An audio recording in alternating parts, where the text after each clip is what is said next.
Hello everyone, hello everyone. Hold on, I feel like we're in the other outfit. This feels like the right outfit for tonight. Welcome in Aspen, For the folks who do not know Aspen, has, it may actually be more of a book person than I am. She may be even, oh hey, that's working this time, nice. Nice.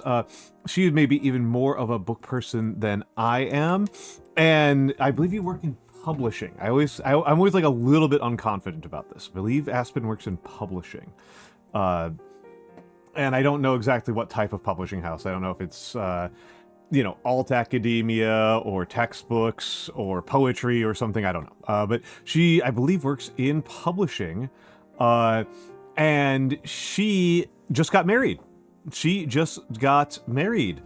And happy her and Panda Hero Rue. I did a calligraphy for them of a quote from Tolkien, of a Tolkien quote. Classic use of Gothic. But yes, she just got married. Happy wedding. Congratulations. I'll probably be saying you just got married for like several months because I have a very bad habit of time compressing. And to me, I'm just like, oh yeah, any like 30-month, I will refer to things that happened like 3 weeks ago as happening like just the other day. So I will probably be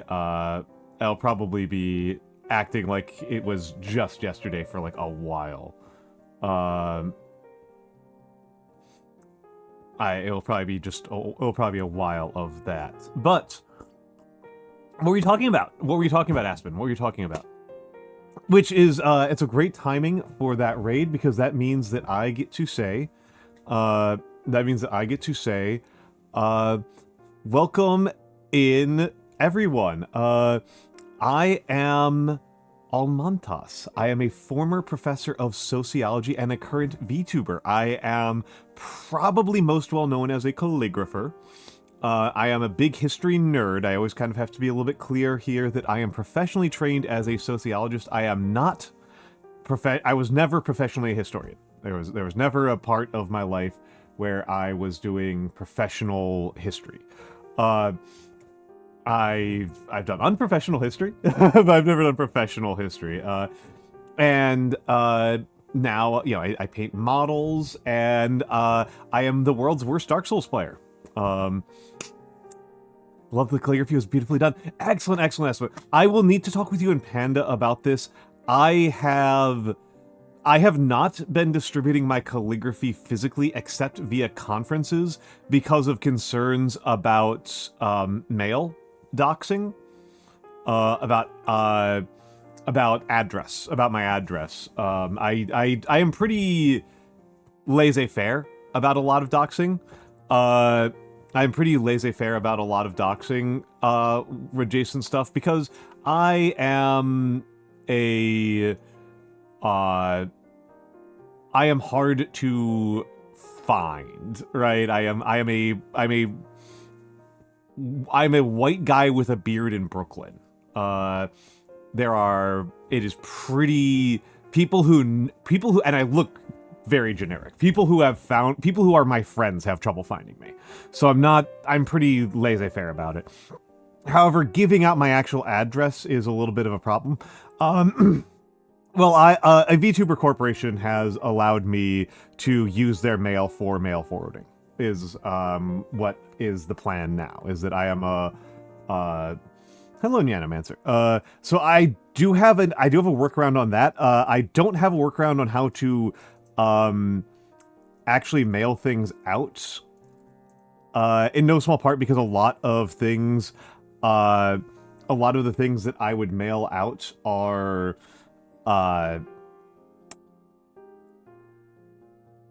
9 by 13, which is not a standard size for anything. If they were smaller, it would be pretty easy to use flat rate envelopes, but I need to test out some flat rate envelopes. I have successfully mailed calligraphy before, but I've mailed them with other things, and it gets kind of expensive.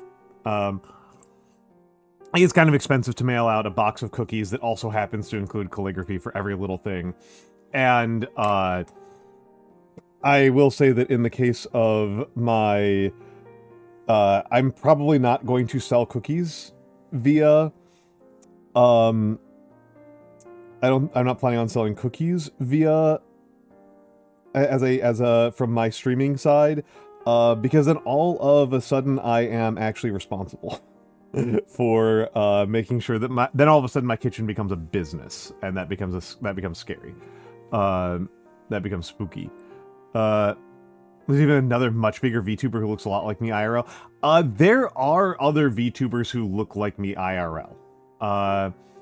Yeah, selling cookies involves, like, getting, like, it would involve, like, the health department. And I just don't want to even think about it.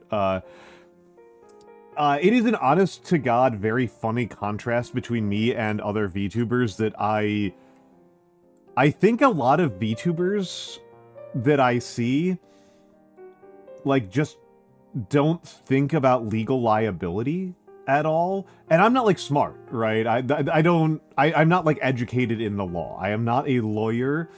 I just think for 5 seconds about it. Yeah.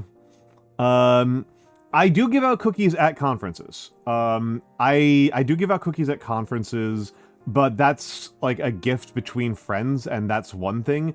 But if I am selling them, that's different. That is my understanding, is that giving your friends gifts, if you accidentally poison them, that's bad, but, like, that's one thing. But if you are selling food, the kitchen you're using has to be, like, inspected and stuff. I really don't want to think about it. Really don't want to think about it. Yeah, and there is a part of me that always, like, is a little bit resistant. This is like a bad VTuber habit of mine, but I'm always a little bit resistant to monetizing everything. I have a kind of, like, instinctive fear about monetizing things that I do for fun, because the way that because I'm worried that if I start doing something for pay, it will stop being fun. That happens, right? That's a thing that happens, and I would like to keep some things outside of the streaming and public space, right? Monetizing your Lego hobby.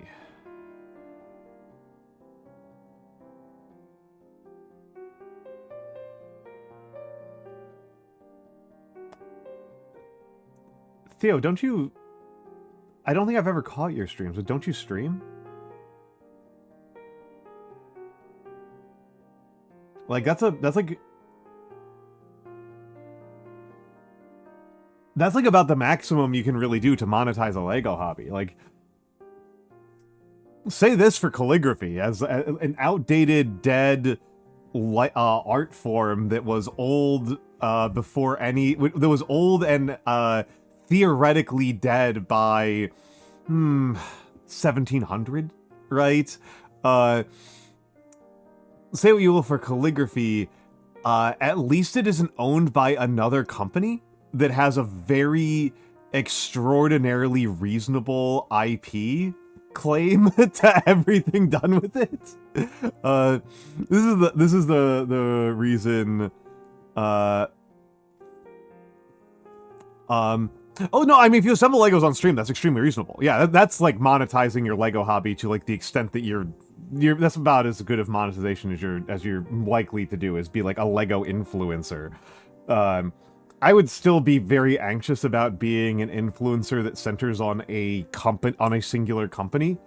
I talked about this a little bit yesterday, right? When somebody was asking about, am I afraid of, like, getting canceled, or something like that, which is that I might just not be enough imaginative about Lego. Is that when you are a streamer, right? Like, in theory, you could say something that pisses off a critical mass of people such that your entire audience turns against you. The thing is that I have to piss off a critical mass of people, whereas if I have a regular boss, then all I have to do is piss off one person, right? And then I lose my entire career, right? That's the reality of working in in like a normal job. In a normal 9-to-5 day job is that you irritate one person at work, and you can be completely screwed. And it's particularly acute if you work in larger fields and larger organizations, that it doesn't even necessarily have to be your one boss, right? Like, you work at a small business and your one small business boss tyrant can end your career. If you're working in a large organization, you can, I would love that. I would love that Aspen. I love that Aspen. I love that Aspen. I don't tend to cook on stream because it's like the cameras fight me really hard.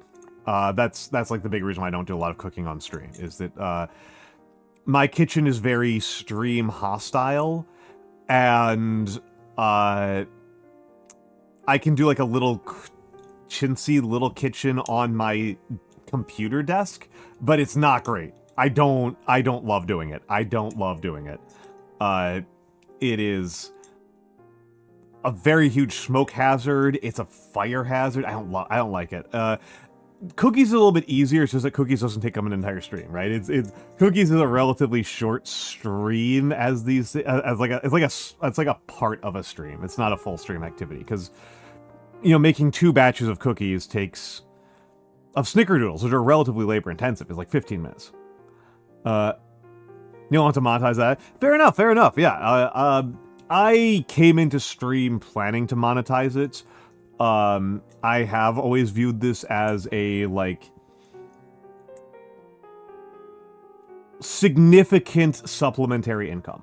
I have always viewed this as a significant income supplement to my other forms of income. This is not nearly my only form of income. I am always working multiple jobs, but I have always had an eye towards this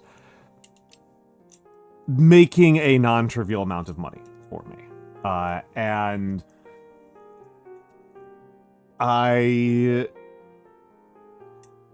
it does affect how I view the hobbies that I do on here, right? It does affect how I view the hobbies I do on here. It does mean that there are certain things that I like to do that I don't tend to stream very often, even though they are actually quite streamable. Because it seems like people don't like them. Like, I am responsive to that. I am responsive to that. But yeah, it's. I also have some hobbies that I want to keep off stream, right? Running.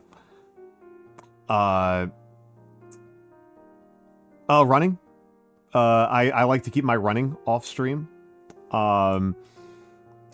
That's a big one. I should also probably get in the hellos. Oh, you're just incredibly inconsistent. Yeah, I am pretty consistent. I'm pretty disciplined. I do pretty well self-directed.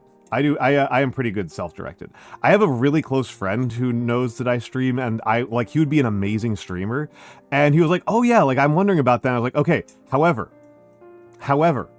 if you want to do streaming seriously, you need to make your own schedule and keep your own schedule. That is like the most important qualification. He's like, I'm out. No way, I'm done. I'm cooked. Let me get in hellos, because it does seem like people have filtered in. We're 25 minutes in.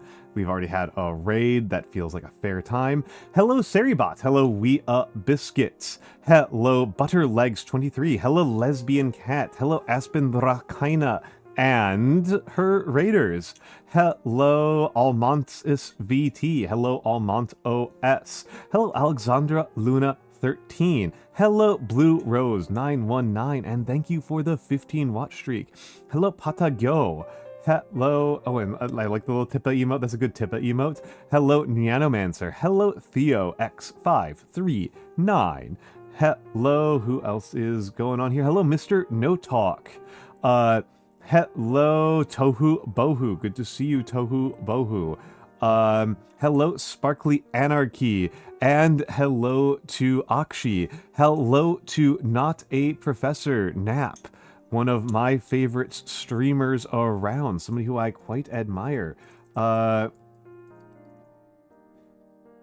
And hello to Deathheart VT, and hello 1, 2, 3, Arrow 2, 5. Hold on, I definitely did miss somebody. I definitely did miss Sorrel. Hello, Sorrel Luna. Hello, Sorrel Luna. And hello to all of the lurkers and the VOD watchers. Thank you all for being here. Thank you all for being here. It is a joy to have you all. It is a joy to have you all. I wonder if Akshi knows the trick. I wonder if Akshi knows my trick. How did I soul read Akshi? Because there's a mechanic here. There's a magic here that I am exercising. But yes, welcome in. That is correct, Akshi. If I see one of you, I say hello to both. No, I don't use the viewer list. I don't use the viewer list.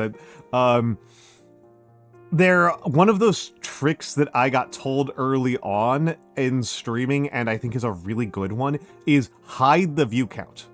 Do not look at the view count. I know some streamers who do look at the view count and do look at the viewer list, and I think they're fucking crazy. I think that's insane behavior. I think that is like as intelligent as like filling your shoes with Legos. Like I don't understand. And it's and hello Memoria. It's so easy to feel like any time the number changes is like watching the pressure gauge just completely collapse on your car. Right? Like any change in it is like it causes you to lose all of your chill. And this is partially me as a chill streamer that like I can't keep the chill if I'm doing that. Yeah, and hello, Gringotts. Hello, Gringotts Underwriting. Lovely to have you here. Lovely to have you here. I think, and the thing is, like, I'm a big numbers guy, right? The thing is that I am actually a numbers fuckstein guy. It's just, this is the important part, right? This is one of those things that is the difference between a person who, like, is extremely amateur, is just, like, using numbers as a, like, mental illness versus a person who's using numbers as data. You don't need to know every number, and you don't need to know them all the time. Your numbers, your database is as valuable as the questions that you are asking it. It is not, more data is not more valuable intrinsically. It is never going to be more valuable than the questions you ask it. It is going to be hard limited by the questions you're asking it. And if you are looking at view count like while you are live, you are going to do stuff like, oh my god, I lost like, the view count went down by like one number. That means like my joke was bad, right? And like it's not actually how it works. That's not actually how it works. The numbers, the number reporting that they're giving you is not fine-tuned enough for that. It is not remotely fine-tuned enough for that. Yeah, it's not real. It's an approximation. I don't even know that I'm not even a believer that the numbers from individual streams are real. I'm not even a believer in that. I think that trends over multiple streams can be real. I think that those have value. I do worry about those. But I don't worry about, I just don't worry about, like, day to day. My number analysis is actually a month behind. I haven't even done data entry for a month. But yeah, I like looking at it. Yeah, that's how I do it. That's how I do it actually as well. I have an Excel. I take everything off of Twitch and I put it into a giant Excel, and then I do analytics in Excel. Strictly speaking, I use LibreOffice Calc because I'm a nerd, and the things that I am doing actually break Excel.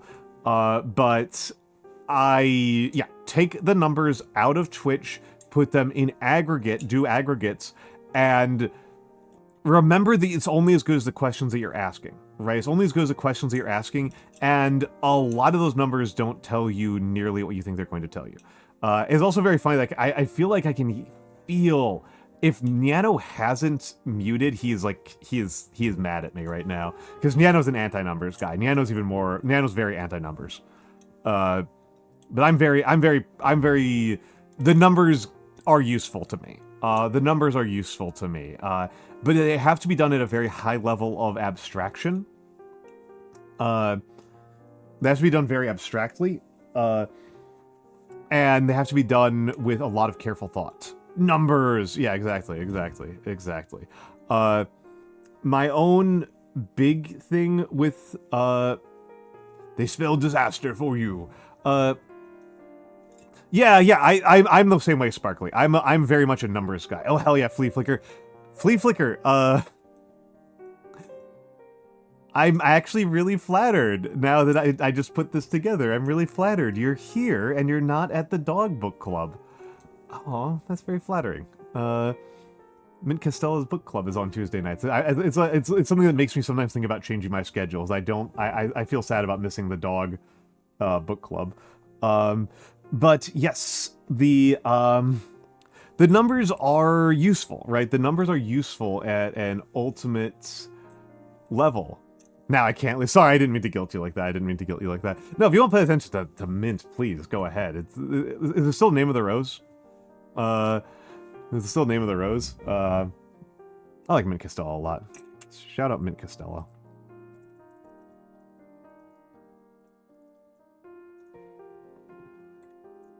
I like the dog. I think from a humanity in terms of humanities education, she might be the most humanities intelligent streamer. Like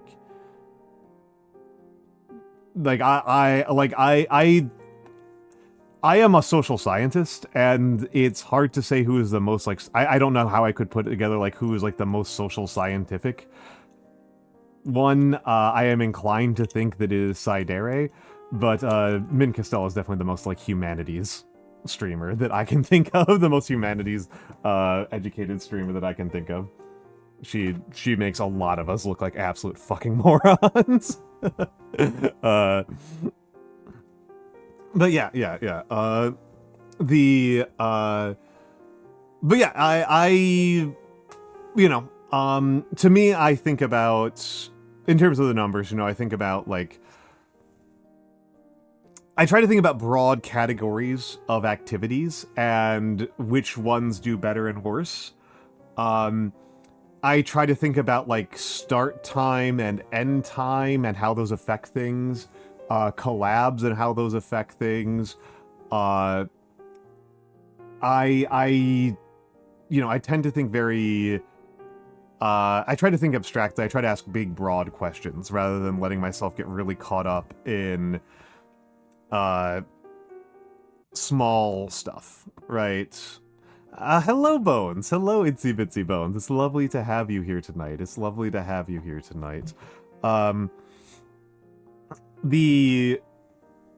I'll talk about a behind the scenes thing before we can talk about more interesting things.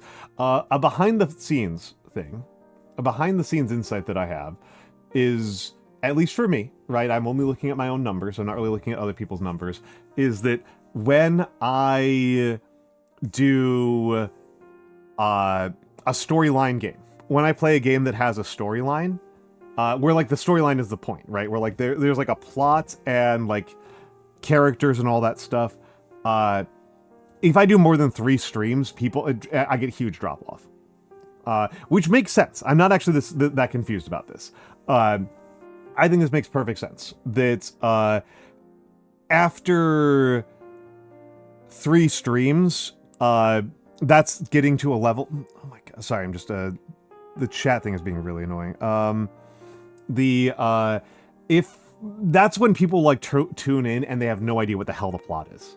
Right? That's what I think is going on. Is that people, like, come in and they're like, "What the hell is this?" And they tune out. And that's about the point where I get into like a continuity problem. And so when I think about games that have storylines, I try to stick to games that are like 10 hours start to finish.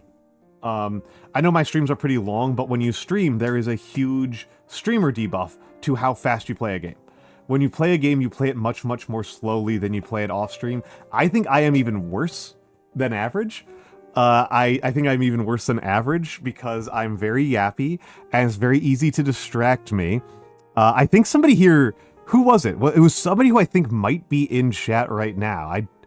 I don't remember who it was. It felt very male, the person who said this. It might have been Wasteland. It may have been Wasteland said that I am the most easily distracted streamer that they know. Which I think is very, very funny. And that feels crazy to me, given like how streamers chatter male in this tier list. I mean, also hello Kari Kari. I mean, given the layout of my chat, I think that there's a pretty wide gender diversity in my chat. I think that, so like the standard, right? Let's talk sociology here, right? The standard Twitch chat, Twitch overall is like 85% male audience as of 2024. In 2024, the average 85% of Twitch viewers identified as male. Thank you, Blue. Welcome in, Blue. That is tomorrow, is how at least by my accounting. I just tried to, I almost shouted you out. I'm like, wait a second, Blue doesn't stream. Kari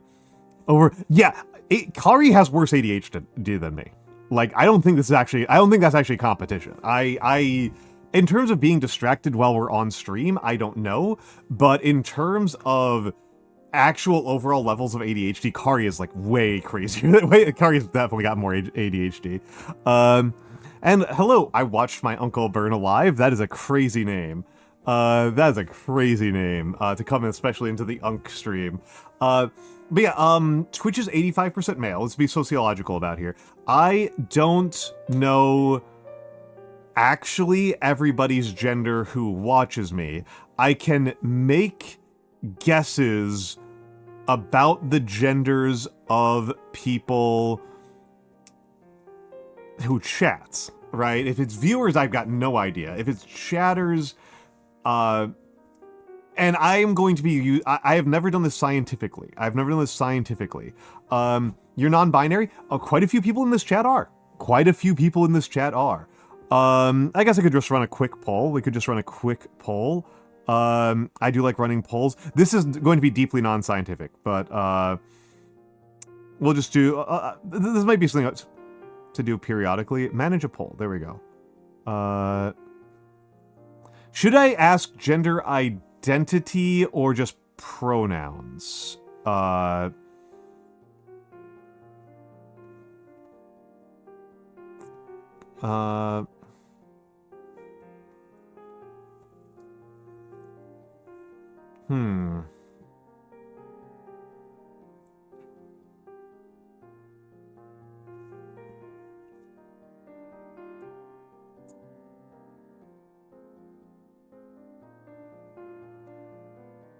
Yeah, but I'm trying to get numbers here. Alexandra, which means that people who don't chat can participate. Gender. Okay, firmly. Gender. You'd prefer gender identity. Okay. Gender identity. Because otherwise, like, I can see so enough people here have like pronoun plugins. Like, I can see Tohu says any, Memoria says any, Blue is she, her. So I can see that around.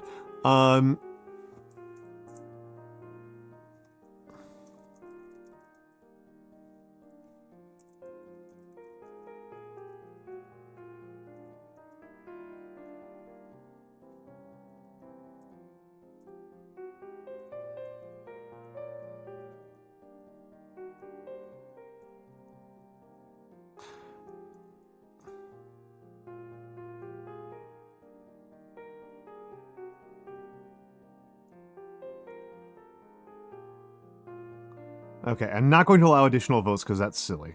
We'll just put it up for 10 minutes. So I'll tell you what I think about, right? Yours are they, he. I thought so, Itsy Bitsy Bones. I know that Itsy Bitsy Bones has said that he's transmasculine in the past. Yeah. I think yeah, secret fourth thing. Yeah, usually it's a play on the secret third thing, right? Maybe I shouldn't give cute answers to this because then people are tempted to choose the cute, funny answer, over the ones that is necessarily accurate.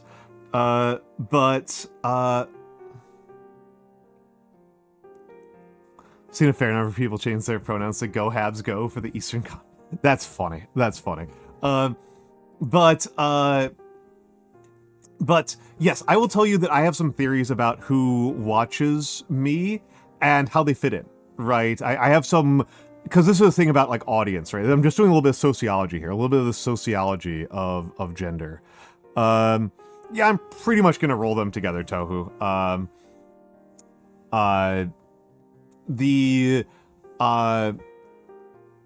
And it was really tempting to ask about trans versus cis. I might just make that a separate question. Definitely, if you do not feel like doxing yourself about your transness, I will never ask people to do that in the 21st century English language world. But if you want to give me the data that is anonymized that I cannot see who answered, go ahead. So that's kind of an interesting question to me. I definitely have a cluster of people who like the history gaming side of things. So that's going to be something like Emperor's Armpits, right? Emperor's Armpits, or like Wasteland, Ryan. These are people who like at least the promise that I'm going to play a Paradox game again at some point, and like me talking about history and like the mini painting. The guys who are also Unk core. The guys who are also Unk core. Those are the first ones that occurred to me because I was originally started streaming with Paradox games. So I think that's why I'm pretty sure Emperor's Armpits is my second oldest follower who has shown up in the last year. After somebody who shows up very periodically and is definitely just holding out hope for me to stream more Victoria. And then there's people who like the arts and crafts, and I suspect the arts and crafts side are skewing considerably feminine. I think that there are quite a few feminine viewers who like the artsy crafty side. I think Beautiful Angel, I think that would be fair to say that you fit into that. Yeah, that's you. I don't want to call people out too much. It's fun to call out Emperor's Armpits because I've been making fun of him for a while, but with other ones I'm a little bit less sure. Emperor's Armpits, so Beautiful Angel, and I can think of a couple of other people who are watching me for like the artsy crafty side of things and enjoy. I think to some extent it's the fact that I'm a guy who is chill and non-threatening. Is that like that's not necessarily a type of man that you always meet in that people. I think people are sometimes kind of starved for in the rest of their life. That I do have a type of masculinity. I perform a type of masculinity that is at odds with our current moment of bombast, and is something that I think people find refreshing. And I think particularly for a lot of women, they find that refreshing. Yeah, we were talking about this. Yeah. People got talking about pronouns, so I decided to do some actual sociology here. And I do notice a quite large population of trans and non-binary people in my chat. And trans rights, but I am not myself trans, and I think I if I wanted to talk about trans issues, I absolutely could talk a lot more about trans issues. I don't tend to talk about it a lot, largely because gender is a very challenging topic. Gender is a very challenging topic, and I am a dumb cis guy. And, hello, Noir. Hello, Noir. I am a dumb cis man, and even if I think I am much more educated on gender than average for a dumb cis guy, I'm still ultimately a dumb cis guy, and so but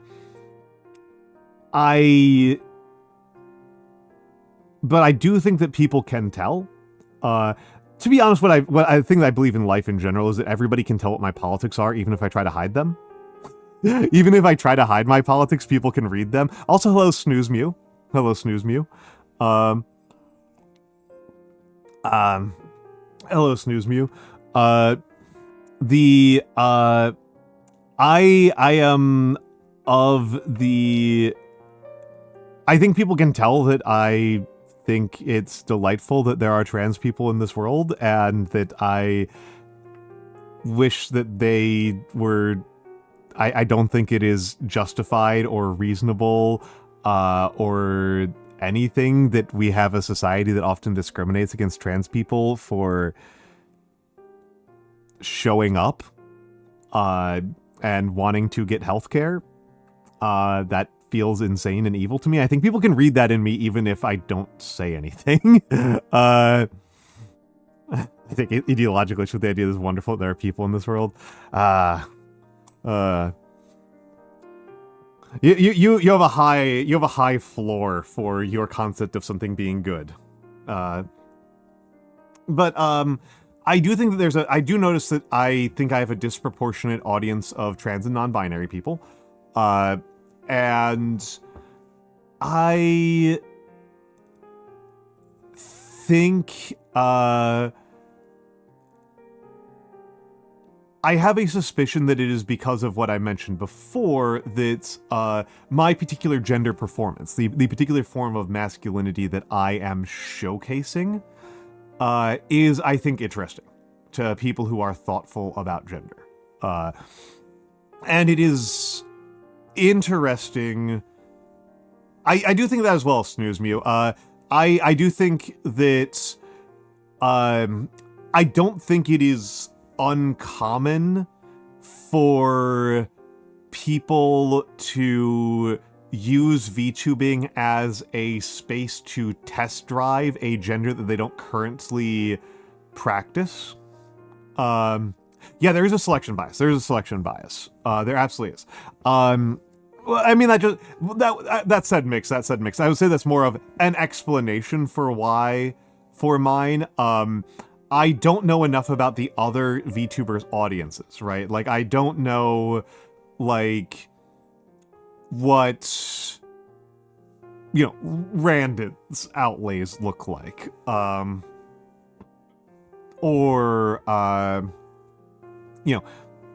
Mix, right? I don't know what Mix's, I don't know what Mix's distribution looks like. Yeah, there's an articulated, yeah. Oh, selection bias? Yes. So selection bias is, it's a term that in general means that your data source is non-represented is not representative for some actual reason. There's an explanation for why you're getting a data artifact that you're getting. Okay, so let's say you didn't already know. Let's say you did not already know. More masculine than I expected. Let's say you did not already know what the population distribution of the planet was. Okay, let's say you did not already know that. And you wanted to figure out what it was by doing a population survey, and you got 75% male, 25% female, right? You did this gender poll, right? Let's say I didn't know it in general, and we took this gender poll that I just did, where we got 4860. where we got 4, 8, and 6. And the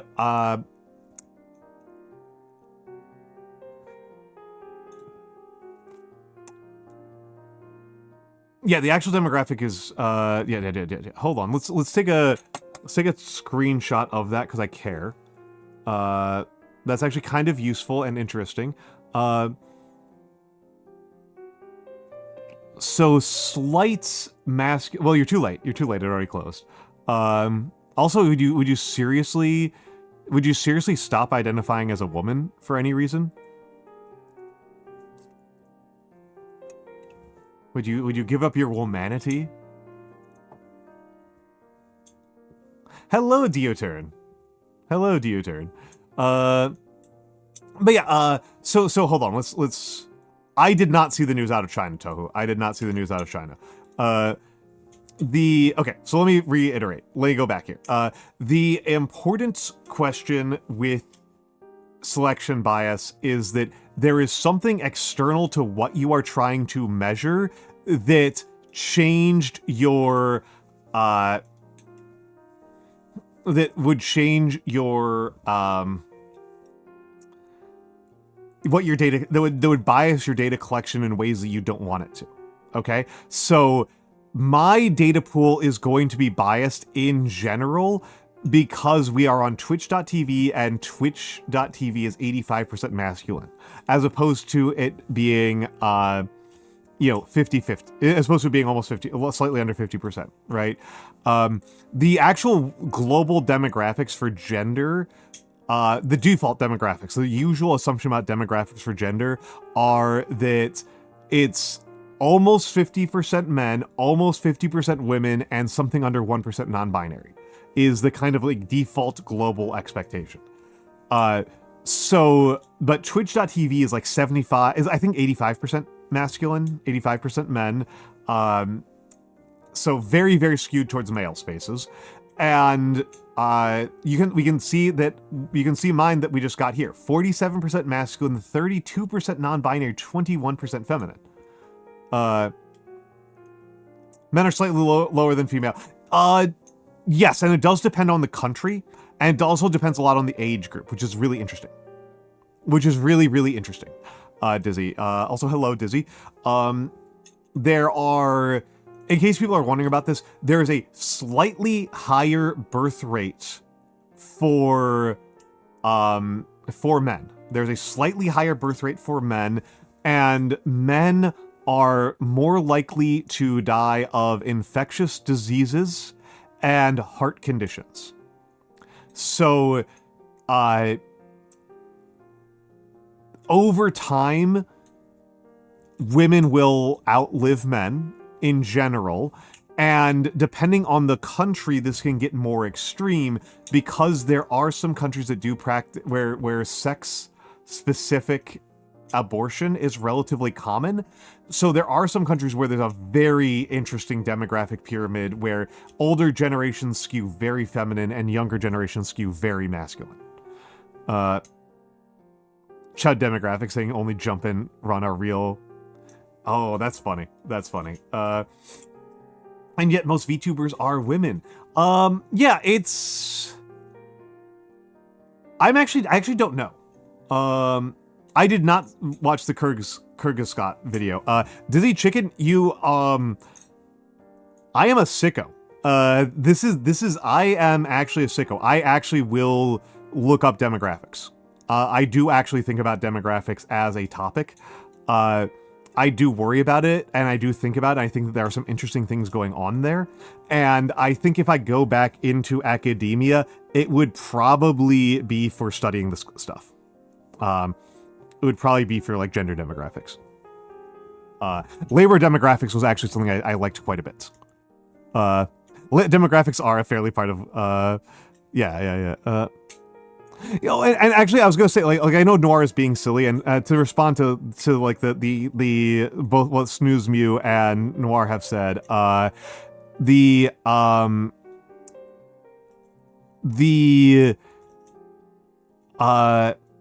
1990 South Korea is crazy. South Korea is one of the crazy ones. For reasons other than prejudice. Dizzy Chicken, I look up things to argue with people on the internet, and I fucking hate bigots, so I look at original data so I can yell at bigots better. That's what's going on. That's how those two things intersect. Is that I despise bigots, and I want to be able to punch them really hard in the throat. And this is how I do that. And the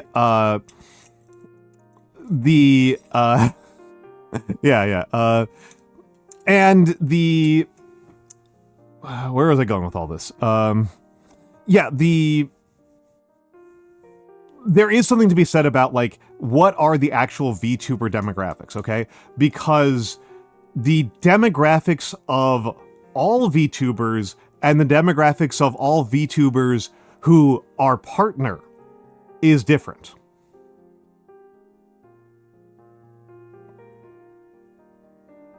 That is different. Those are different things. And I think that we might get different results. I think if we look at more successful VTubers, which I'm just going to use partner as a kind of like arbitrary dividing line, it will skew pretty feminine. It will skew quite feminine among streamers. Among all VTubers, I really don't know. Among all VTubers, I really don't know. Also, I didn't respond to this, but I really should have. I apologize. Tohu Bohu, that is excellent news out of China. I'm very surprised by it. I am really curious as to how it will play going forward. I am really curious about how it will play going forward. Because there are some very important members of the Politburo who are extremely socially conservative. A phrase that I remember a Chinese lesbian relaying to me was that the meme about Chinese lesbians, the sort of like general cultural stance about lesbianism in China, is that a lesbian steals twice. Steals from two men. Which is a pretty crazy way to think about the world. It is kind of clever, but it's also kind of a fucking crazy way to think about the world. Yeah, we'll see how far it goes in enforcement. Yeah. Well,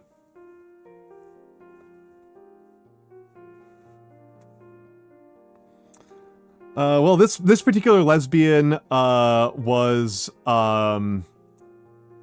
an influencer who had been forced to go log off by the Chinese government.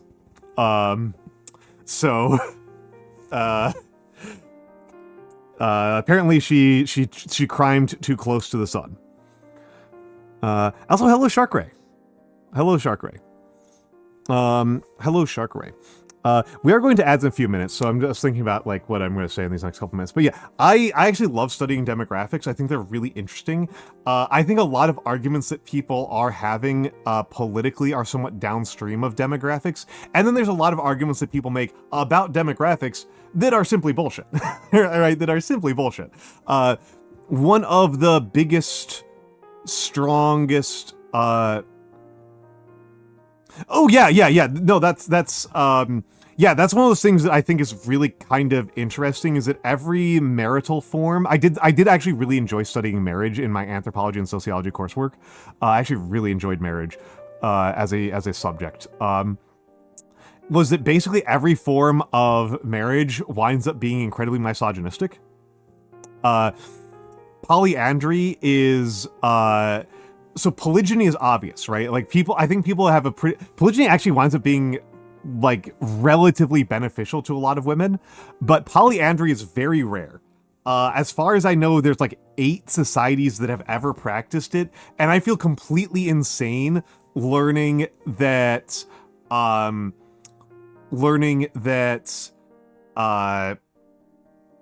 Sparta was a polyandrous culture, because like for some reason that wasn't treated as the classicists don't think that's a big deal. And I'm like, this is like the Tibet special. Like this is like a Tibet special. Polyandry is super rare. Yes, it's a Tibetan thing. It's mostly a Tibet thing. There's like 8 cultures that have ever done it in human history, and 4 of them are in Tibet. Polyandry is mostly done as a way of preventing the breakup of family land.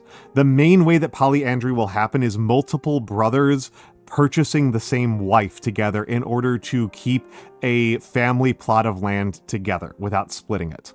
It is a way of arresting fission on land holdings. Or putting a break on them. Not necessarily arresting them, but slowing them. It's very rare. Polygyny is super common. Polygyny is super duper common, and it's primarily for rich men to have multiple wives, which actually has a lot of weird effects. It has a lot of really weird effects. It's much stranger than that. In no small part, we can notice how strange it is because it's like, depending on how you do your accounting, possibly the majority of all human cultures have practiced polygyny at some point or another. Usually just for rich guys.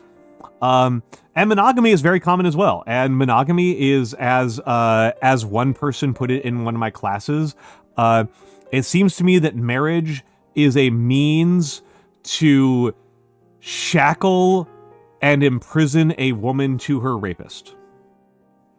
Yeah. So, and even with that, it might actually be the least evil one. Oh, that's really interesting. I have no idea. I'm not enough of a paleontologist.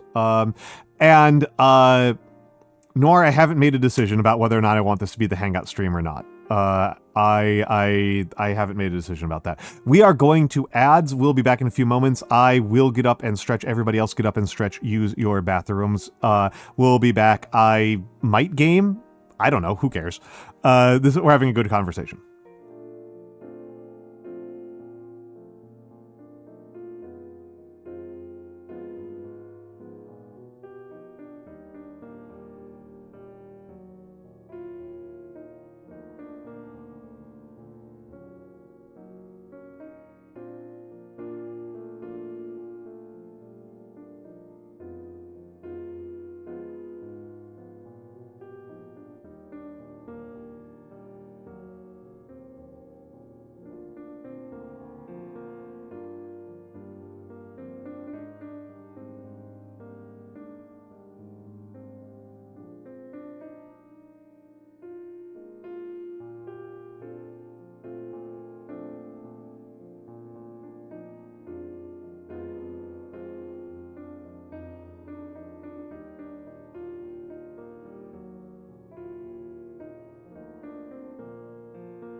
Oh, I'm back.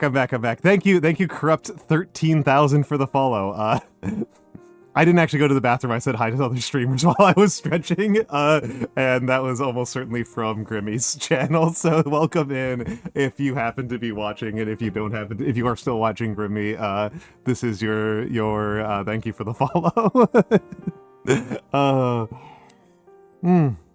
You got 2 different Red Bull ads. That's crazy. Also, hello, Vovern. Welcome in. Welcome in. Always good to have Vovern here. Vovern8 here. Always good to have you here. But yes. Yeah, so there a thing that I have been thinking about a lot. And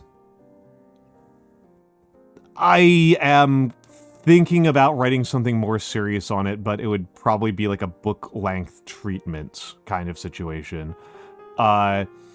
Is what's the deal with population aging? And I don't know if people are aware of this. Okay, so basic fact, very basic fact. For a society that has prenatal vitamins and surgeries and has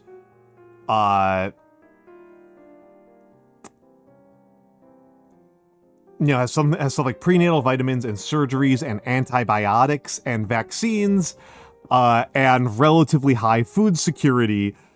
I should actually say very high food security. The birth rate to sustain a stable population is around 2.1. It is very hard for mathematical reasons for birth rates below 2 to be sustainable, and 2.1 is more or less sustainable for keeping a population in a steady state for some period of time.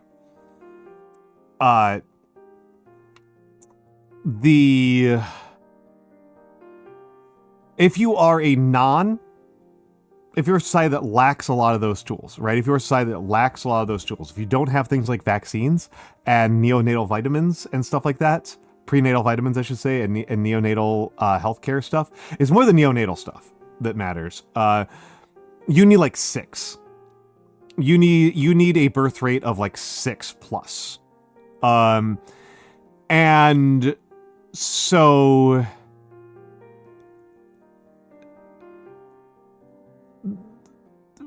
you need about 2 for keeping a population at stable.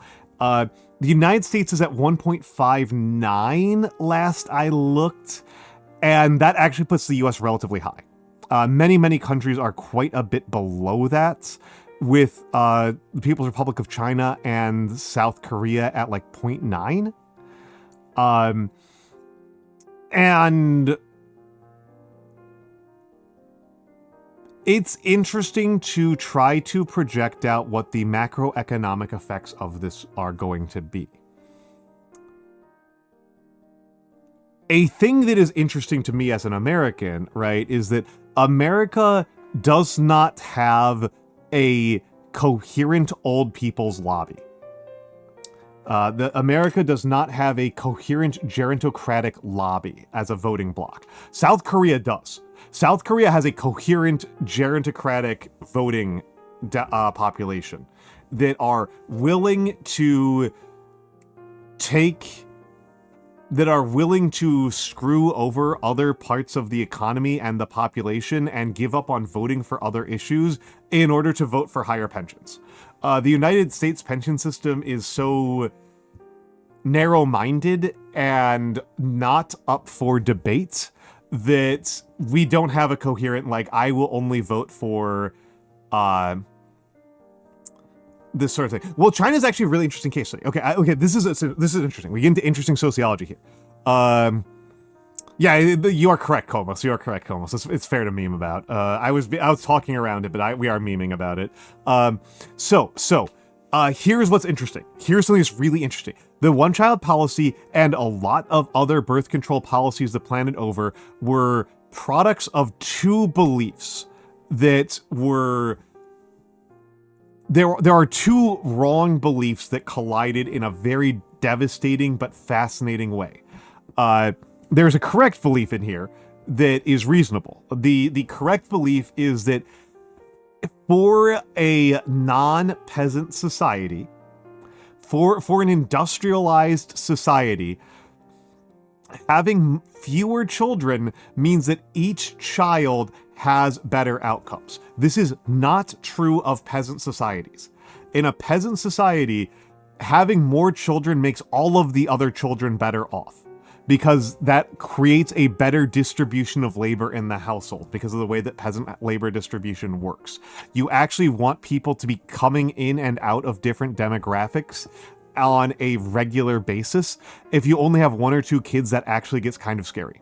You actually do want quite a few children as a way of smoothing out labor changes due to aging. So,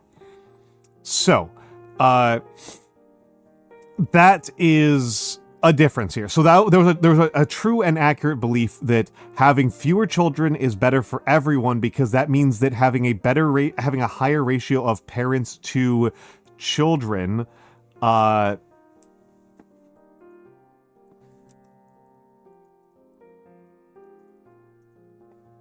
having a higher ratio of parents to children means that each of those children gets better care, gets a better education, and because having highly educated populations or even medium educated populations is so important to industrial societies, this is a good thing from the social perspective and for the children, right? It's good for both the children and for the whole society.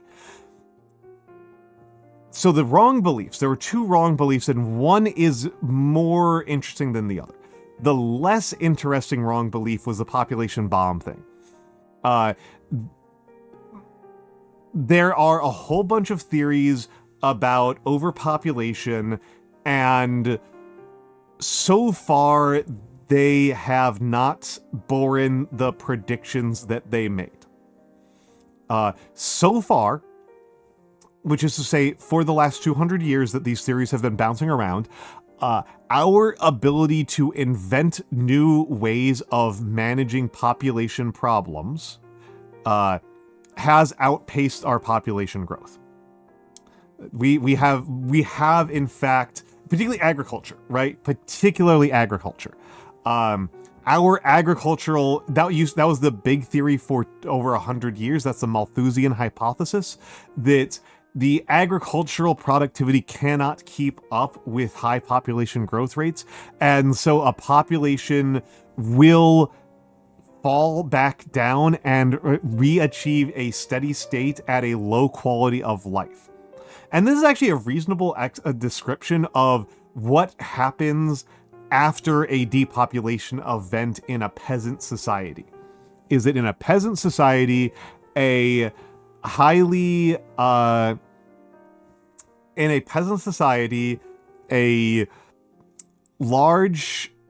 you'll have a large collapse in population, and then that population then you'll have a lot of land, and that will enable a high population growth, and that high population growth will continue up until you are straining the limits of the agricultural system. This is basically just an output of what a peasant society is like. It is not merely a technological issue, but the technological issues are driving.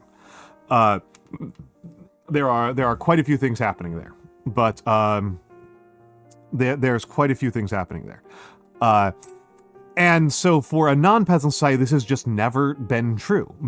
The way I saw somebody a historian put it on social media recently was Malthus was correct about demographics up until the decade that he was writing in, which I think is very funny.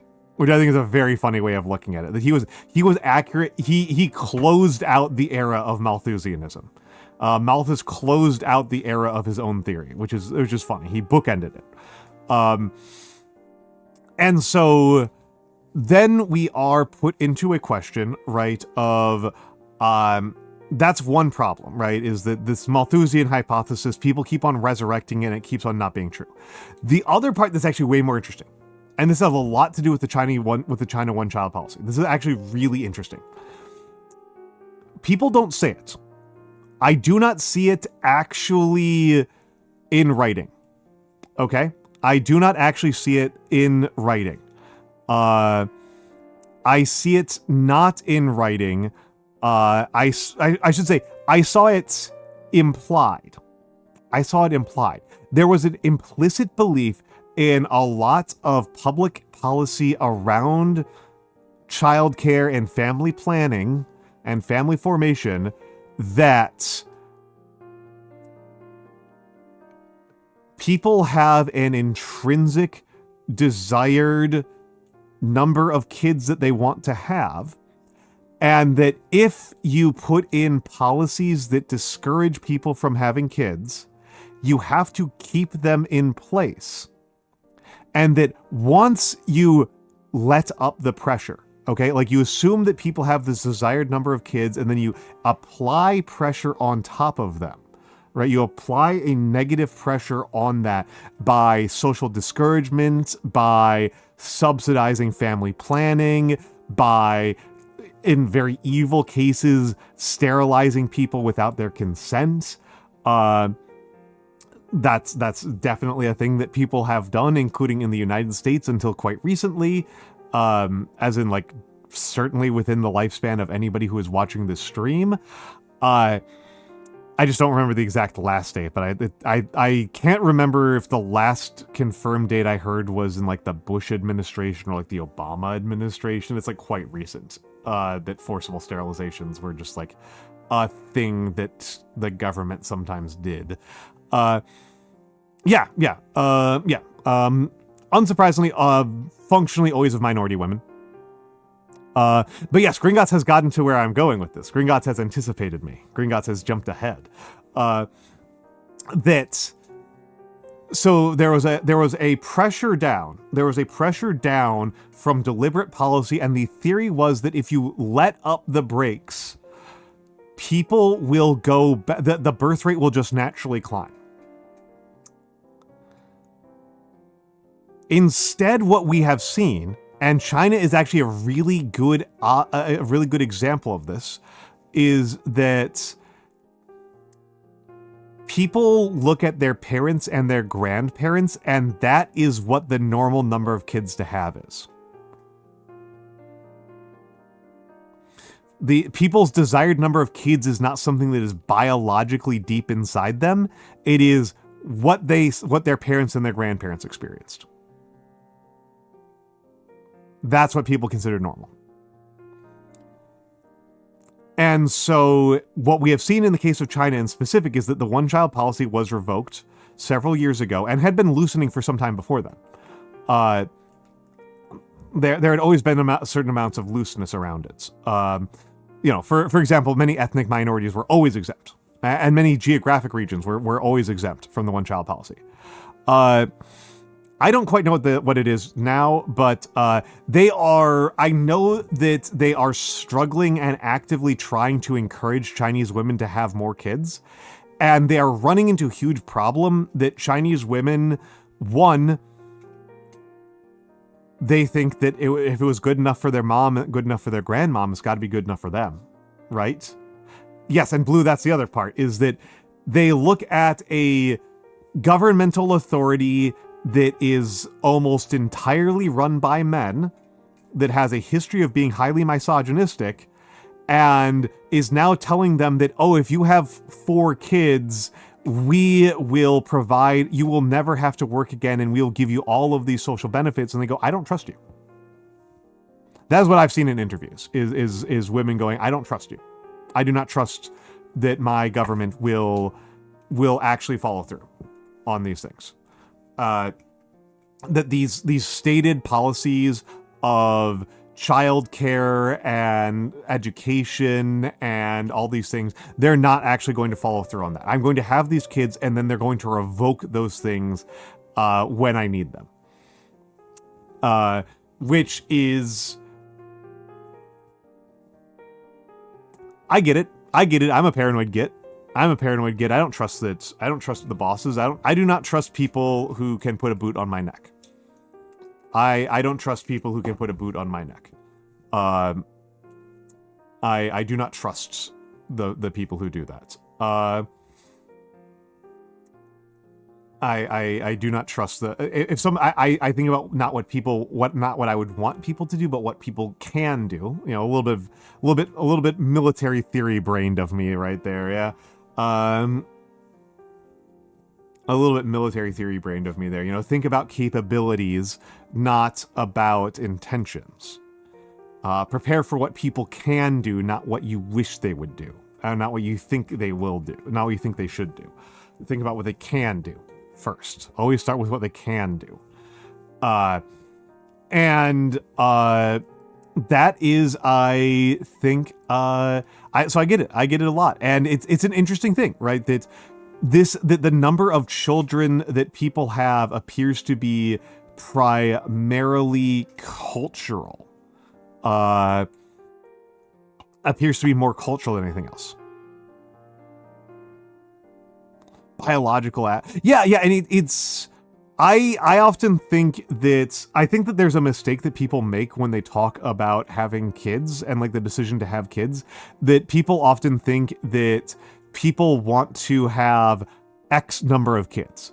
And what I think is actually true from having witnessed parents, from having talked to parents when they are having kids and when they are thinking about having more kids, is that once they have children, so there is a binary decision between I want kids and I don't want kids. And then once people have a kid, okay? Once people have a child, then they make a second tier decision about, do I want more children? They do not simply make a choice of like, people talk about it, but that doesn't stand to survive contact with the enemy. The enemy here being children. Also, hello, Art089.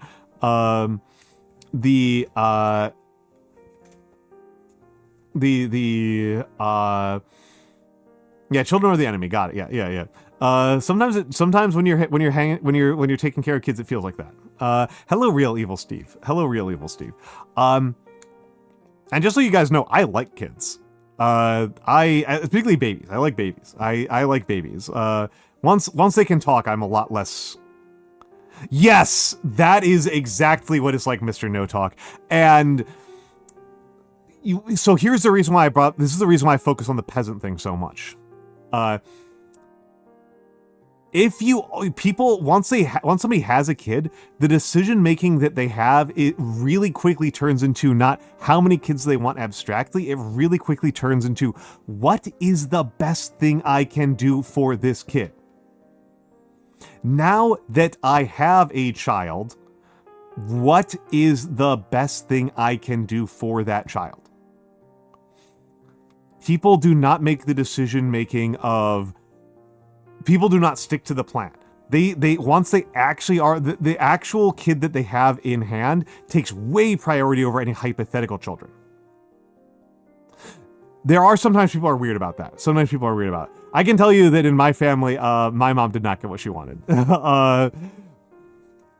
My mom wanted a spread of genders, and she did not get it. She got all men. She got the man house. But yes,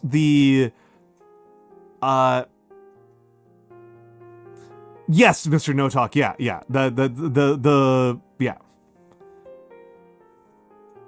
It's and again, the reason why I bring up the peasant thing is that the economics of running a peasant household is such that having a new kid every like 2 years is actually really good.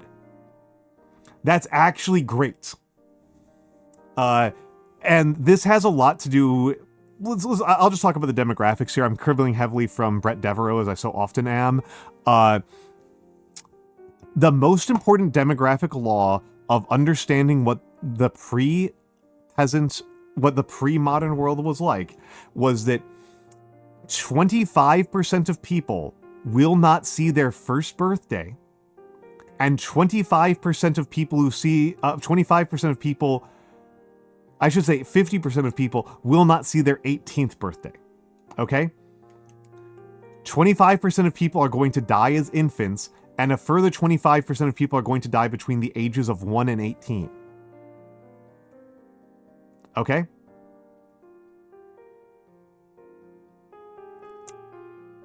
That is how a society, that is the most governing and important thing for understanding what a pre-modern household is like.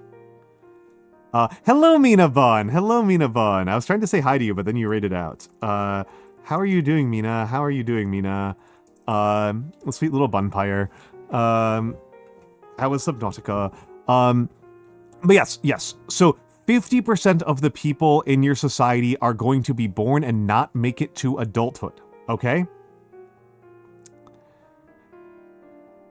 That doesn't just mean that you have to have a ton of kids. Another implication of that is that you can't keep those kids out of the workforce. The whole children yearn for the mines thing, that is not a result of, that is not just like a meme, that is an economic result of the fact that 50% of your population aren't going to ever make it to adulthood. You do not have enough slack in your economy to keep 50% of your population permanently outside of the workforce. There's just not enough slack in the economy to have 50% of your people not working. Nobody has achieved a sub 50% labor force participation rate.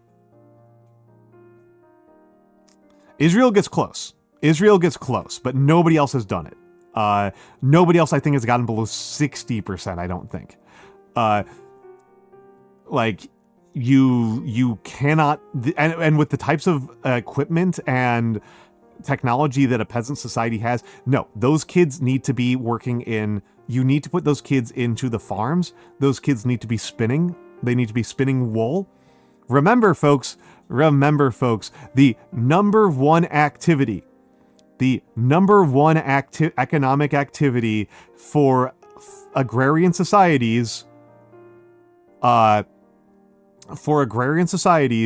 is spinning. Spinning actually takes up more labor time than any individual task involved in farming. Spinning takes up so much labor. Spinning is so labor intensive. Yes, Nano. So the population, so just for the both are true, actually, Gringotts. Both are true. The replacement level for a pre-modern society is closer to 6 than 2.1, and also labor force participation rate winds up being like 80+%. Both of those things happen. The labor force participation rate has to be like 80% or higher, just because the productivity of all of the labor forms is such that you cannot afford to have like 30-40% of non-participants, let alone 50%. So that, just like the mathematical reality of 50% of your population is not going to see 18, combined with you need to have a labor force participation rate of like 80% because like your farming is just not efficient enough. Those two collide into you are sending 6-year-olds to work. And that means that a result of the fact that you are sending your 6-year-old to work means that your population now needs to, it is economically good for everyone if you have a wide spread of different demographics. If different people in your population if you have a household where there is every 2 to 4 years there's another person. They yearn for the looms, yes. Specifically, they yearn for the distaff. Should I show what this looks like? Show what this looks like.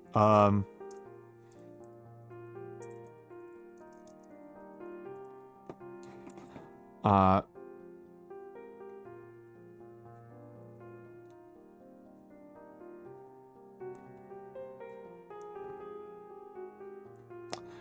because before spinning wheels, there's a different technique. Before spinning wheels, there's a different technique. Oh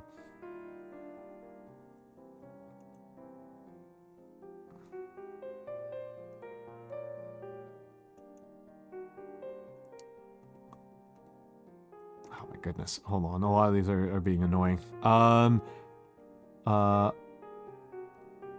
just want to have these open in new tabs. Yeah, it's like a top. There's a lot of different ways that they look. There's a lot of different ways that they look. There's a lot of different ways that they look. So here. Let's. I apologize. I'm going to be giving a pretty incomplete explanation here. We're going to be getting a pretty incomplete explanation here, because I am crude like this.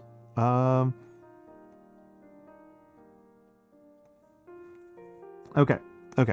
Let's go over here. We're gonna be getting a pretty crude explanation here.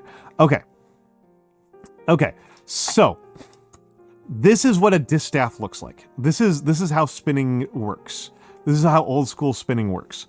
Is that you have a stick called a distaff, and the distaff, which is like a staff, that's where you hold a clump of unspun fiber.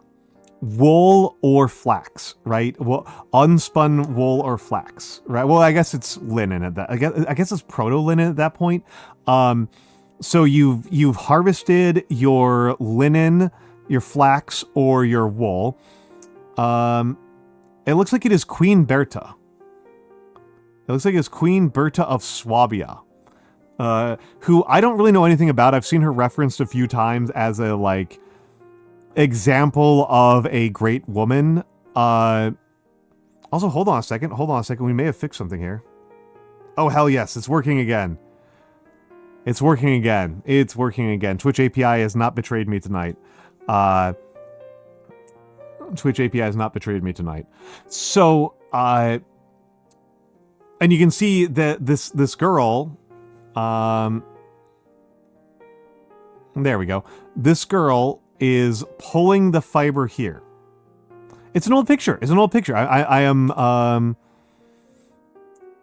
it's an old picture of spinning. This is a queen teaching her daughters how to spin. It is worth pointing out that this is not an insane thing. Noble women would often spin even if they had other people to spin for them. Hello, Wasteland Mad God. Good to have you here.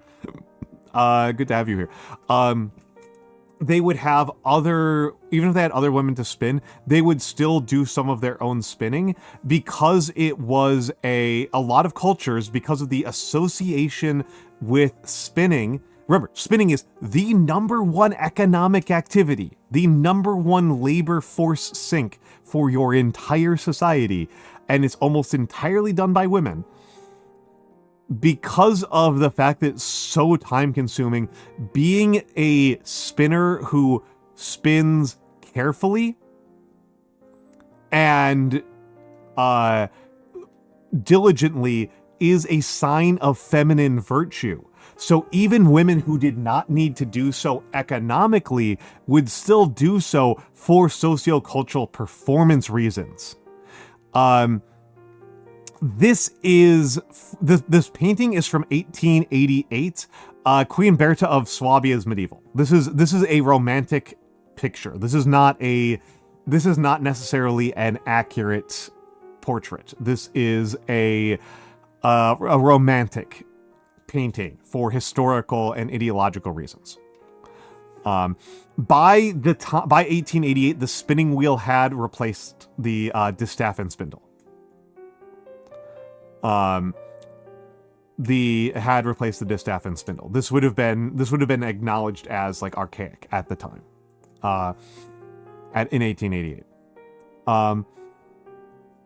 this is some archaeological. I don't know if these are recreations, or if these are actual ones that were used, but this is how a distaff how a spindle and distaff. This is one distaff and then multiple different spindles. And you want to have the spindle. This is a stick spindle, which is usually, as far as I can tell, considered substantially more efficient, but a little bit more inconvenient. It is more efficient but more inconvenient than a drop spindle. You want it to be able to spin somewhat freely, because the free spinning is how the fibers get untangled and then laid flat on the spindle, right? And so this is a clean spindle, and this is one that has been used. So this metal component here is the actual spindle, and it spins. It is not firmly attached to the stick, right? And this is how you use it, right? This is how you use it, is that you hold the distaff in your arm. You hold the distaff in your arm, and you use one hand to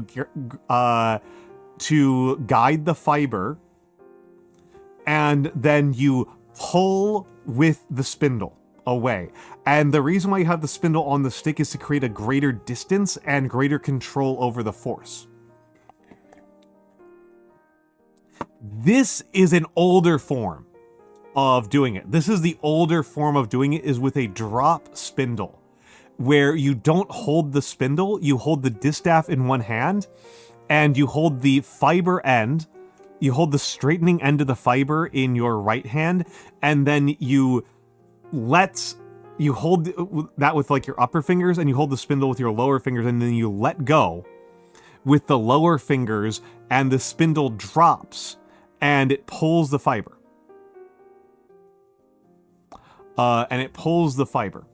We're very disconnected from these old methods of production. We're very, very disconnected from these old methods of production. Right? It's been a long time. And spinning wheels took over in the early modern era. I think our first spinning wheels are late medieval.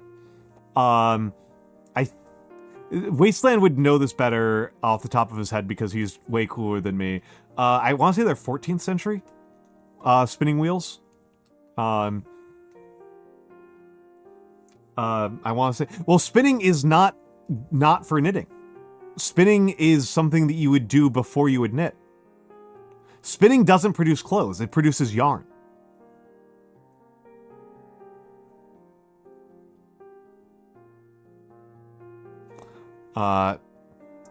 So if you knit, you still have to spin.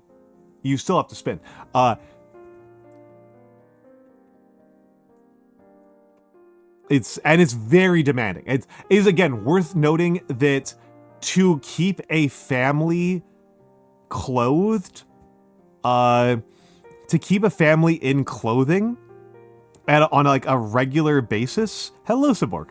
In order to keep a family clothed, we are talking over 2,000 hours of spinning per year. That is the labor estimate that I have seen for like a small family, to keep a small family clothed, 2,000 plus hours of just spinning. It's incredibly labor demanding. It is incredibly labor demanding. We are looking at how spinning works as a, because I got talking about demographics, and then I wanted to talk about why pre-modern demographics are the way they are. And one of the big reasons is this. This is actually one of the big reasons. Spinning is an activity that pretty much all women it would be the primary economic activity of basically every woman in a peasant society. And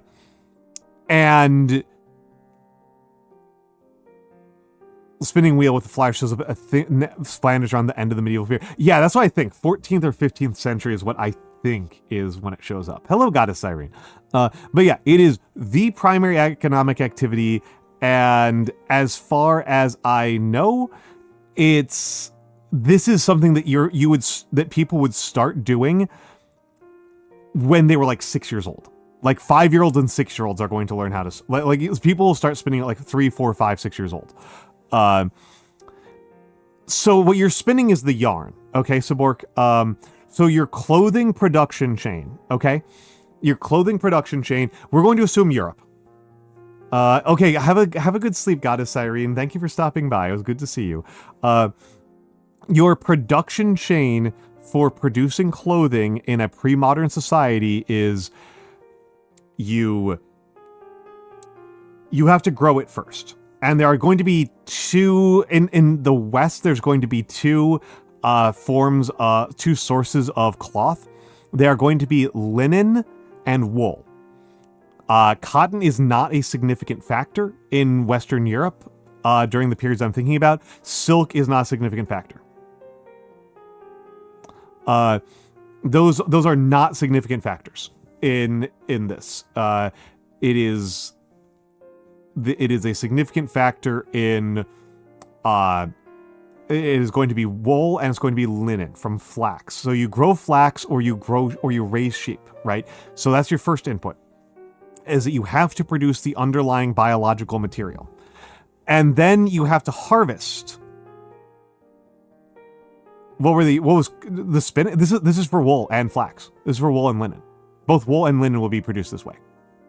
Both wool and linen are produced this way. And now I'm starting to doubt I'm pretty sure you do this with wool. I don't think you do anything different with wool. I'm sorry, with linen. I don't think you do anything different with linen, but you definitely do it with wool. I'm pretty sure you do it with linen. So with linen, you start with flax. So with wool, you shear the sheep, and then you clean the wool, right? You wash the sheep first, and then you shear them because sheep are going to be covered in dirt and shit. And then you have to shear them, and then you're going to clean it again. And then depending on what you're planning on doing with the wool, you may or may not scour the wool. And scouring is the biggest reason why you would scour wool is so they can take dye.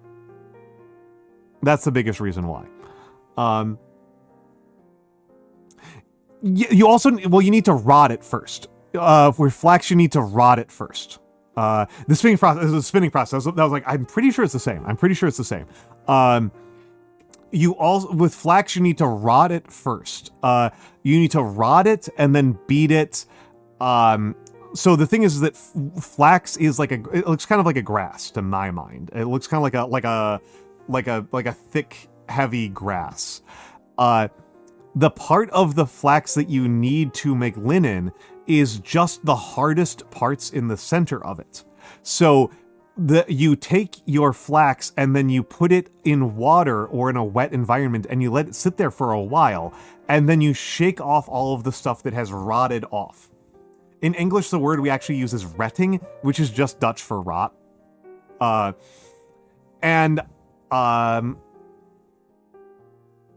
Yes, exactly, Sabork. Exactly, Sabork. I can talk about the history of silk because the history of silk is actually quite interesting. Need to boil the wool. Yeah. Well, you need to get the, you need to boil. I don't, with scouring, do you need to scour it with lye? That sounds right to me, that you need to scour it with either lye or urea if you want to scour it, but you don't always need to scour it. If you don't scour wool, you can't dye it, but it will be more waterproof. But if you do scour it, you can dye it. And wool will take dyes much better than linen. Linen is pretty dyeing resistance. You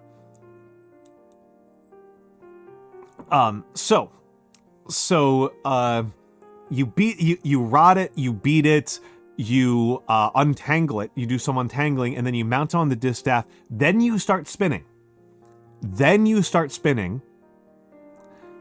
And only after you've done a whole shitload of spinning, then you can worry about knitting or weaving. And only after knitting and weaving do you worry about sewing.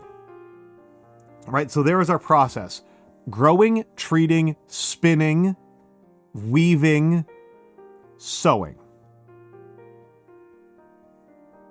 Yeah, it's the lanolin. Yeah, lanolin. It can sometimes you want the lanolin on, but it does prevent dying and it does prevent some other things from happening. Um, yeah, yeah. I thought you needed chemical treatment. I thought you need. I apologize for being. Yeah, Wasteland Man of God just straight up mogging me in my own channel. But yeah, this was the main activity, and this is one of those. This is an example of something that kids would be doing from a really, really, really young age in a household. And it's not because children are necessarily better at it. This is a task that women would be doing basically their entire lives. Basically their entire lives. And actually, I just like this. In Champion Game of Games, King of all games, Pentiment, there is a scene where you spin. There's a spinning mini game in it because you play as a character who has decided to solve a murder like a fucking psychopath. And so if you want to gossip with the ladies and figure out what the women think, you have to go and spin with them because that is where they are at. And that is what they have to do. They are not going to carve special time out of their day to be interviewed by you. Which I think was pretty interesting.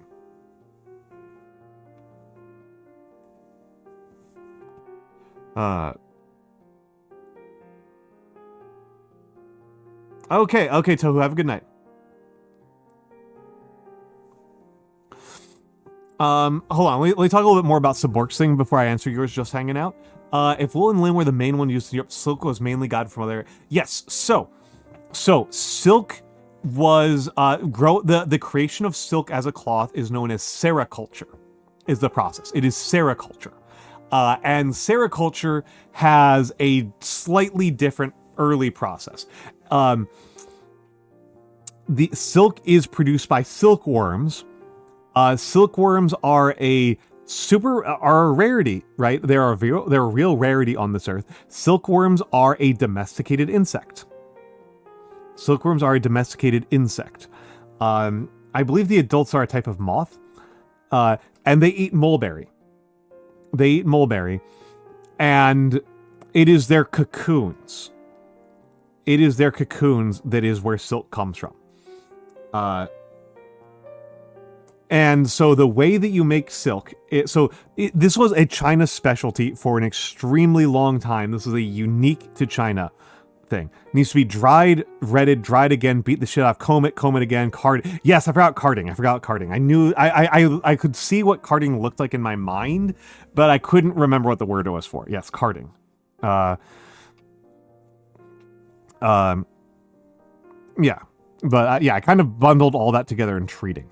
And I don't know what spinning looks like in a Chinese context, but yeah, silk was for a long time a China unique phenomenon.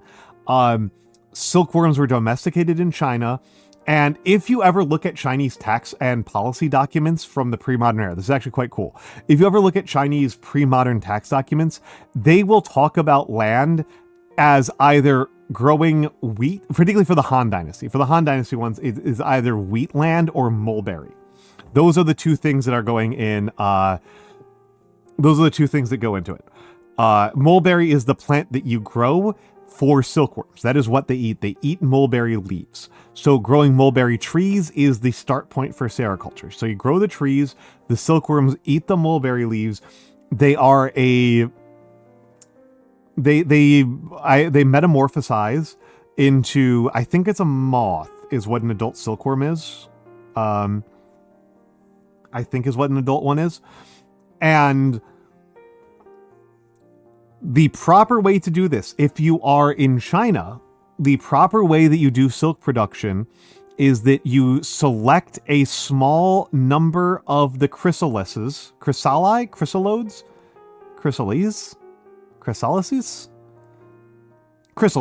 You choose a small number of the chrysalises and you segregate them off from the rest, right? Those chrysalises, you hand pick a couple of chrysalises to be your breeding pairs and your breeding population. And then you take all of the other chrysalises that have, silkworms that are trying to turn into adult silk moths. You take all the ones who are in their chrysalises and you collect them in a pot, and you boil them. Well, the silkworm is still alive, right? That is how, and then you do whatever the hell it is to turn silk fiber into silk cloth. I assume it's a not that distinct process where you kind of mash it all together and you wash out all of the bug guts. Well, pre-weaving, but you can't weave just from a chrysalis. You cannot weave a chrysalis. You need to turn it into yarn or thread first. But yeah, you do eventually weave it, but I don't know what you do. I don't know what the silk equivalent of carding or retting is. You unspool them? Okay. Okay. But yeah, you boil them while they are still in metamorphosis, and then you do whatever it takes to turn them into thread or yarn, and then you weave it, and then you have cloth, and then you can worry about whatever else you're gonna do. If you are a stupid gringo, if you're a stupid idiot gringo, what you do is you wait for all of them to hatch. You wait for all of them to hatch, and then you do all the treatments afterwards. But you wait for, and the thing is that the thing about this is that from the Chinese perspective, hatched silkworm cocoons were not valuable.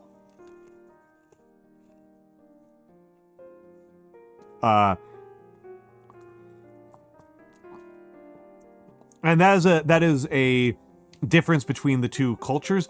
This is not a result of Westerners having different preferences. This is a result of when there was a silk heist. There was a silk heist. There were actually multiple silk heists, but the one that got silk that took sericulture to Europe was supposedly, and I am not sure if this is something that's like well accounted to. This might be the apocryphal version of events. Supposedly some monks went into China, some Orthodox monks went into China and got some live silkworms and hid them in their luggage, supposedly, specifically in their walking staves. That they had special walking staves that had that were hollow on the inside and little hollow hatches, and they snuck the silkworms into the Byzantine Empire. Okay? That is the story. It is not known how true that is. What is known is that we can tell. We can tell if the cocoon was boiled before it was hatched. We can tell if it was boiled before or after hatching by looking at the way that the fibers, like the continuity of the fibers, right? We can tell. And so we can actually tell that. That's something that we can tell archaeologically and experimentally. And all of the surviving silk that we have from the Middle Ages in Europe is definitely not from China. It was definitely made with this Western technique rather than the Chinese technique. We are aware of that one. Yeah. Yeah, yeah. Which I think is neat and fun. I don't know how true the actual story underlying there is, but yeah, we can, I can't believe gringo is disallowed on Twitch. I say the word gringo so much. Gringo is not hate speech in this channel. If there is a slur that is effective against white people, I don't know what it is, but it's not gringo.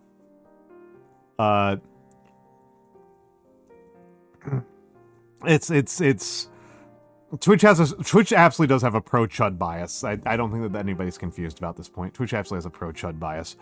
I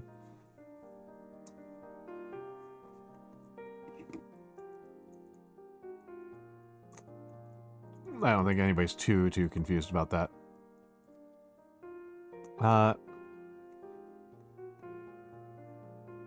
But yeah, I'll just do a quick aside about what Just Hanging Out asked.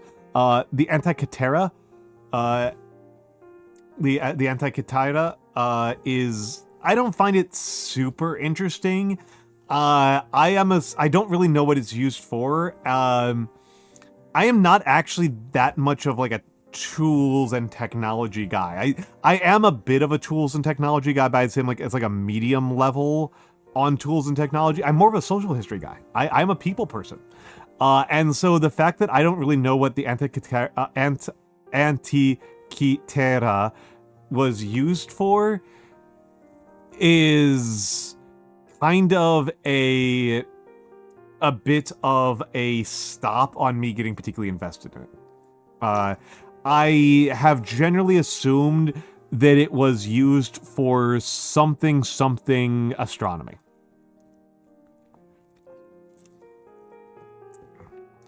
That anything that's that mathematically complex and mechanical in the pre-modern era, I think it's generally pretty safe to treat it as, to assume that it is primarily for the purposes of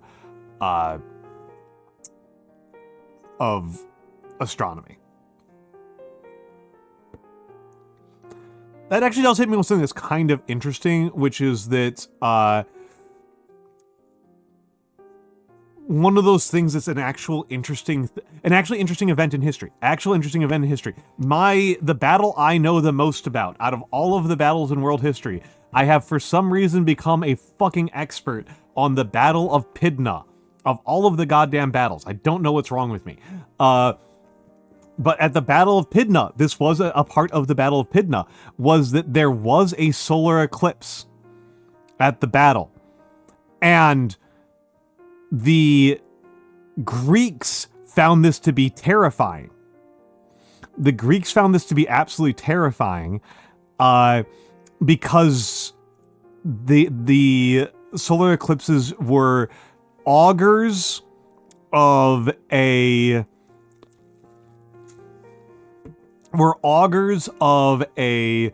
fall of a king, right? And it was King Philip who was at this, right? King Philip Antigonus was the one who was fighting on the Greek side. And so it was seen as a horrible, no good, terrible omen. The Romans had the Roman general, Paulus, before the battle, gave a speech, and part of his speech was telling his people, hey, we are predicting a solar eclipse. These are a regular, predictable phenomena. They do not mean anything. They are just a feature of the world. Neat, right? Neat.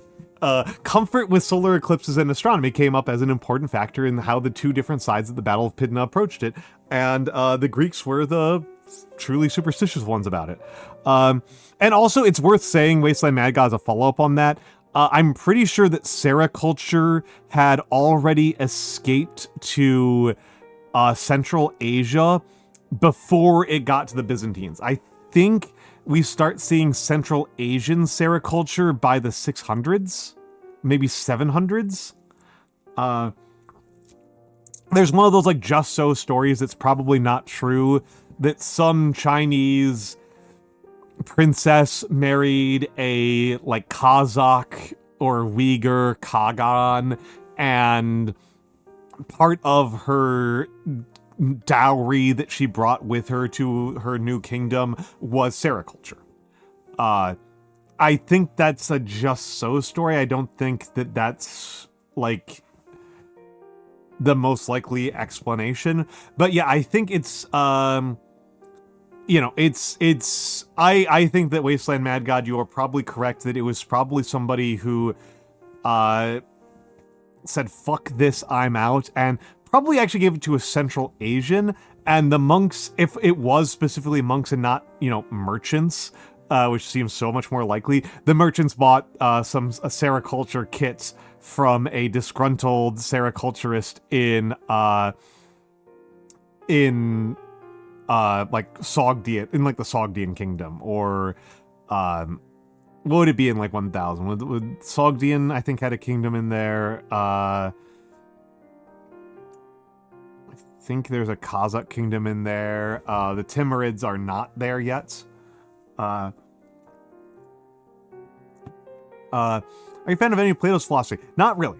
I like Diogenes. Of the ancient Greeks, I like Heraclitus, I like Diogenes, I like Epicurus. I actually do kind of like the Stoics, not a lot though. I tend to prefer the Cynics and the Epicureans. I think I'm actually mostly an Epicurean in terms of my actual disposition. I don't actually know Epicurean metaphysics though, so I don't want to claim too much about it. We are going to the ads, so we'll be back in a few moments.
I am back. Actually, let's go over back to the chatting.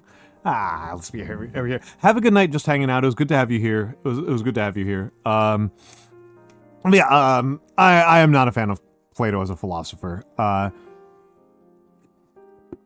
kind of view Plato, and even more so Aristotle, as bootlickers. It's kind of how I think of them. I am pretty unimpressed with their political philosophy and their ethics.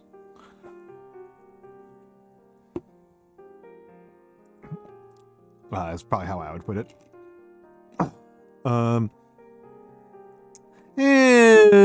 Not to Socrates in specific,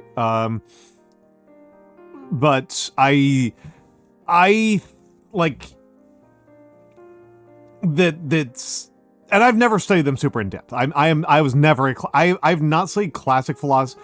One, I am not a philosophy student. I'm not majorly a philosophy studier. Like, I was never a philosopher. I don't have any degrees in philosophy.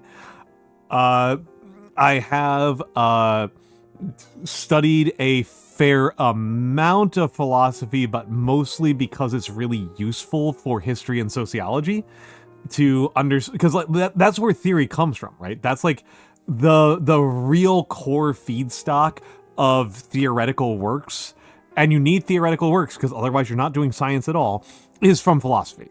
So you encounter a fair amount of you study a fair amount of philosophy, but I didn't specialize specifically in the ancient Greeks or in ancient philosophers in general. I'm kind of surprised as well, especially because we live in an era where like Stoicism has acquired an insane meme quality. Speaking of which, speaking of the insane meme quality of Stoicism,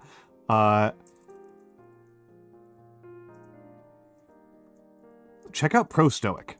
I like Pro Stoic a lot. One of the funniest things to me in the goddamn planet is that whenever I am looking at my Steam games and I'm looking at a game that I love or am really interested in, Pro Stoic has it in their library. Like in his library, it's like every single fucking time. It's incredible how reliable this is. Like, it's incredible how reliable it is that it's always Pro Stoic. It's almost never anybody else. It's always Pro Stoic. I think that's deeply, deeply funny. Yeah, Shrimp is here. Shrimp is here. Shrimp is here. Shrimp is Slay the Spiring. She's aspiring for slays.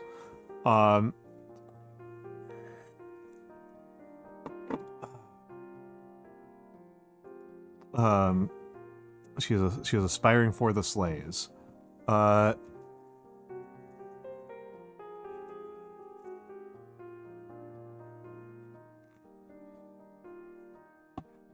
I'm having a Coke and it's turned into a complete slushy because I left it in the freezer for too long. Oh my god, hold on a second. I need to... Is there a way that I can hide the thing at the top of chat? I don't want to look at it. I don't want to look at it. I don't want to see actual... It's giving me like actual numbers. And I don't want to see that. But yes. Yeah, Stoicism has acquired like a completely insane meme quality to it, that is like completely out of sorts with how much I think people actually like it. And I am kind of amused and amazed by this.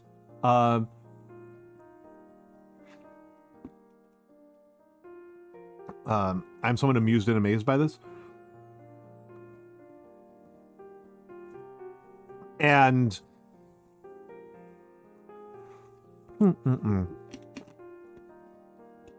the what's kind of interesting about it, right, is that the big claim in Stoicism is in fact the metaphysical claim. That's kind of the big claim in Stoicism. And it's interesting that rarely comes up. It just kind of gets associated with people attributing random badass quotes to Marcus Aurelius. That seems to be what Stoicism actually means to people. Marcus Aurelius was an important character in Gladiator. Dog ate my book on Stoicism ain't been the same since. Yeah. Of the ancient philosophies, I honestly found Plato to be very difficult to relate to. Like I said, I view him as a bit of a bootlicker. Not to Socrates specifically, but to just like anybody in power. I tend to view my read of Plato's political philosophy was that a good political system is an unequal political system. That a good politics is a politics that finds intrinsically and innately virtuous people and gives them outsized power over other people. And I am deeply hostile to this. At a very basic level. I feel like Aristotle's even more of a bootlicker. Like, I feel like Aristotle's even more of a bootlicker. Oh, that's a good meme. That's a good meme.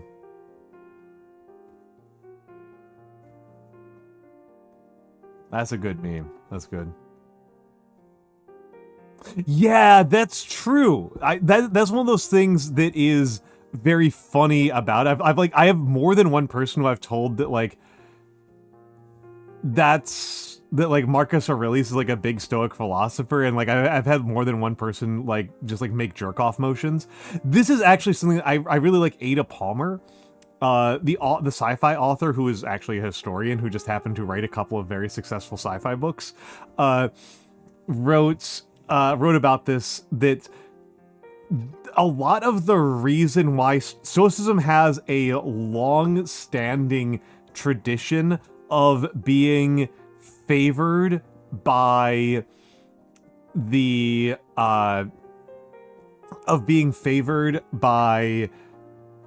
powerful people, because Stoicism doesn't ask you to give up power. Cynicism asks you to give up everything, right? Being a committed cynic is like, you give up everything to be a committed cynic.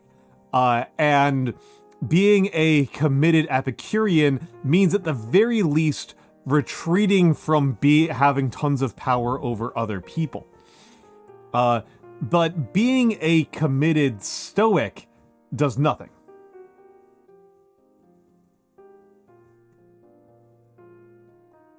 In more modern days, Ford was doing insane oshikatsu for Edison. What does oshikatsu mean? I don't know what oshikatsu mean. All I can think of when I see katsu there is like fried food. That's what I'm thinking of. I'm thinking of fried food, which is not helpful. I don't think that's what you're going for. I don't think that's what you're going for.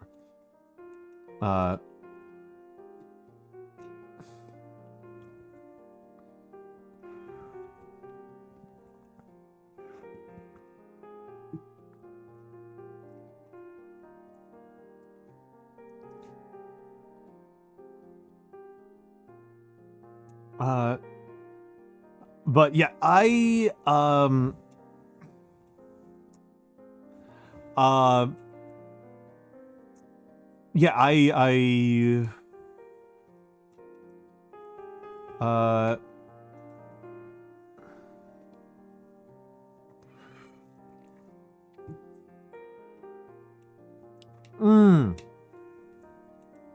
stuff you do to support your Oshi. Okay.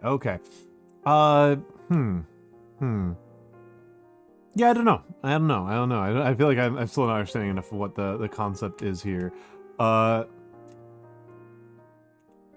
Yes, CEO reads meditations to feel he has face struggles, but more importantly, to tell his employees to endure their struggles that he is causing. Building a one-to-one replica of their lab in suburban Detroit. Okay, the funniest version of that Kari Kari is probably going to be courtesy of Saul Kripke. Saul Kripke is a linguistic philosopher of the 20th century, and I legitimately do not actually remember what his meaningful contributions are, because what I mostly know him for is for the incredibly funny criticism of Kripke. The criticism of Kripke I remember, and I don't even know how substantial it is, but just that it's very funny. That Kripke, yes, the logistician, yes. Why did I hear that in the Epstein meme voice? I definitely like the way that you said that made me think of the like Epstein meme voice. You know, the financier? I'm talking about Jeffrey Epstein, the financier.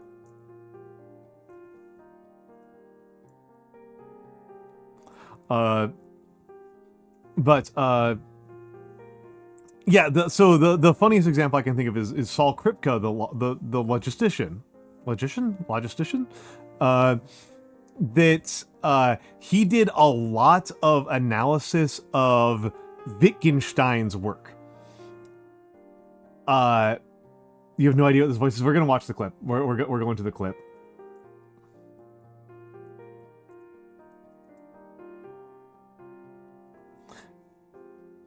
Was a friend of Kripke. Okay, so we're going to the clip, but so the trick about the big trick about the criticism of Kripke, which again I think is a very funny criticism, is that Kripke was not reading Wittgenstein honestly. That a lot of the things that Kripke claimed Wittgenstein did were things that he inserted into the text, right? That he is overreading,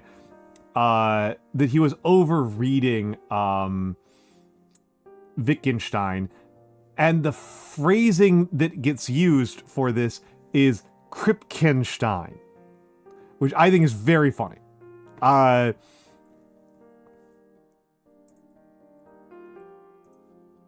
I think this is a very funny way to criticize somebody.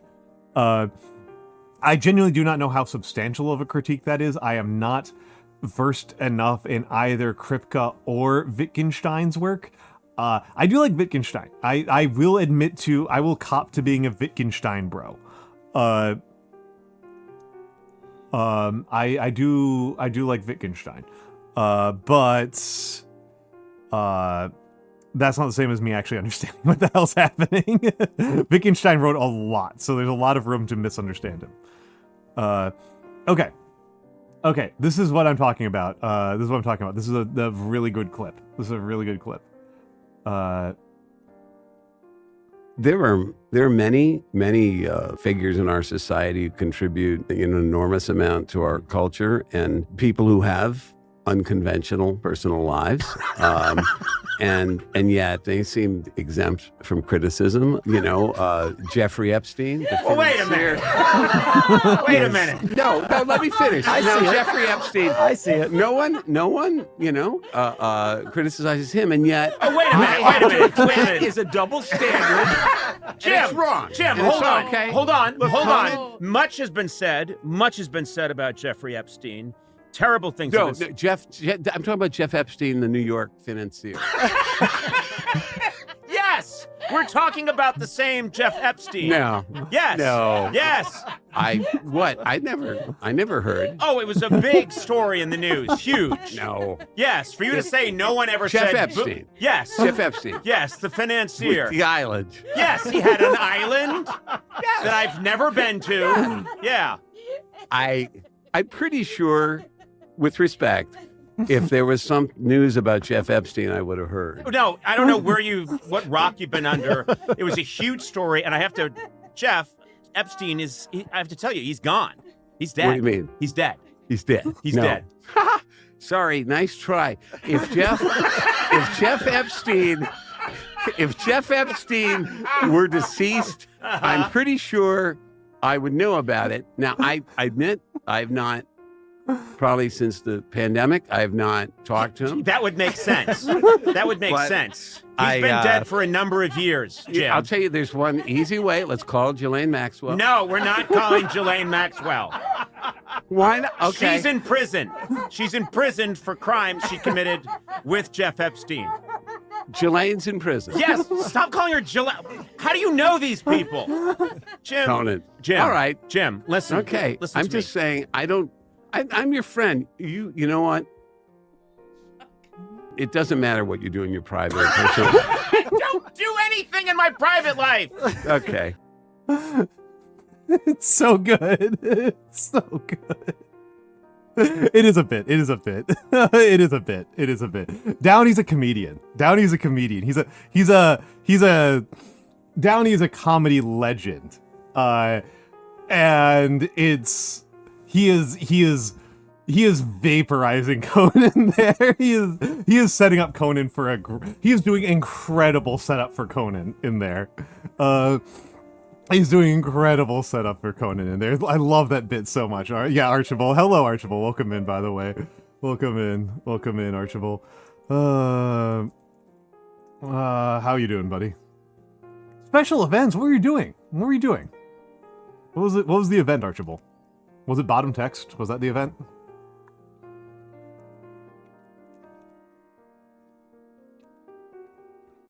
Christmas show. Oh hell yeah. Oh hell yeah. Where's the gaming? Where's the game? I periodically get people telling me that they're very happy when I don't do any gaming, when I just get completely derailed and just talk for forever. And then here's Noir being like, I was promised gaming. I was promised gaming. But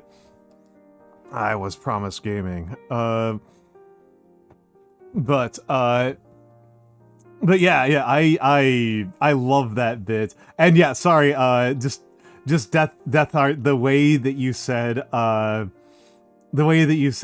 like just the logistician question mark just really made me think of that bit. Of that bit. That was like how I heard that was in Jim Downey's voice there.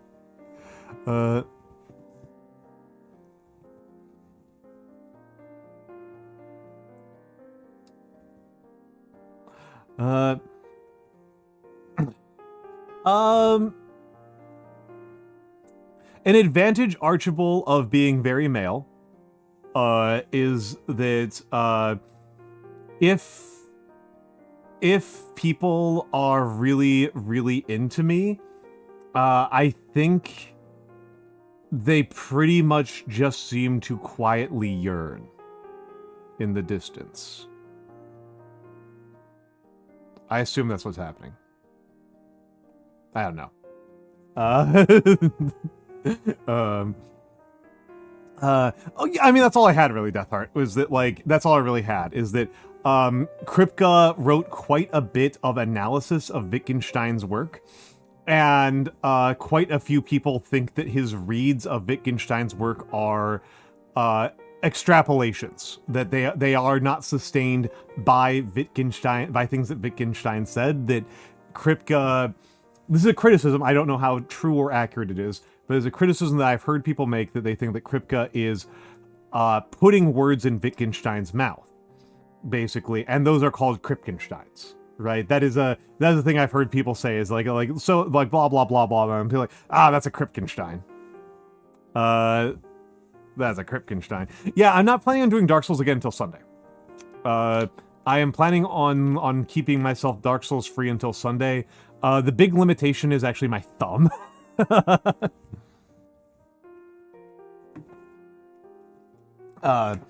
Big limitation is actually my thumb. All I ever see him do is yapping.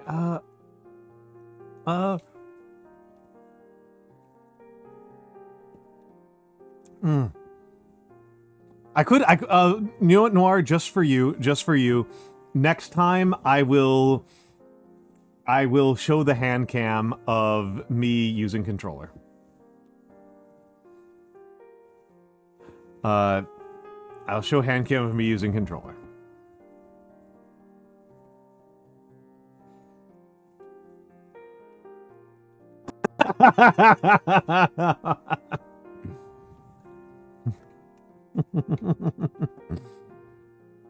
Strictly speaking, it's a $20 controller, but I bought it 20 years ago, so inflation, you know.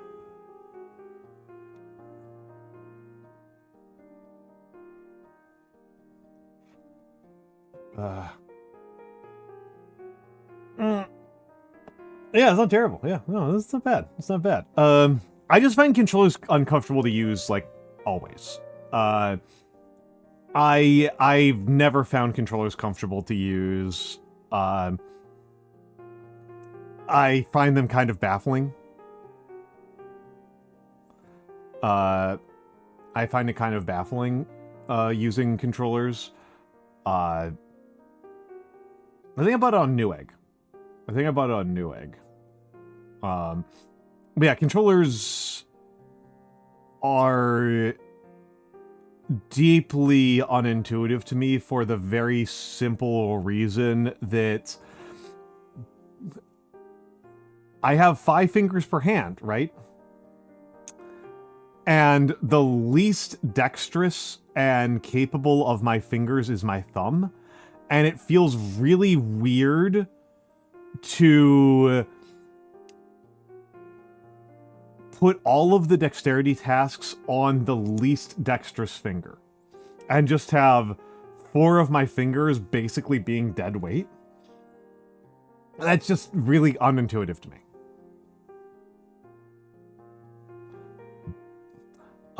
The one game where I liked controller was... I didn't even use it all the time, but I did kind of like using a control stick for Omega Strikers.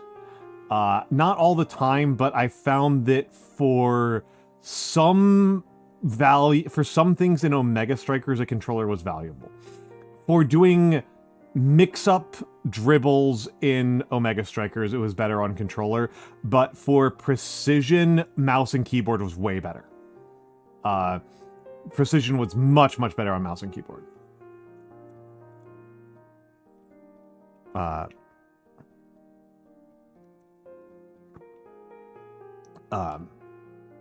So, yeah.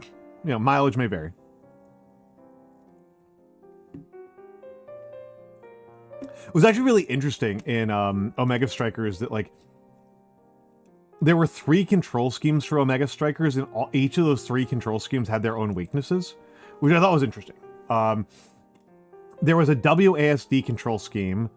There was a WASD control scheme. There was a Diablo-style control scheme. And there was a controller control scheme, and all 3 of these had their own weaknesses, which was interesting. The big weakness on WASD was that you didn't have you didn't have full direction. You just had 8 directions that you could move in, and you could kind of tell when somebody was on mouse and keyboard, because instead of moving smoothly at a 30-degree angle, they would move at a 45-degree angle and then, like, zigzag.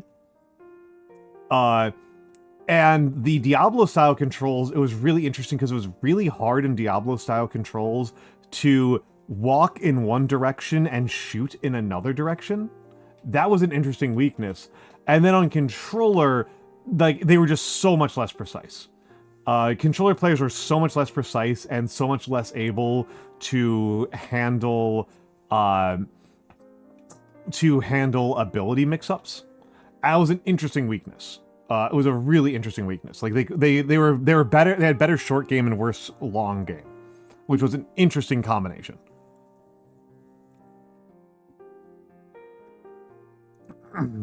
Yeah, so it was like I said, for Omega Strikers, it felt better than other games, but for, like, every other game I've ever played, I have just been goofing off. I mean, sure. I'm bad at like, yeah, and it's you know, yeah, it's, and that's you know, that's a weakness for Dark Souls, right? The, like my lack of precision has definitely gotten me killed more than a handful of times in Dark Souls. You know, that's definitely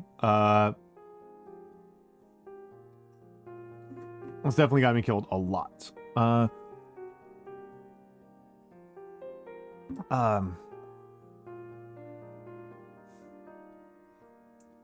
Well, I could make it worse for you, and I could do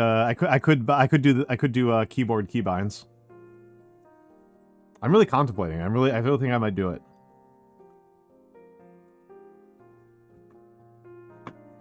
I really think I might go over to keyboard, all keyboard, not mouse and keyboard, just keyboard, no mouse.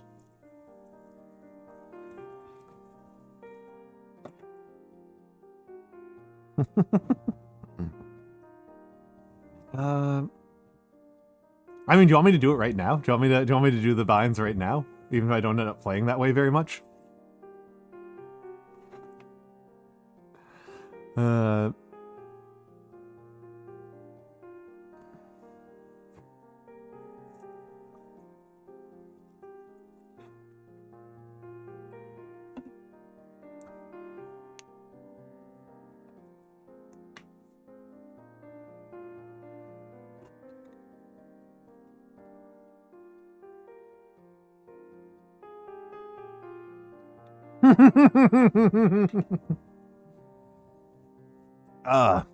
This sounds like fun. This sounds like fun. You've given me something fun to do.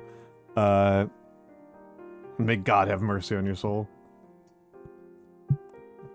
Well, the reason why I'm thinking that Dizzy Chicken is that I have a control schema that I have used for other games that I can translate into Dark Souls in a way that sounds satisfying to me. In a way that sounds satisfying to me. Let me just take a look to make sure I don't show off anything I don't want to show off with hand cam.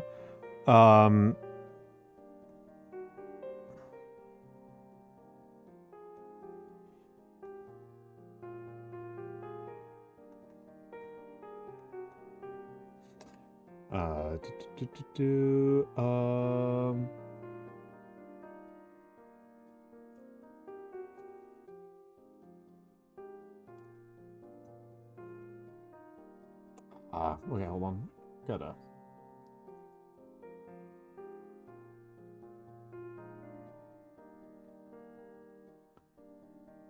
Okay.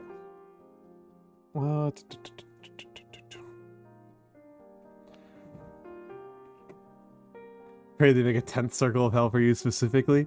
What is even the sin? What is even the sin? What is even the sin?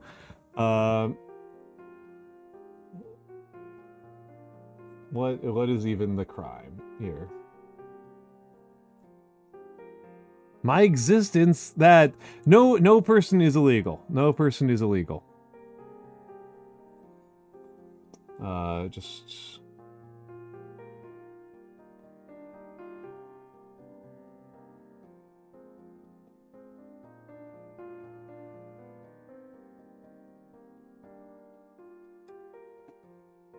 trying to make sure my hand cam is being goofy. My hand cam is being goofy. You might be saved just because my hand cam is refusing to hand cam.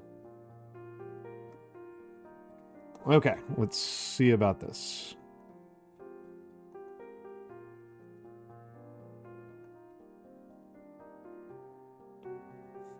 Oh, come on.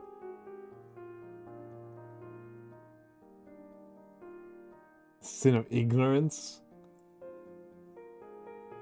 Okay, let's just go over here and see if I can get the hand cam working. I don't know why the hand cam's being weird. But it is being weird. Okay, let's... Also, a little Lost Notebooks. I'm trying to turn on the hand cam.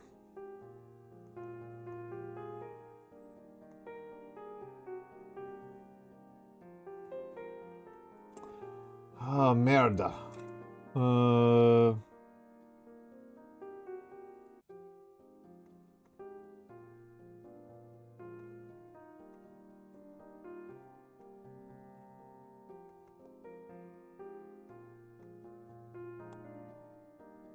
of all of the damn problems to have.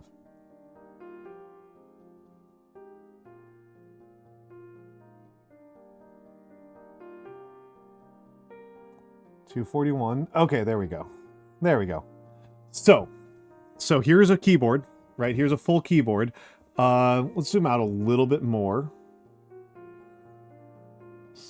Here's a 100% keyboard, okay? And here is the control schema that I used to play Hexen, which is what I'm thinking about, okay? I'm thinking about Hexen. So WASD to move, okay? WASD to move. I forget what I use Q and E for.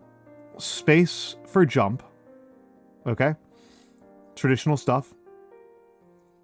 I think F was interact.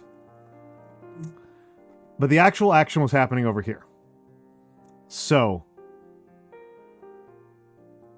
move left, look right, look down, look up, reset, shoot. I think I used 1, 2, 3, 4 for weapons, because this is Hexen. And I believe 7 and 1 were ascend and descend. And I think Q and E were cycle items. What was I using 9 and 3 for? Maybe 9 and 3 were cycle items, and then plus sign was use item. So what I was thinking, right? What I was thinking for Dark Souls is WASD for move, obviously. And then left, right, up, down, lock on, light attack, heavy attack. Obviously tab for block, classic tab for block. But then I'm kind of lost, right? Then I'm kind of lost. I have a couple of different ways that I can think about this. Like I can use, I think O for chug makes a lot of sense to me. I think 0 for chug makes a lot of sense to me. Get some use out of my thumb. And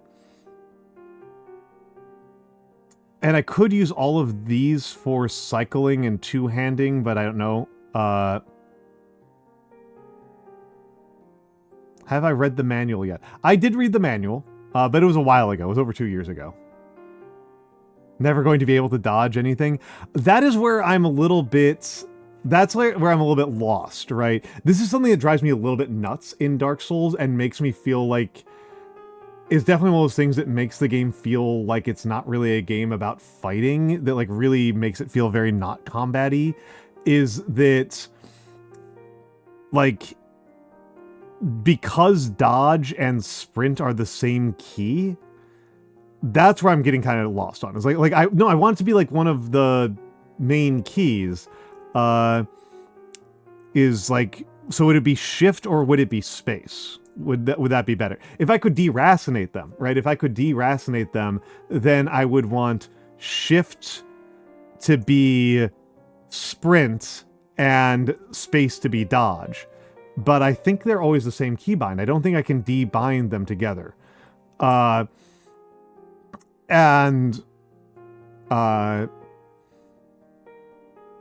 So that's, you know, those are, you know, I in general, I like to have movement on my right hand, and then if my character's doing things with their legs, I want it on the left hand, and I want things that are done with their upper body on the right hand. I don't know. I've kind of like gravitated towards that, particularly in Helldivers, right? That's very much how I play Helldivers. That's very, very much how I play Helldivers.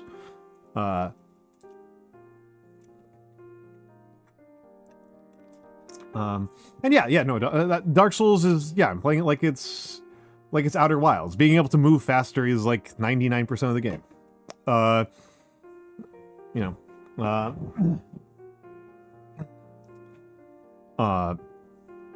yeah, I'm trying to think about what else I need. So,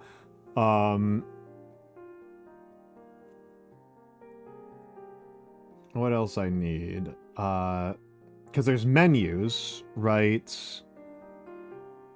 There's menus, and then there's item switching. There's menus and item switching are not really bound. Yeah, no, camera controls were set up. Camera controls are set up. Camera controls are on the numpad. Camera controls are on the numpad, and I mean, I could put parry on caps lock or something, but we don't do that here. we don't do that here. This is going to be Nor. I'm going to be a lot more precise with camera usage using numpad. Compared to using a control stick, I am so much better with using numpad for look. Nor, I have been using numpad for look since like the 90s. We are using a control scheme that I was using back in the 90s. This is the control scheme I used to beat Doom. I beat Doom and Hexen on max difficulty with this shit. Because mouse controls in those games are terrible. The mouse is not nice to you in those games. This is how I beat. I have beaten FPS like this. I am so much more precise. This is positive change. You're just a coward. I know the pain, but Duke Nukem 3D was your jam.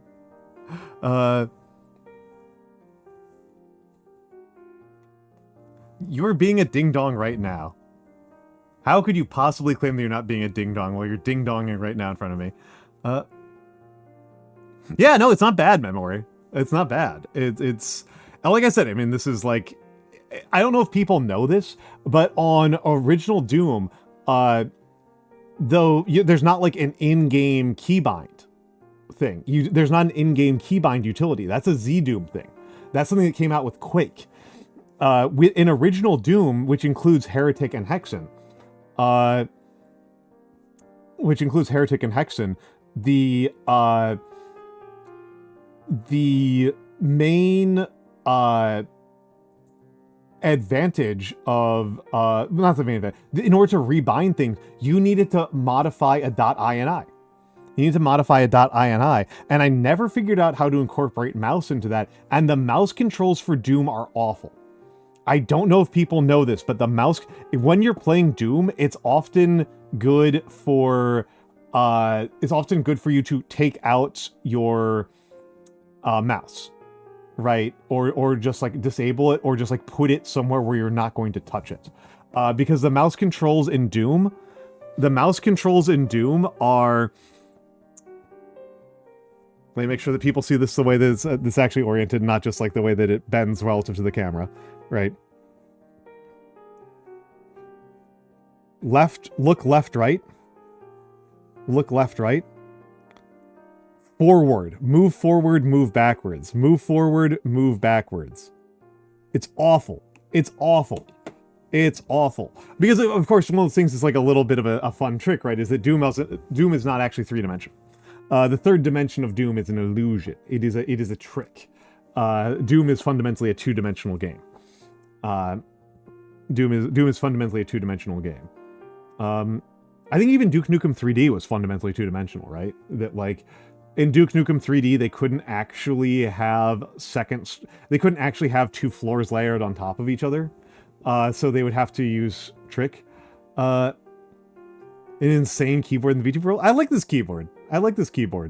I can imagine a better keyboard. I have not been able to find a keyboard that I like more. I haven't been able to find a keyboard I like more. What the hell is a keychron?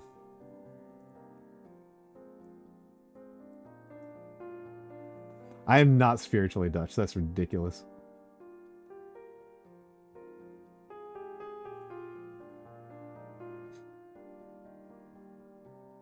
Oh, I got excited very briefly because the banner image on this was a split keyboard. I would like a split. I would like a full split keyboard. I would actually like a Moonlander, but they're like $300.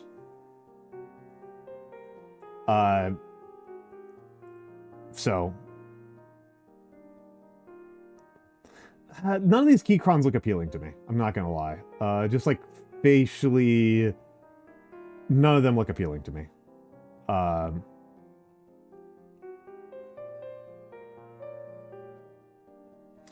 He still thinks it's World War II. Yeah, Nora, $100 is like half a month's rent for me. That's like make or break money.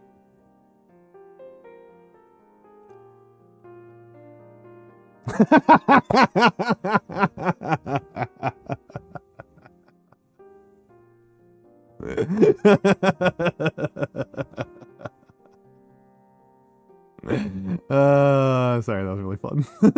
I'm surprised nobody made fun of me for my mouse. This is my mouse. This mouse is actually great. I will endorse this mouse. I will endorse this mouse. You know what? I'm gonna shill. I'm gonna shill. I'm gonna shill.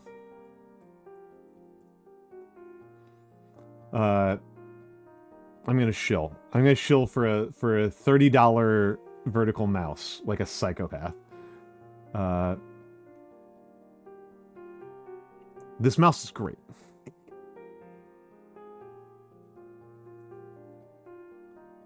Where do you get it? Yeah.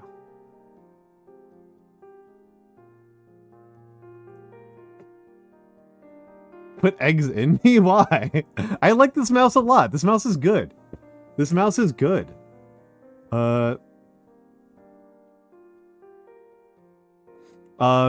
It's not my main mouse. This is the mouse that I use this mouse like, I don't know, about half the time. But I really like this one. As vertical mice go, I've tried a couple of different vertical mice. This one has been the most comfortable. This one's been the most comfortable.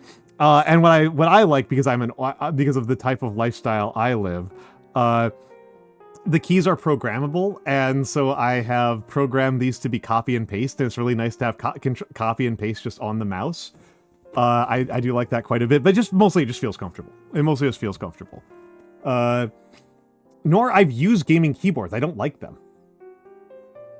I actively dislike mechanicals. I actively dislike mechanicals. I consider them an active downgrade. I find them viscerally unpleasant to interact with.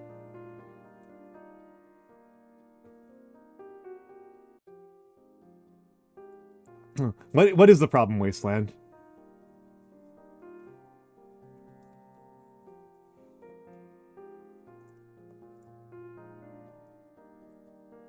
I don't think my keyboard's that dirty. Is my keyboard dirty? Is that what people are mad at me about? I guess, okay, there's a hair there. Noir, that means me not using a mechanical keyboard means more mechanical keyboards for you.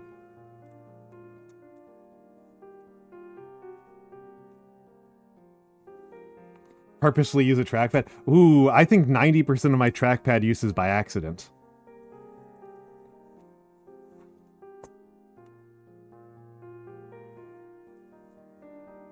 The same trackpad?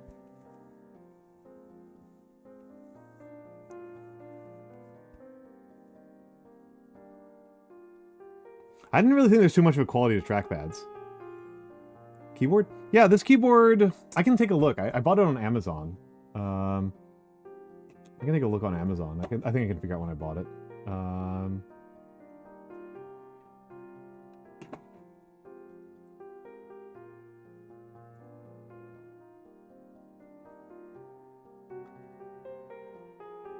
When did I buy this thing? Are they gonna make me like... No, I don't want to use that. They're... Actually, no, I'm gonna say... Blue, I'm gonna say something that's even more annoying to you. My Amazon account wants me to check my phone for my one-time code. I don't even know where my phone is. I don't know where my cell phone is. I just know that it's not near me right now, so I will have to check it later. This one, this keyboard I've had for bare minimum 5 years. Somehow terminally offline during a live stream.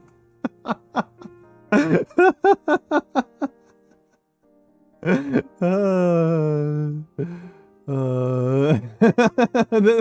am going to wear that with pride. I am going to wear that with pride. That is going into the chat screenshots. I am so impressed by that. That's so good. That's so good. Yeah, I instantly dislike this one. Noir. I am sorry. This is I think this is worse than my keyboard. I'm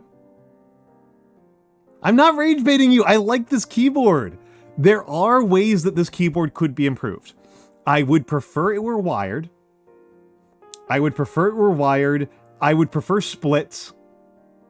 I would prefer wired, I would prefer split, and I would prefer that there was more than one thing I could do with the spacebar. I always feel like this is wasteful.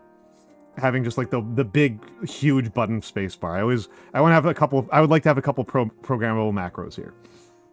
But I would like to have a split keyboard so that I can, you know, like that. I'm not rage baiting you. I like this keyboard. I like this keyboard.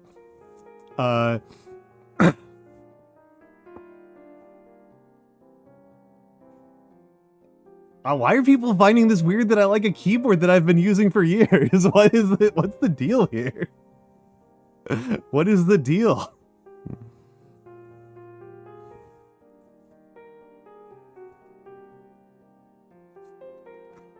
You can. I genuinely don't get what is the problem with this keyboard. I like this one. Flat. I'm not like I swear I like this one. A thing that I like about this keyboard, this is actually I actually shopped around quite a bit. For this keyboard because this was a feature that I wanted. I really like having the F keys super tight in. I like having the keyboard super tight in.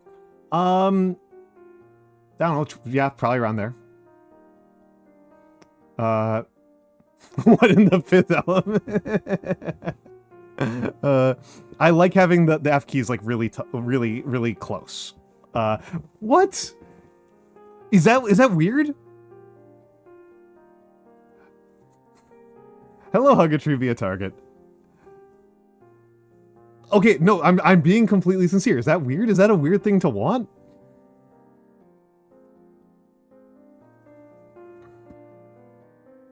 Why is that a weird thing to want? What?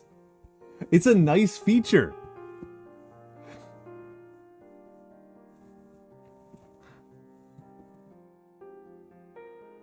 Yeah, honestly, Theo, if these keys were like 2/3 the size that they currently are, I wouldn't be afraid of fat fingering anything. I have never felt fear of fat fingering my F keys.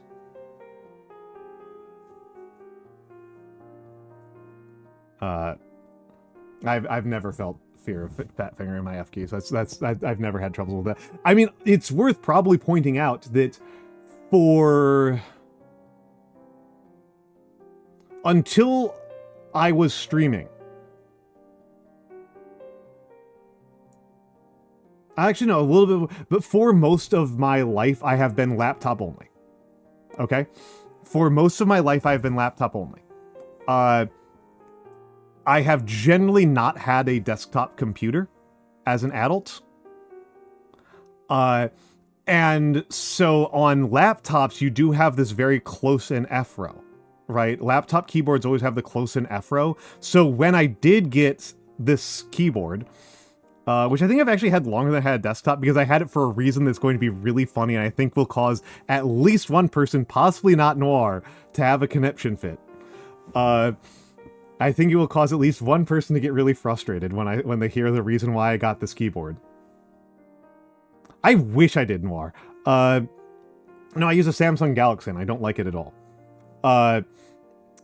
Whenever I use a keyboard that's a normal full-size keyboard, I get really annoyed at how far I have to reach for the F keys because I'm used to laptops where the F keys are like right here.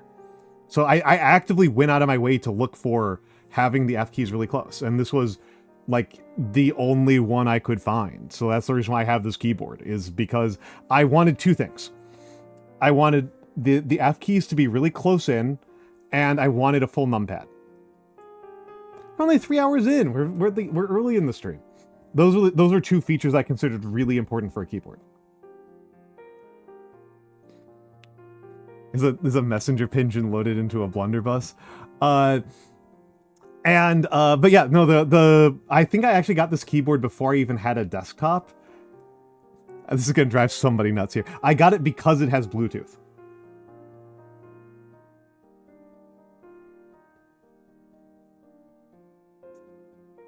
My intended use for this was not for using with a computer. My intended use for this keyboard was so that I wouldn't have to use the touchscreen on my phone.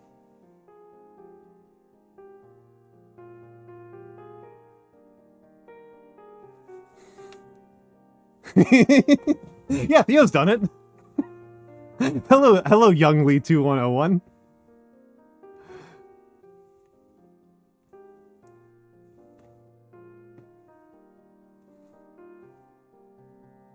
I just hate typing. I just hate typing on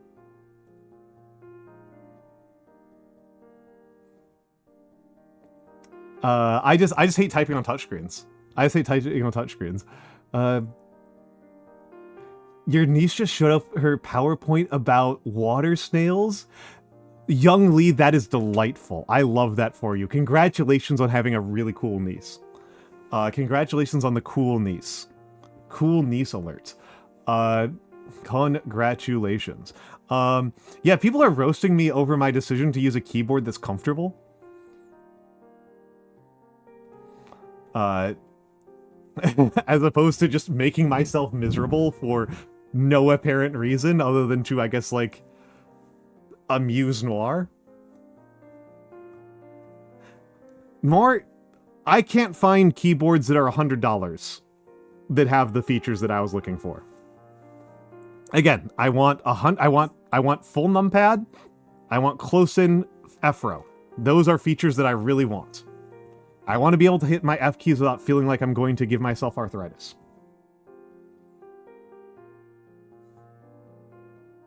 I don't like mechanical, it's true. It's true, I actively don't like mechanical. It's a displeasing sensation to use mechanicals.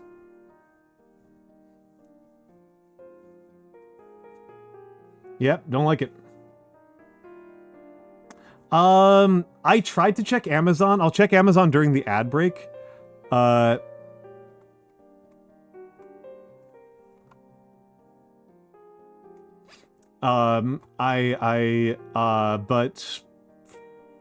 probably over 5 years, I want to say. Less than 10. Less than 10.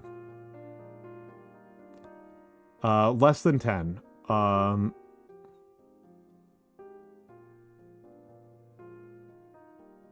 But less than 10, more than 3. I somewhere in between those. But also, again, like, the only thing I don't like about this keyboard, the only thing that would improve this keyboard from my mind would be if it was split. That's the only thing that would improve it for me. That's the only thing that would really improve it from my mind. And what the heck is a top ray? Honestly, I wouldn't mind even this keyboard being a little bit smaller. Remember, folks, I am a high precision guy. Even this is like a little bit big, if you ask me. I would kind of prefer the keys to be a little bit smaller. I mean, literally split in two. The 90s style is not would not do it for me. I want two separate keyboards.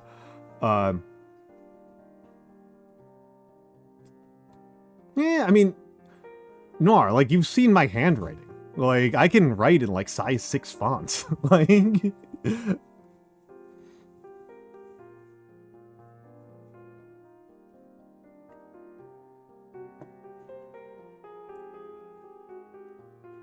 Nah, I think Noir's just trying to rage bait me. I think this is Teflon Al on display here.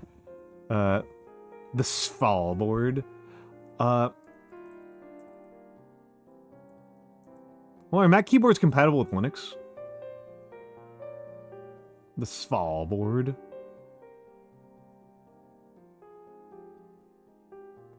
Okay, the Svalbard's kind of cool, but this also seems really hard to type with. I think she's trying to bait me. I think she's just messing with me. This thing's crazy. How do you type on this thing?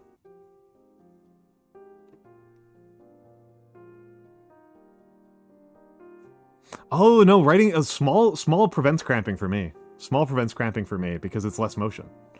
Less wear. Less wear. That's the reason why I like writing in cursive, is because there's less motions. Fewer motions. Fewer motions, more savings. Yeah, this thing's crazy. I feel like I'd take a long time to learn how to get, I think it would take me a long time to get up to 200, not 200, 100 words per minute. Admittedly, I'm almost never at 100 words per minute. I'm usually like 80 to 90.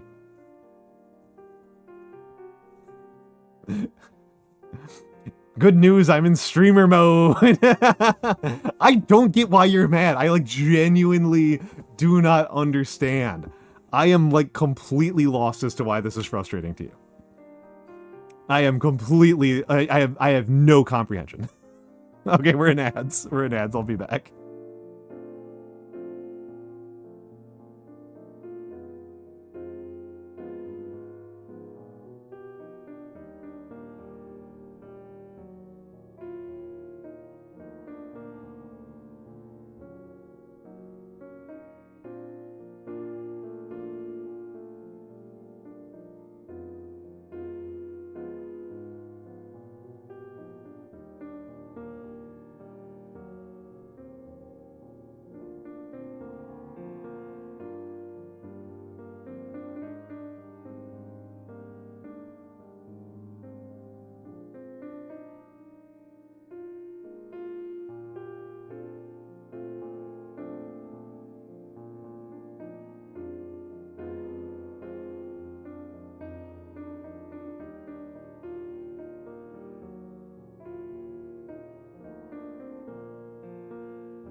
All right, I'm back. Hello, hello, hello. Hello. Okay, I was able to check it. I bought this keyboard in 2023. This is from 2023, so it's actually more recent than I thought.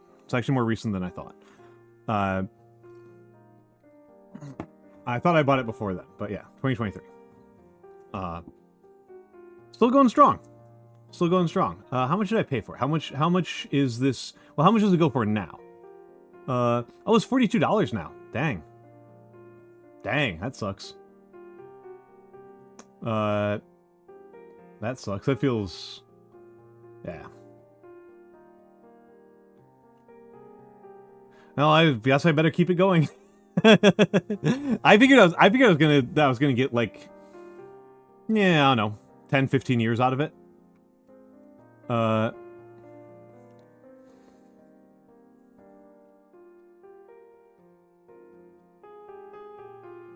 Yeah, inflation, tariffs, gas prices, yep, things of this nature. I actually like this one quite a bit. It even uses the old school batteries.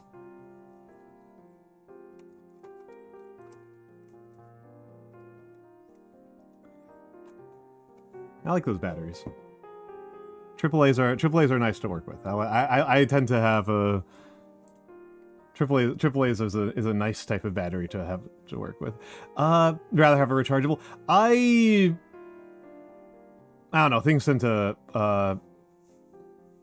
rechargers tend to, I don't know. I've worked with lithium ion technology and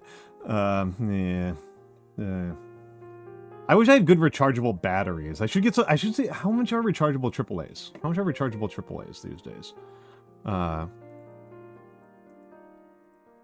Are rechargeable AAAs a thing?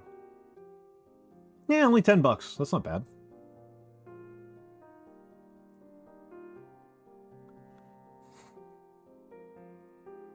Okay, flat out, I do not understand. I do not even understand the connection between what I am saying and another person being angry. I do not see a connection at all.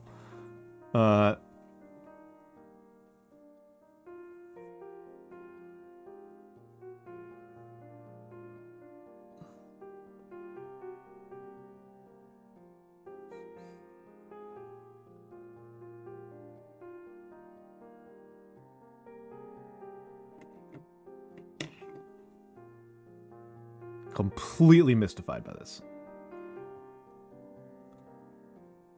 I am completely mystified.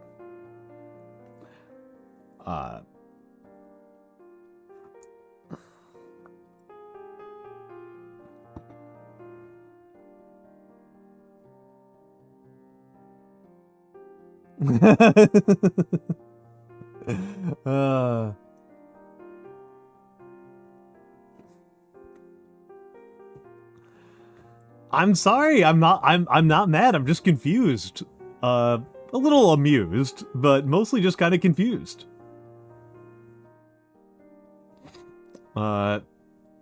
Mostly just kind of confused. It's just not a connection that makes any sense to me. I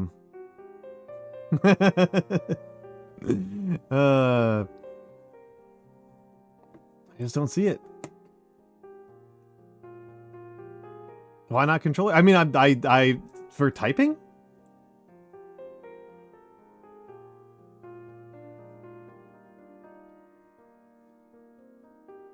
What?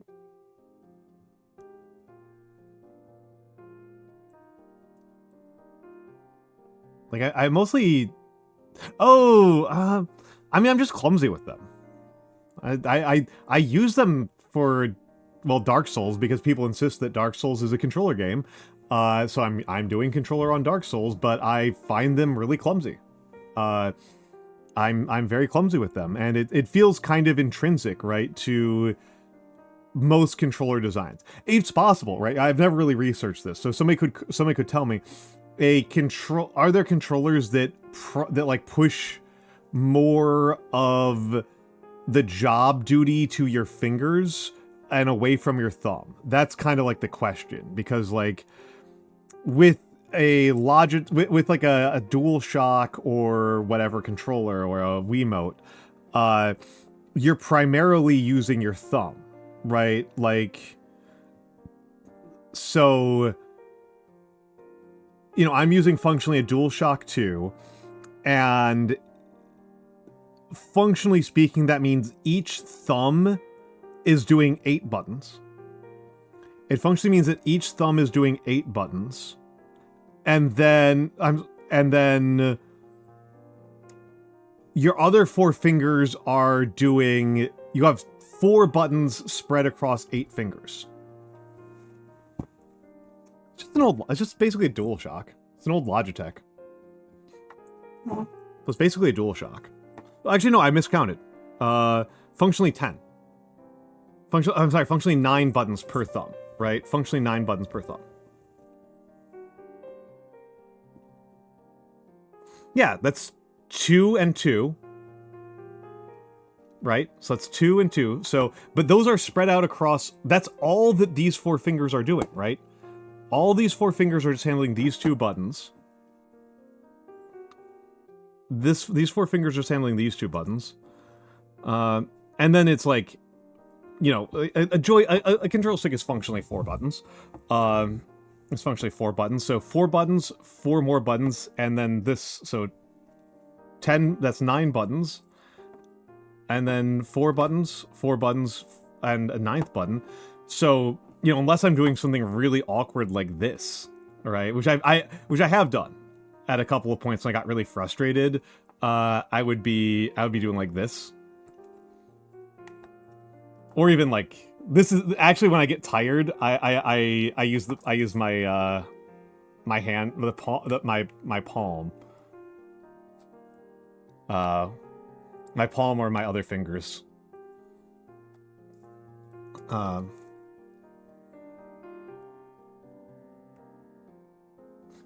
Yeah. I don't know. Yeah. But yeah, it's just a lot of stress to be on my least valuable finger. On my least, I shouldn't say least valuable, but my weakest finger, right? Of my 5 fingers per hand, my thumb is my least dexterous. So it's, you know, it's putting a lot of strain and expectation and demand on something where I'm weak. Opposable thumbs are nice, but they're for like raw physical strength. Again, like Noir, like I'm a calligrapher, right? Like my thumb is just kind of holding things steady.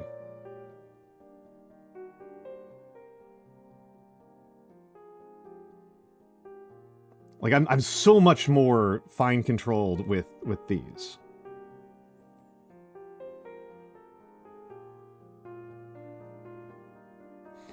I mean, I don't know, Theo. Again, I'm clumsy with it, right? It's I think it's largely a matter of like experience. I'm sure that if I put in, how much time do you think it would take for it to be equal, right? For like equal time commitments. For equal time commitments, for my controller use to catch up to my keyboard use would be 10,000 plus hours.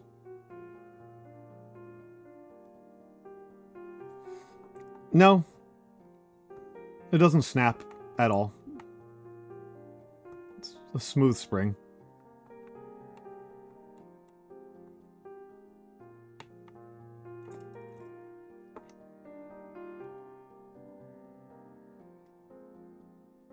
There's a box that limits it that's at the corners, but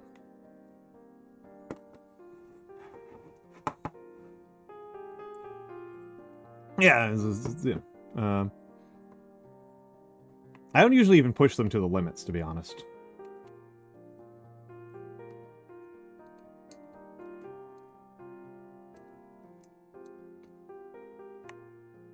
I think the springs are kind of strong, actually. Mm. Oh.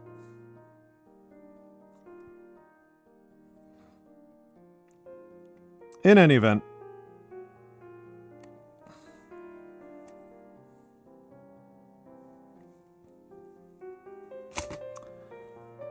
I don't know. Outside of the Dark Souls, outside of it being like a challenge for me beating Dark Souls, I'm probably not going to use the controller for anything. Like, again, I find them clumsy. I have tens of thousands of hours of practice using mouse and keyboard, not just for gaming, but for like a lot of things. And yeah, I just feel very clumsy. I feel literally all thumbs, right? That's the phrasing, all thumbs. I feel all thumbs. Like, when you saw me doing this origami, I wasn't doing it with my thumbs primarily. I feel like Katamari wouldn't even be the first VTuber I watched playing it with keyboard controls. I love Katamari. I love Katamari Damacy. I haven't played it since...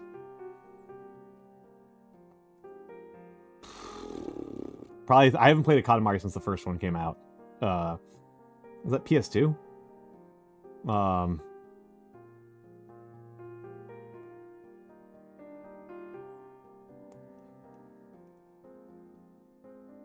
Noir, I am so confused. I am so confused. I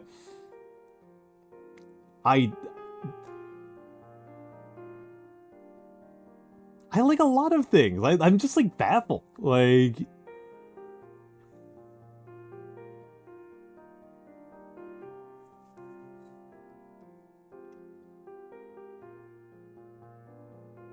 picked up an original copy at ASIN. You do not own a PS2. That rocks. That rocks. Yeah, that rocks. That rocks.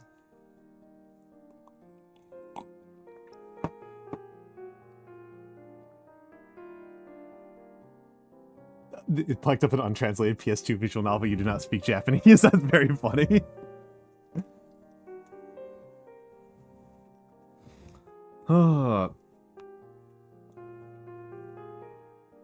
Yeah, Noir, I do not understand at all. You are acting like there is significant spiritual import to the hand motions that a person makes when they play with toys.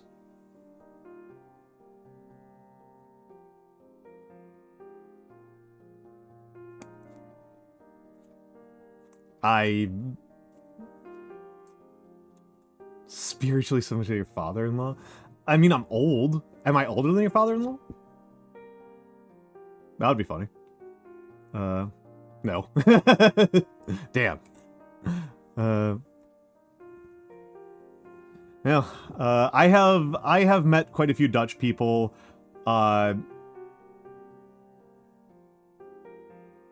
I've met quite a few Dutch people. I'm gonna DM you something.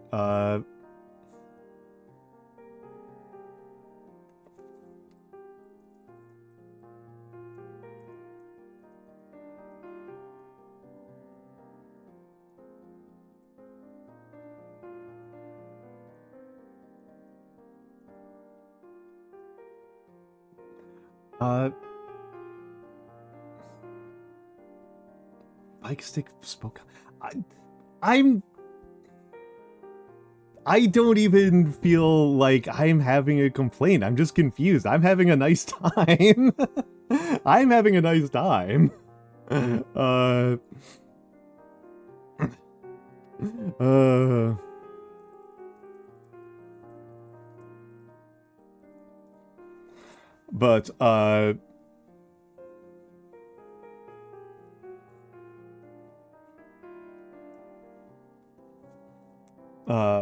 But yeah, it's oh, excellent. Enjoy your gardening. Yeah, I mean, it's largely that, like, I forget what the controls are. That happens quite frequently, right? Like, you know, like, I this is dodge and this is drink. I think, but I sometimes think this is dodge, and I sometimes think this is dodge. I will use any of these 4 buttons for dodge, like by accident. I will frequently use this and this for drink. I don't think I've ever used this for drink, but like, I would say like a 30% chance every time I dodge, I hit the wrong button. No, I don't want to travel to DC. Light attack, heavy attack, block, parry. Or what the shoulder buttons are doing.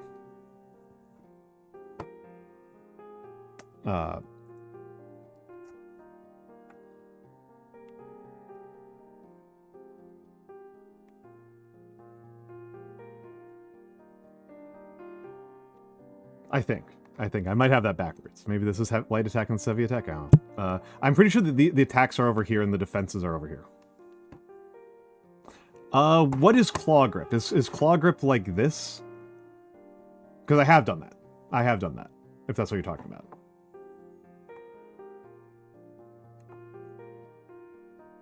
Oh, then I don't know. I know what claw grip is with a mouse, but the claw grip doesn't mean anything with a vertical mouse. You can't claw grip with a vertical mouse. That's gibberish. Yeah, I don't have muscle memory for using a controller because I don't do it very much. I use the controller for Dark Souls and that's it.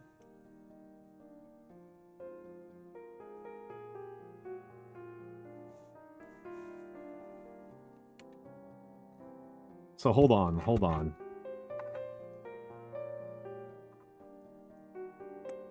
Have a good night, Wasteland Man. God, enjoy your gardening. And I'll see you around tomorrow.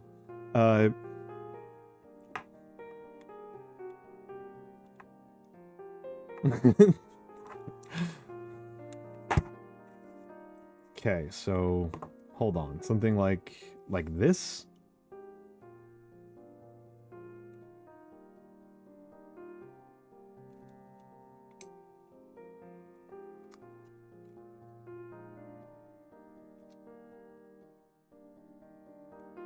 It's kind of tough.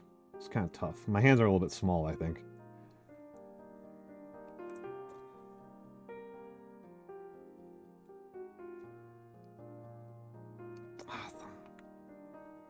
Yeah.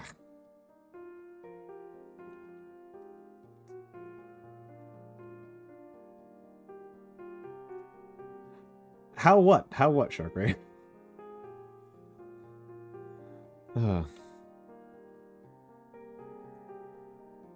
I don't know, everything feels awkward. Everything feels awkward. Everything feels awkward.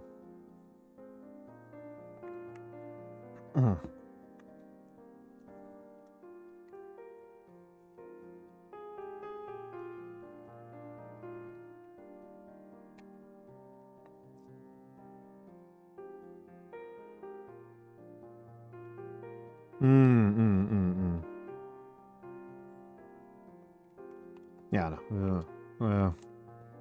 Now, that thing's going back on the shelf until next Sunday. And going back in storage till next Sunday. I've never heard of a Razor Orb Weaver. Never heard of an Orb Weaver. I know what an Orb Weaver is as a spider.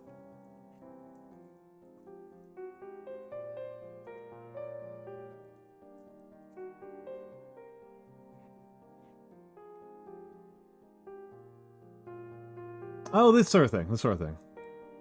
I can see the value in this. It's still a little...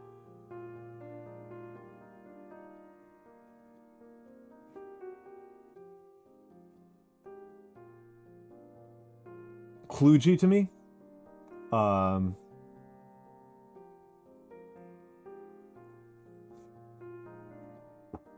Because, like, hold on. How many... Let's think about what it would be like to type on this, right?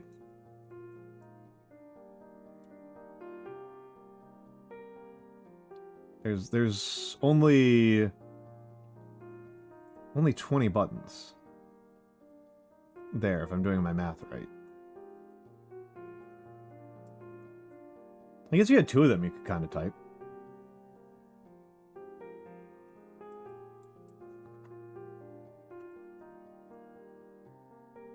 Oh, I don't know. I remember that I write a lot. Remember that I type a lot. So, like, I don't know, it's kind of like my default brain space is, like, writing. It's like writing and reading. Like, I read and write more than I game. Just in general. That's kind of what a computer is for me. 10, I think. I'd say around 10.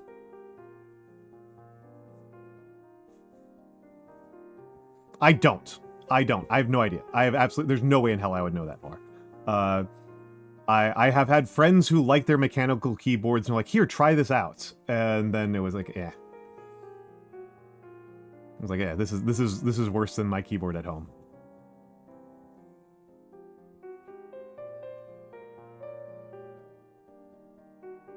I prefer smaller travel distances on pretty much everything I use.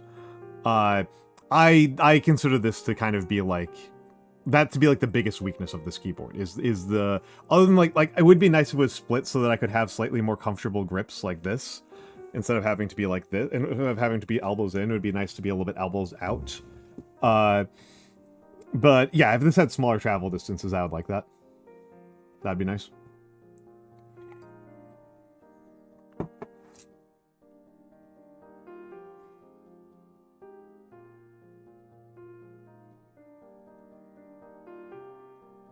But, you know, so it goes.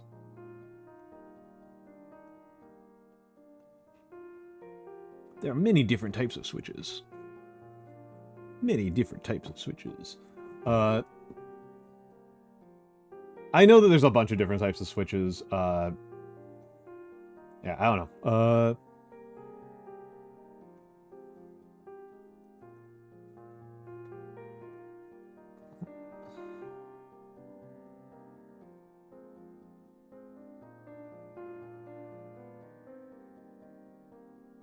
What does the bump mean here? Because my first thought when you said bump was cocaine, which I don't think is what you're trying to talk about. That does not sound accurate. I do not think that that is the case.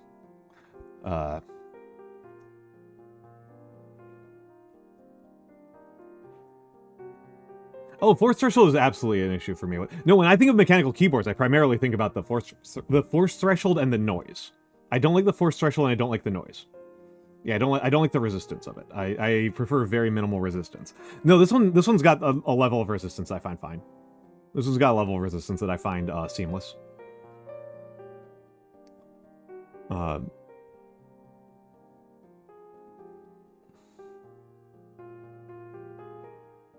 Okay, I'm actually kind of curious. What is the agenda here?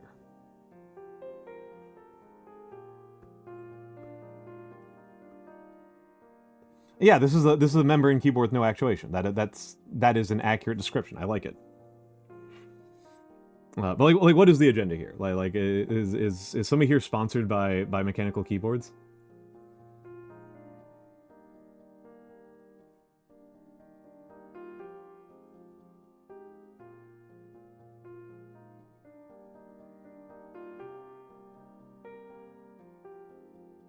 Big mecha keyboard. Big mecha keyboard. Yeah, that's via mix. Big mecha keyboard.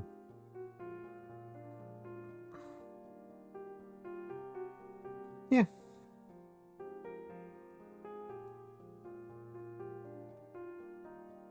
None of those words are in the Bible, Nor.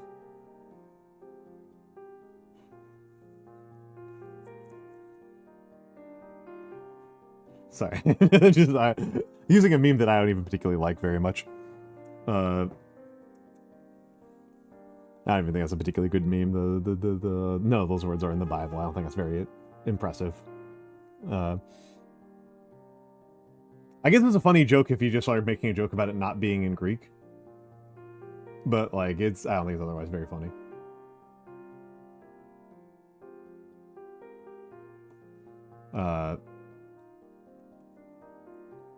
Otherwise not into that meme.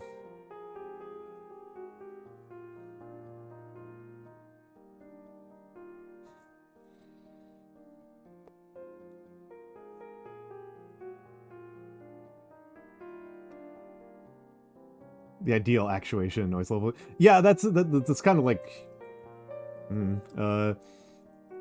There's things I want to improve in my life. There's like, I definitely have things that are not as good as I'd like them to be.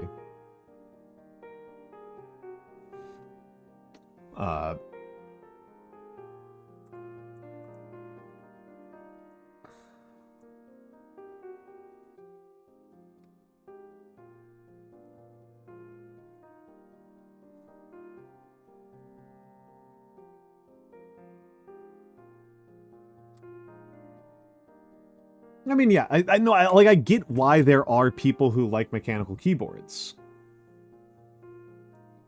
I get why there are people who like mechanical keyboards. Like, I mean, I like fountain pens, right? I like fountain pens. But, you know, if somebody... And there's things that I like about fountain pens that I think are quite nice, but I can't honestly, like, really, like, recommend that somebody just gets into fountain pens.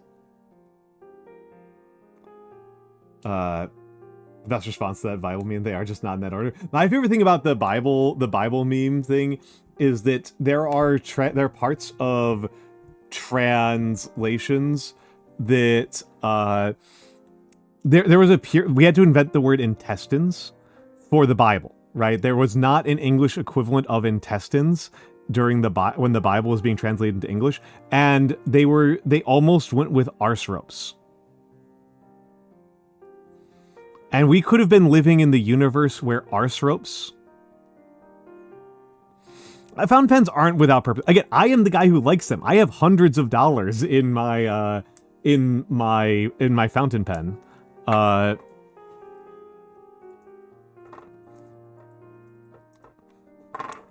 have hundreds of dollars of fountain pens, but a Pilot G7's pretty good. A Pilot G7 is really good. Hello, Galaxy Wolfstar. Hello, hello, hello. You got it in after Wasteland Mad God. Yeah, let's... Yeah, I probably have like $300 fountain pens.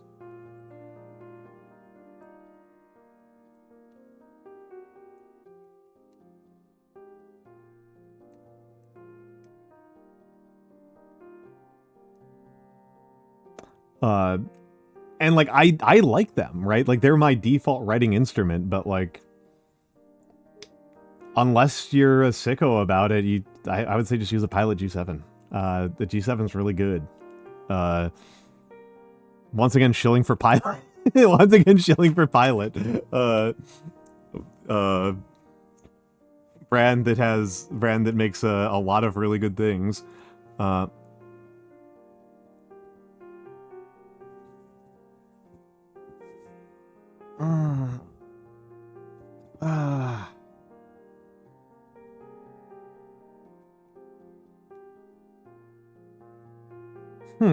Interesting. I always worry that I'm taking too much of the easy way out, if I'm honest. I feel like I have to slow myself down a lot from taking the easy way too often.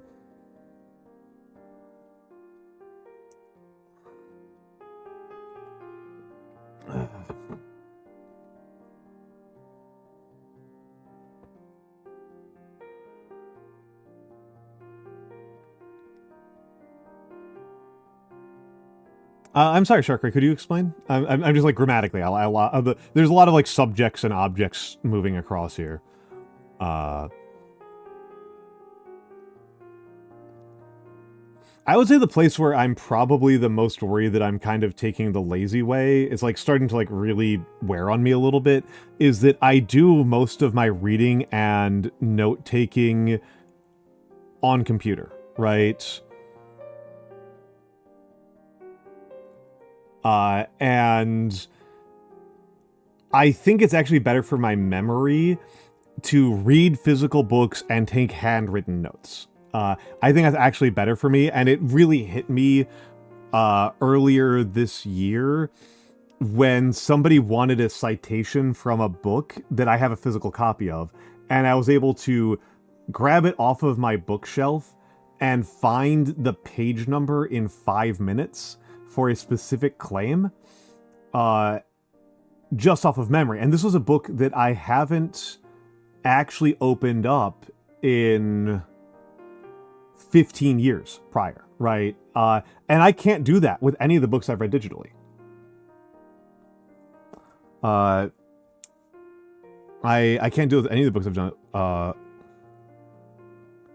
Yeah, that's a place where I do worry about it a little bit, and it's a little bit frustrating because it's just like it's so much harder to get physical copies of a lot of the books that I read. I'm regularly reading books that are like not priced for mortals. That are like hundreds of dollars. And so like that means a digital copy, right? That means like if I want a physical copy, it's like $300. And then a digital copy is like at the library.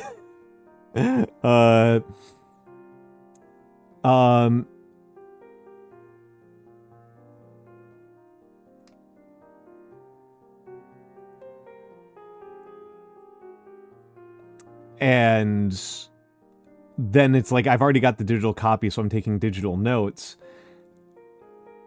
I think I need to go back. I think I need to return on that one, even though it's going to use a ton of paper. Admittedly, I have a ton of paper, so it's not like a big deal. But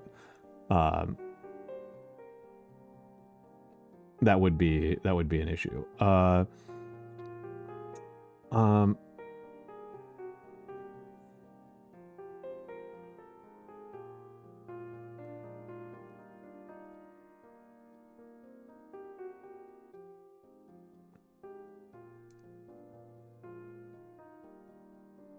I will be honest, Noir, I don't actually follow. I'm still...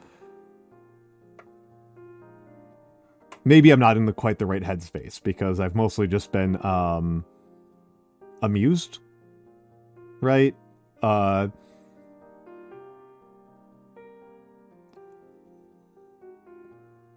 mean, we're going to run into a bit of a trouble here, right? Where, like, I am a much better communicator over text. I'm a radical, particularly for, I can, reading sticks with me much better than listening. Like, listening is, my ears are not good. It is genuinely hard for me to understand what people are saying a lot of the time.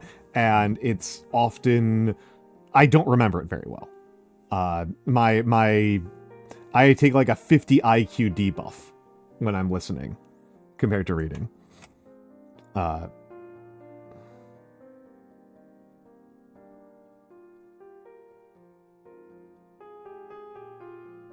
The stalwart bend without breaking game. Rise with the tide and go with the flow. Foreverness forgives the moment. That sounded briefly like it was from the Tao. But it very much could have been from Xavier Renegade Angel. It had the cadence of Xavier Renegade Angel. Why do I use a webcam for tracking? Sure. Why do I use a webcam for tracking? I have a couple of cameras, and hello Captain. Of the cameras that I have, I have an iPhone, a Samsung Galaxy, a couple of different webcams, and a DSLR, an old DSLR that's not very good. The webcam is the one that has produced the most reliable results. Yeah, that's why I use a webcam for tracking. An iPhone 10. The iPhone 10 seems to think I do not have a face. It's actually a little bit disturbing. It seems to think I am trying to scam it.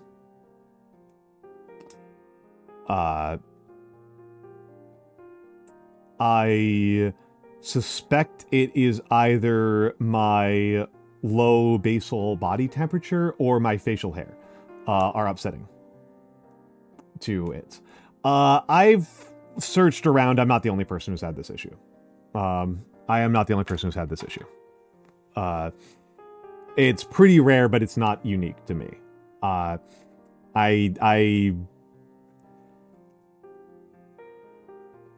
yeah, I often run like 95, 96 degrees.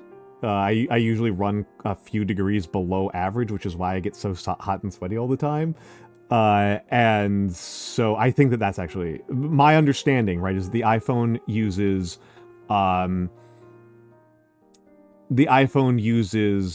thermal tracking for part of it. But yeah, no, the iPhone constantly when I run VTube Studio on my iPhone, it constantly disconnects. It constantly resets my face tracking and thinks that that lost tracking on my face when my face was fully on screen. But yeah, that's why I'm using a webcam for face cam tracking, which is, I know, not ideal. I know it's not ideal. I mean, I'm not actually that surprised, Noir. Like, other thermally responsive things bug out with me. I'm not actually that doesn't seem that strange to me. I've always had problems with touchscreens. I've always had problems with thermal sensors. And I've always had trouble with face cams, honestly. I've always had problems with face cams. When I got my, I got a new passport last year, it took almost an hour to take photos. Because I triggered the government's Uncanny Valley trigger.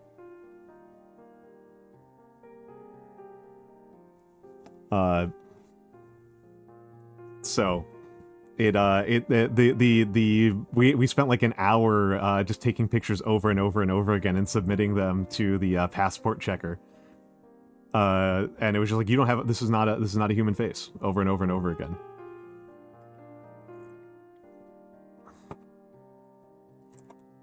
No.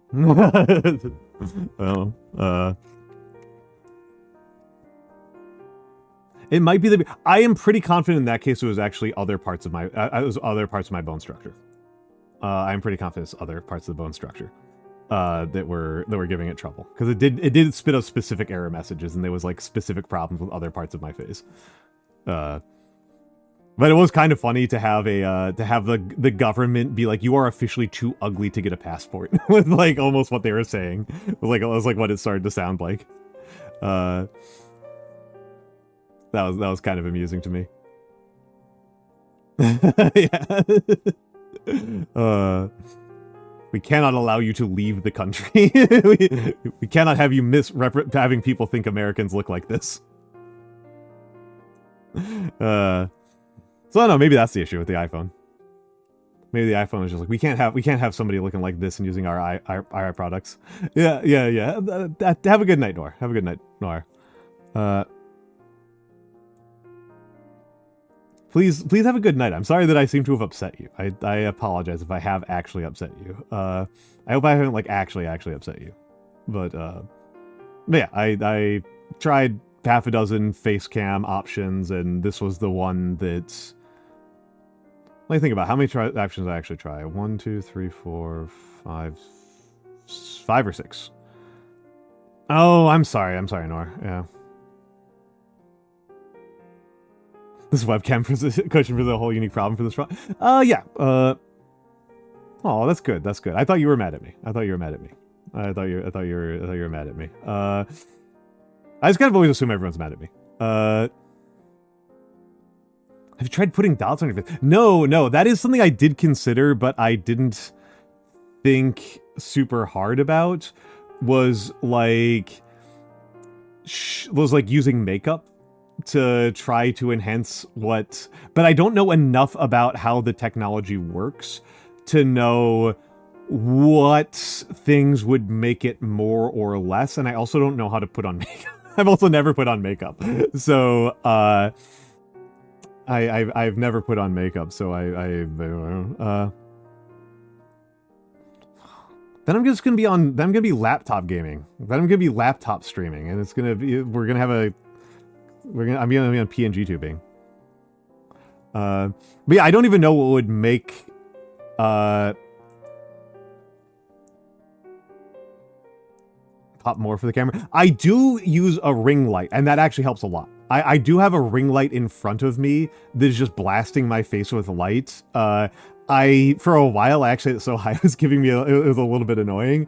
I've since tuned it to a level that's kind of nice, but yeah, I've got a ring light just blasting me from the face from on the opposite side of the camera and it does help the face tracking. It actually does help quite a bit. It does help quite a bit. It does help quite a bit. But yeah, it's and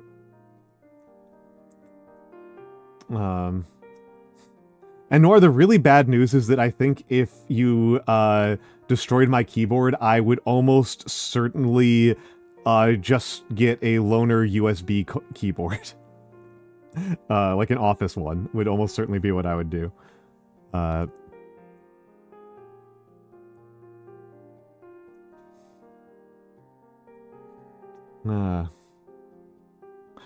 But yeah, I don't know enough about what the underlying technology is. I mean, honestly, Sharkray, I'd probably just use yeah, I'll just stock up on $5 ones. Blue, I was actually kind of proposing that I would be using the Office discount.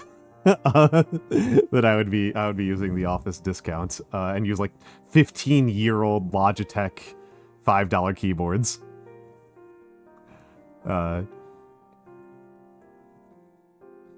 Was what I was actually proposing there.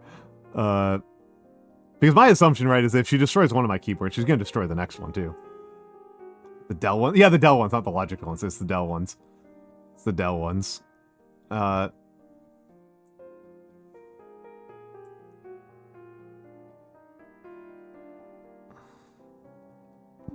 It's the Dell ones.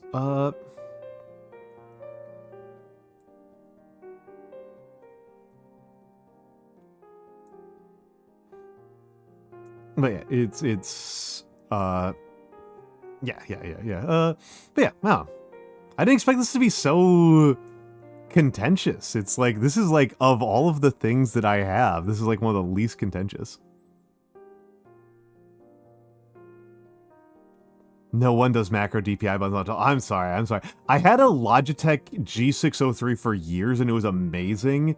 But I'm just like not a hardcore enough gamer for the gap between that and the Red Dragon to be really justified. So my gaming mouse now is a Red Dragon, which is, it's fine.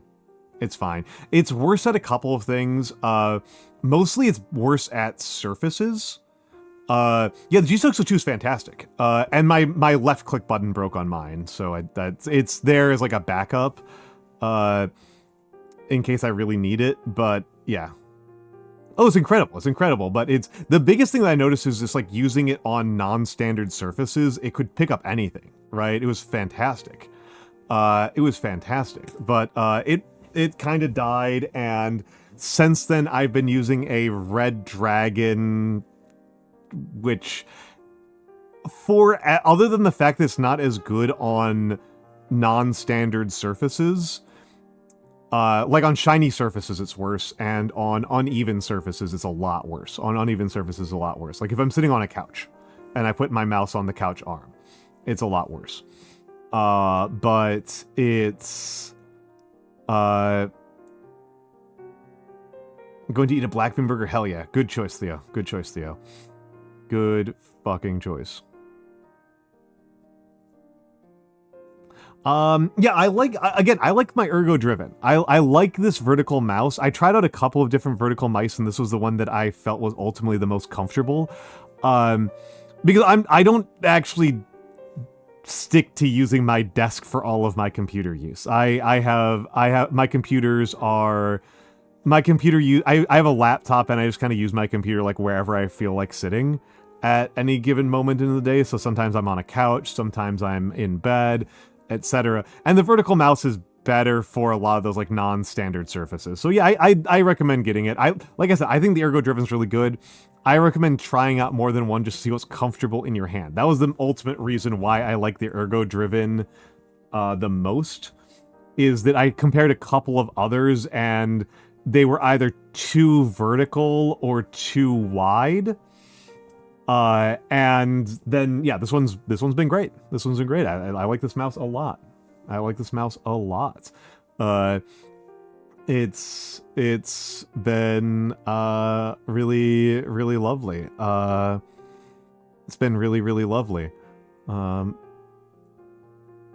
I feel like it's a pretty easy one to recommend.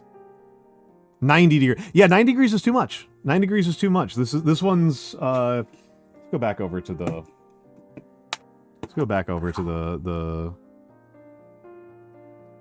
This is definitely not 90 degrees, right? Like here's from the backside, right? Like this is not 90 degrees at all. Oh, that's a I don't like that. Yeah, this is not 90 degrees at all. Very comfortable, very smooth, very, sticks to my hand with a very light touch. Yeah, I have a similar experience with trackballs. I find trackball, I'm kind of curious. I'm kind of curious. I'm kind of curious, and I wonder how mad it would make Noir, if I got into trackball gaming.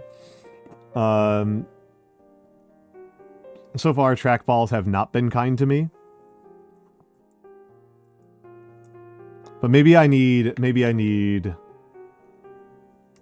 a smaller one. Maybe I need one that's just...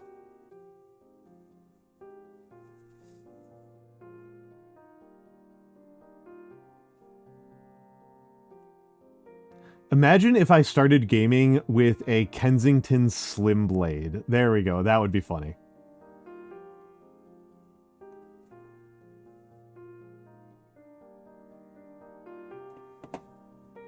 USB, DPI macros. Yeah. Yep. The programmable, I kind of go nuts that the... Also, I kind of go nuts that the...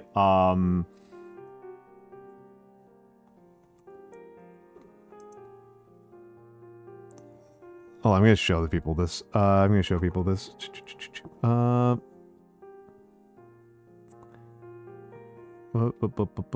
is it? Where is it?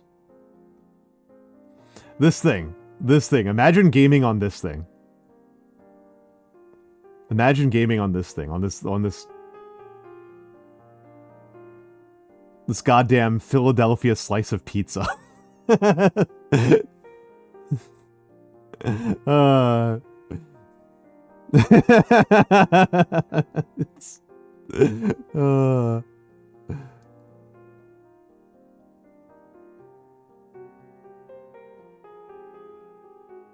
You'll be making major personnel R&D investments, and yeah,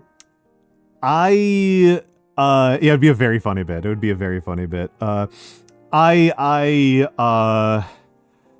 I don't have a 3D printer, so that would be a huge obstacle. The 3D printed materials I have worked with, I know that different 3D printers can use different materials. I am aware of this. But the 3D printers I am familiar with would make pretty... They would not make things that are durable. That's kind of the issue. So I've only ever worked with ones that make resin, which is fine for miniatures, but it's for the kind of strains that you put a mouse under. It's I don't think it's the right type of material. I fear the winds that twist your wheels. This looks like 2001: Space Odyssey. Yeah, it's very funny. Cute round typewriter style keys. That's cool.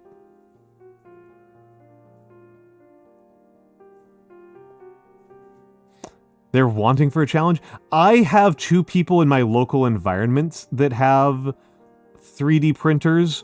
I don't know if either of them would want to do this. And also, I mean, it's worth saying. we're not talking about things that I'm dissatisfied with. This is kind of what's kind of like amusing me about all of this, is that like we're really going through things that I'm like largely satisfied with. Like I am not satisfied. There are things in my life that I'm not satisfied with. I am not satisfied with the quality of my hand cam, right? I am not satisfied with the quality of my hand cam. And I'm not confident about how to proceed from there because I'm not enough of a camera freak. And the cameras that I know are upgrades are like $3,000, but they all, whenever I talk to somebody who knows cameras, they're like, oh, like, well, what are you trying to do? And it's like, well, the answer is I want my hand cam to look nicer. Like, I want the hand cam to look nicer, and I don't, and they're like, well, like, what do you care about, like, f-stops and apertures? And I'm like, I know what those words mean, and I know what they mean in a physics sense. I don't know how they are limiting my hand cam in capabilities. It's like I'm dissatisfied with my hand cam. I'm dissatisfied with the paper I use. That is a big dissatisfaction I have. I am dissatisfied with the paper I use. I am dissatisfied with the paper I use for calligraphy. I am very displeased with that. Like that's something that like I am kind of continuously researching on how to improve on, but I'm not actually dissatisfied with any of my gaming equipment. I'm dissatisfied with my storage. I want more storage, but storage is really expensive. There's just literally no way around that until the AI bubble bursts. There's just literally no way around that until the AI bubble bursts. That's it. Like, autofocus is a big thing. Autofocus is a big thing. The autofocus on the iPhone I don't like very much. I don't like the autofocus on the iPhone. It's pretty frustrating to use.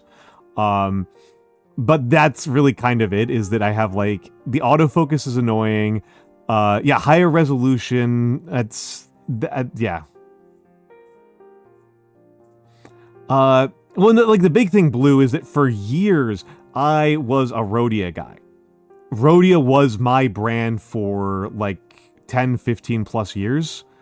And Rhodia changed their formulation and it's no longer good for the purposes I use for. Hello, Humter. Hello, Humter. How are you doing? How are you doing? How are you doing?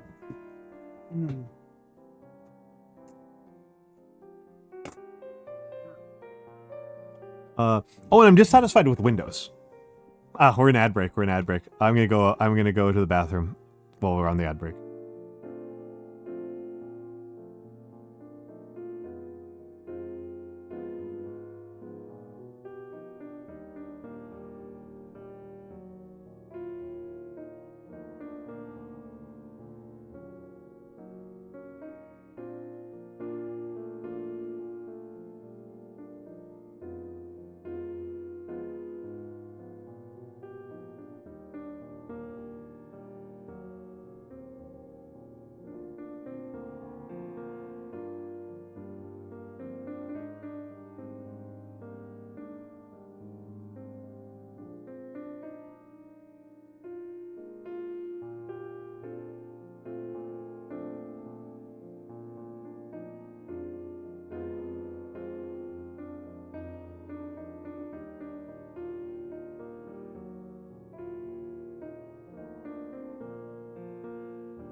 Okay, I'm back. Use the bathroom. I am back. Rare time where I actually come back at the end of the ad break. Rare time where I actually come back at the end of the ad break on time. That's probably a skill I could work on as a streamer, making sure that I get back from the ad break on time. But, you know, whatever. That's actually probably one of the more important skills for me to work on. I am currently working on my streamer endurance. Is kind of like my goal for this week and next week. I remember Alpine Allbench. I remember watching him before he graduated. I remember Alpine Allbench. He would have a 4-minute timer, and when he would go back live, when he got back from his ad break, he was like audibly stressed. He was like audibly stressed, and he would like be talking around food in his mouth. And I remember being like, "Dog, you can take longer. It's your break." And he was just like, "No, I've got to put on a show. I owe you guys. But I don't know. It's probably a good thing for me to get into a habit of, just because like people click off when you're on the ad break. People click off when you're on the ad break. But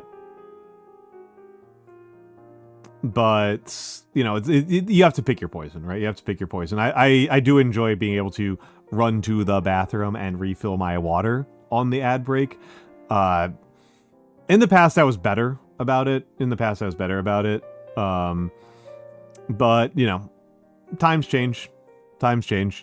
We all age. Domino's has a new jingle and advertise with a legally distinct Muppet now, so that's good. Congratulations to Domino's. It's weird that I have a very slight affection for Domino's. I haven't eaten Domino's in like 25 years, which is back when their pizza was like truly awful, and I don't have any intention of having Domino's anytime soon. But I kind of appreciate like a company that is capable of like breaking into the New York pizza market. Oh yeah. I have already recommended it to half a dozen of my friends, and Kara soon played it. I have already tried to get Vex and Mabel to play it. Because it is extremely Vex and Mabel core. It is extremely Vex and Mabel core. I'm gonna play that so fucking hard. Yeah, it's extremely them. I can see that for a lot of people, being really their thing. I can see that for a lot of people being like extremely their thing.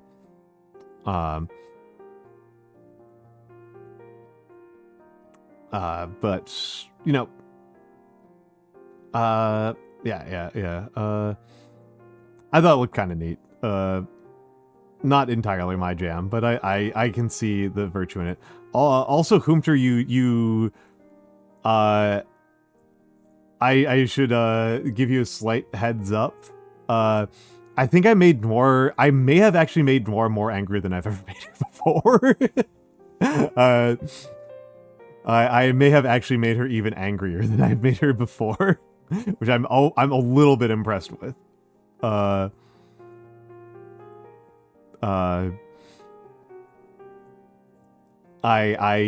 don't get it at all. I don't understand what she was mad about. It was but it was impressive.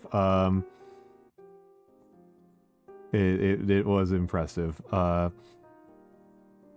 Next if you catch her stream, Hoomter, her next stream, ask her about my keyboard. That's what upset her. I don't get it, but it really upset her.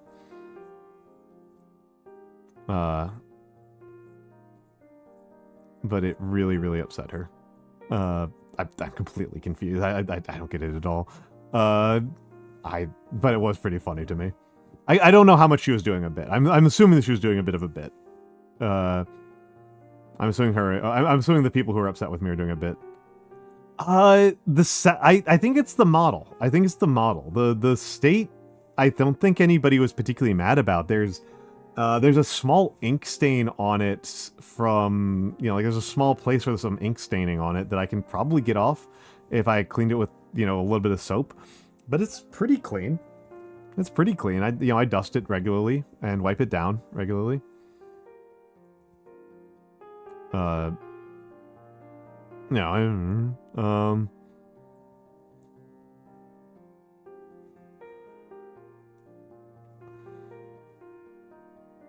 Yeah, that did seem to upset her, which I don't get it. I don't get it.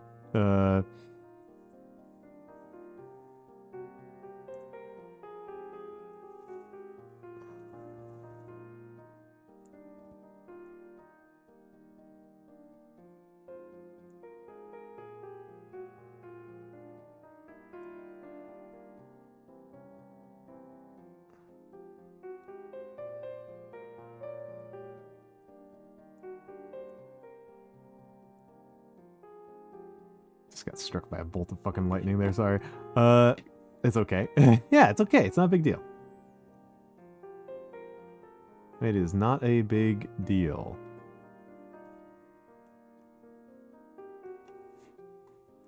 I mean, it's worth saying, right, that, like, sooner or later I'll be dead, right? Like,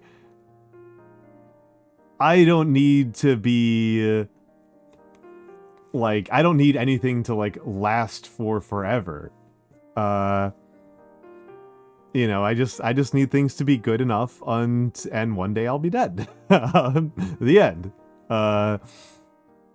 The end.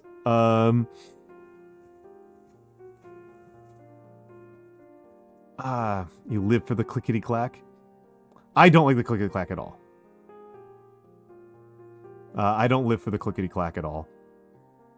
You can pass it along like a typewriter? That's so funny. Yeah, it's Who Wants to Live Forever? Yeah, it's a... yeah, I just, There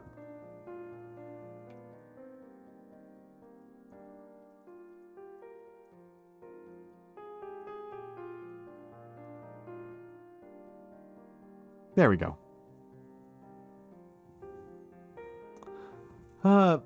There we go.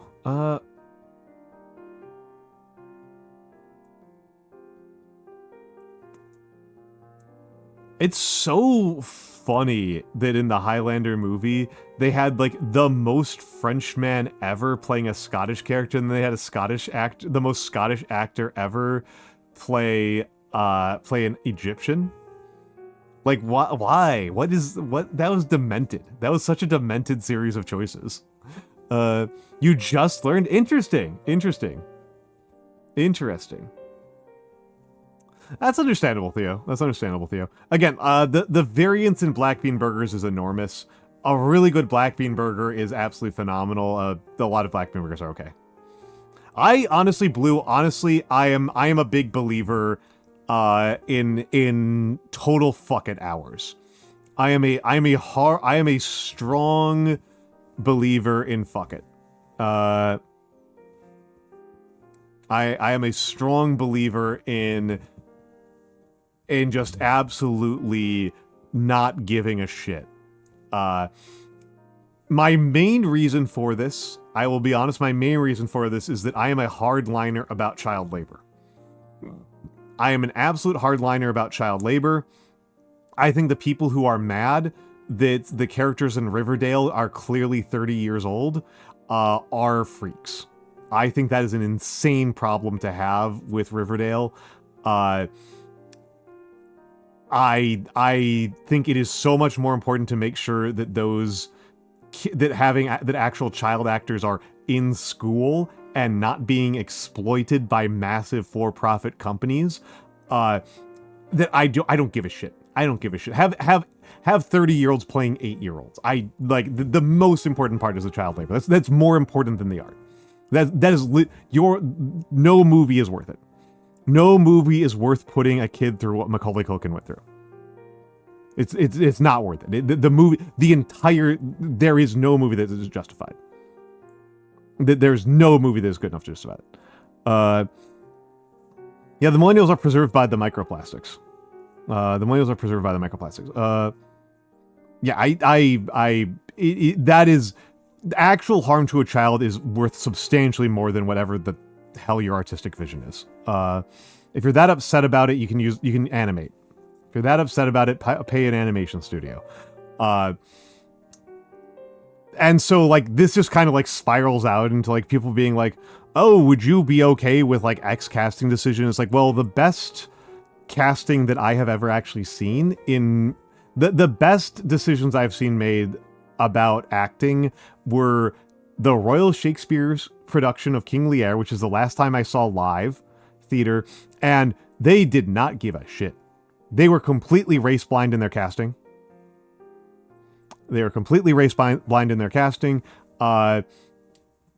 Brothers and sisters were black and white. They did not give a crap. And that was good. And yes, Quincy, yes. I think both of those and will come in. I've made this joke many times in the past that people are surprised by how my voice sounds for an old guy, and I think it's just I was never a smoker. Is all that it is.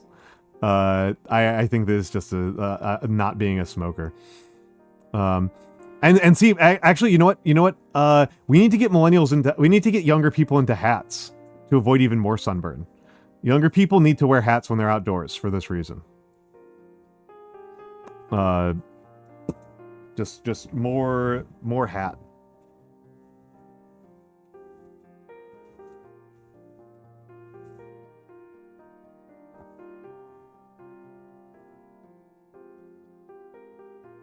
Yeah, shocker. Dodging lung cancer makes you look and sound younger. Yeah. Yeah, I wish I had a hat style that I liked. 10 years of smoking makes you... Yep, it really does. It really does. What about mad? Explain what mutually assured destruction has to do with things, Kari. Explain yourself, shrimp. Explain yourself, shrimp. Oh. Yeah, I don't think that's for me. Is this I wish that I could wear hats? No, it's not. It's not. I wish that I could wear hats is a load-bearing song to me. That's great. That's great, Captain. That's great. That's fantastic. That is fantastic. That is fantastic. That is fantastic.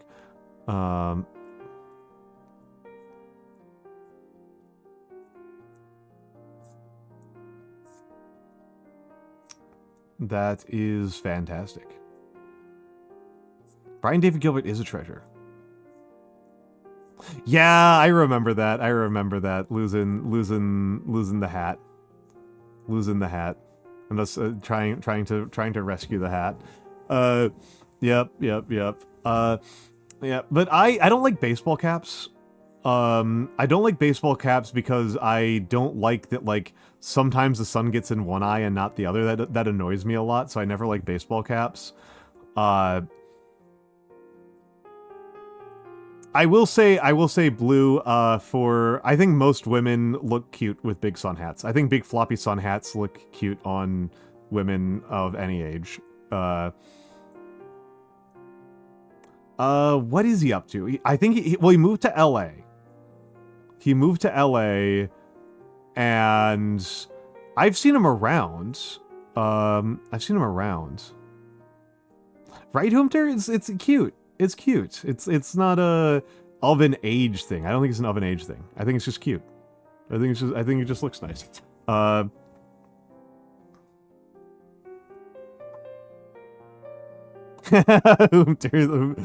Humter losing it. Well, I would assume it's because you're attracted to them. I don't think I could pull off a fedora.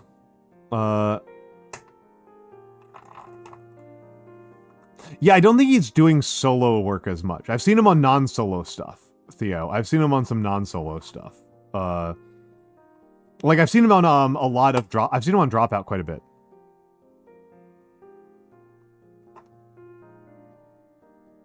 Read any book for the first time ever again.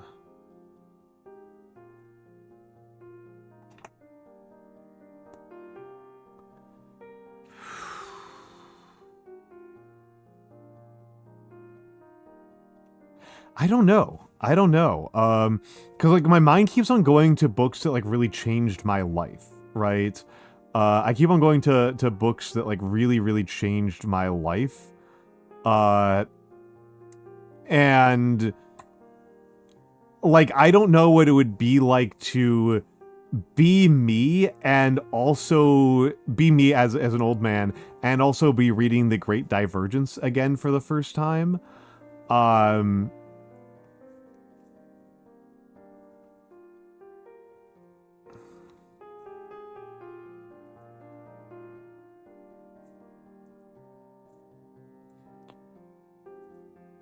Maybe the Zhuangzi. Maybe the Zhuangzi. It might be the Zhuangzi. It might be Zhuangzi for that one.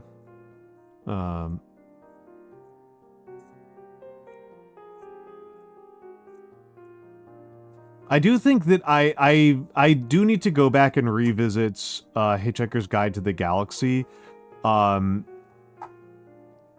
think I've got a copy around here somewhere. I do need to revisit Hitchhiker's Guide to the Galaxy because it's really affected my writing, and I think that reapproaching it from like a more critical and serious lens would be a good use of my time. I think I could learn quite a bit about myself from, like, because like now when I guess like now when I read Hitchhiker's Guide to the Galaxy, I'm not like reading it as like a fun book. I'm reading it to like see what I've missed and like what I can learn from Adams.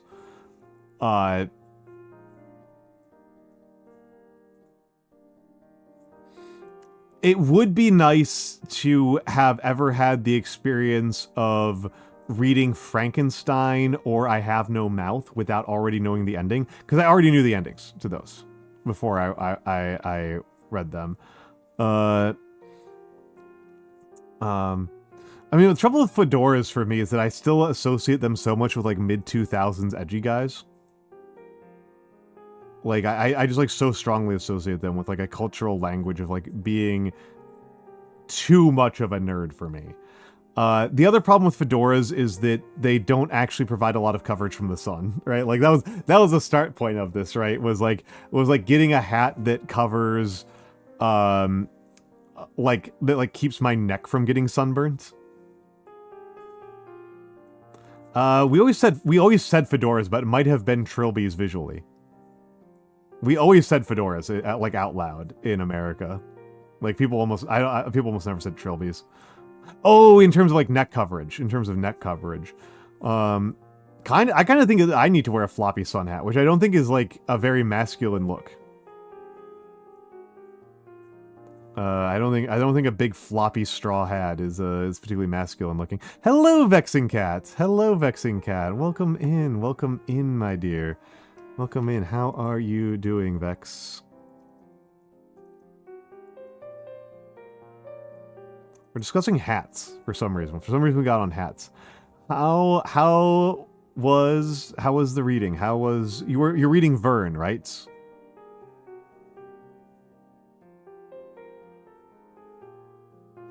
Not as wide as like a cowboy hat. Oh, that was actually I didn't see him this Mag Fest, but my last Mag Fest, yeah, 20,000 Leagues Under the Sea. The sea. At the first Mag Fest I went to, I got to see the Doug Dimmadome cosplayer.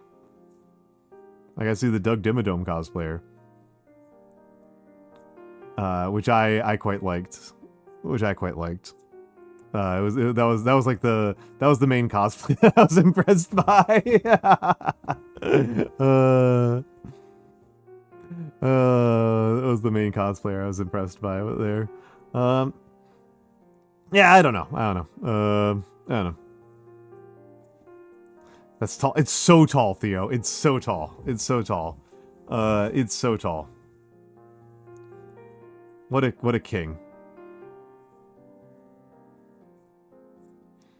Yeah, I've worn bucket hats. Flat caps are funny, but they don't do any of the things that I care about. Your mom had a copy of Meteor Hunt by Vern. Ooh, excellent. Which I've since stolen from her. Nice. Nice. Nice. Nice.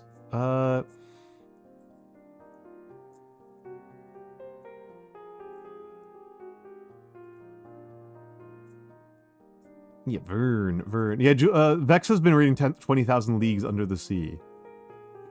I need to know whose skull this is. Ratmos. Nice. Ratmos has a good pog. That's a good pog. I like that pog. I like that pog. That's a good pog. That's a good pog. I am into that pog. Me and my mom have pretty different tastes, so there's not a lot of case for me to steal things from her. Who would I steal books from? I don't know.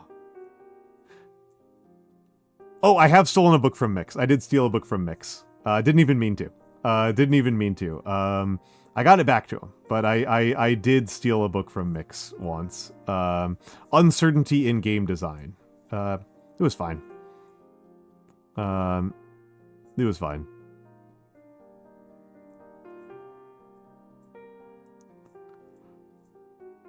I'm assuming you mean 20,000 Leagues Under the Sea.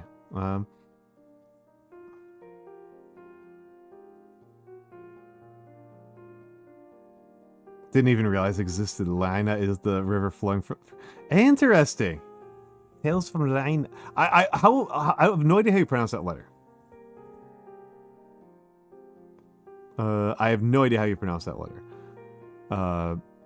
The L with the cross through it. I just pronounce it like it's an English language L, but I assume it's not. I assume I'm doing that wrong. Like in Washington or whiskey. So it's Wina? Or is it... well, I don't know if that's the right vowel sounds. So is it Wina? Weena? Whoop?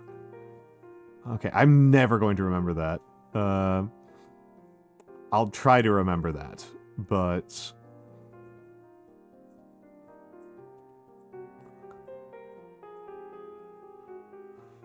the way you described the Nautilus is nearly spot on. Nice. So wina, like the thing you drink with an at the end. Okay, wina. Wina.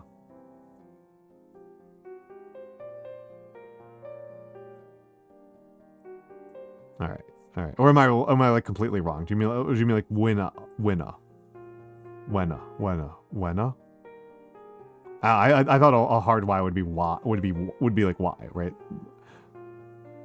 Okay, wenna. Not the thing you drink. Wenna. The when does something happen? When does something happen? When does something happen? But said by JFK. When are we going out for drinks? My JFK impersonation is not very good. None of my impersonations are very good. But that was a ghastly clone high JFK. Well, I guess if I let myself get into it. That thing you drink, the JFK voice. I think I need to push my sound further forward in my mouth. Speak a little bit from the palate. I'm kind of just going a little bit into transatlantic, which is not really his accents. It's a little... he's kind of got a little bit of a transatlantic, but not really a transatlantic. Not really a transatlantic. Bit of a challenge there. We go to the moon not because it is easy, but because I am hard. I lost it midway through there. Brutal. Brutal.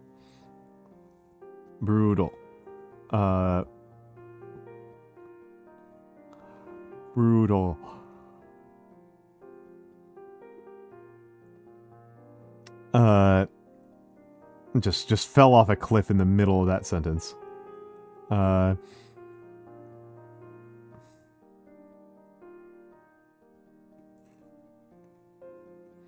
Just fell off in the middle of that sentence.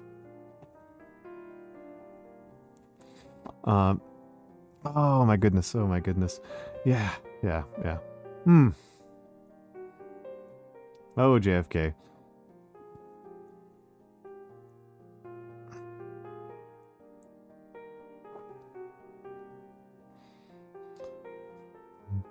I have a lot of pity for the Kennedys, to be honest, even if a lot of them are just truly terrible people. I think that the Kennedys are a very clear example of why you shouldn't have royalty, right? Like these people, political power is not something that should be somebody's birthright. Political power should not be somebody's birthright. Having it be your birthright ruins your life, right? It is being born to power is also horrible for the people who are in that position, in addition to them just being bad leaders, right? In addition to it just being bad leaders. Thank you.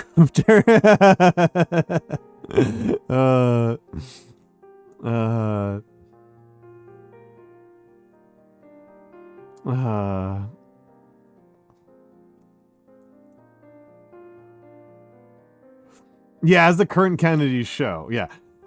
How much better would all of our lives be if RFK Jr. was just a taxidermist? Right? Like, he should be a taxidermist or a pathologist. Like, I think what he actually wants to be is a knacker, but that's not really a career anymore. And hasn't been since before he was born. Yeah, he like the brainworms, yes. The brainworms. Also unfortunate that it was extremely funny to me that like when he was when he was trying to run for president,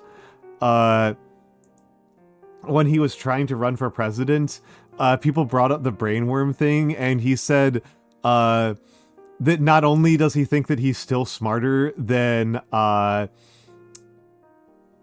Biden and Donald Trump, he thinks that he could beat them with a 5-worm deficit. And that was just a really funny way. Like, that was just really funny to me.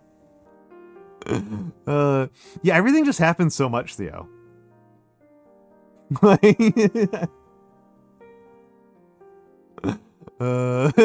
Everything just happened so much. Yeah, that was a good joke. I thought that was a good joke. I mean, RF Komos, that's been like the story of the last decade, has been unfortunately, very unfortunately, Donald Trump and Ghislaine Maxwell are really funny. Like, that's like very unfortunate. Like,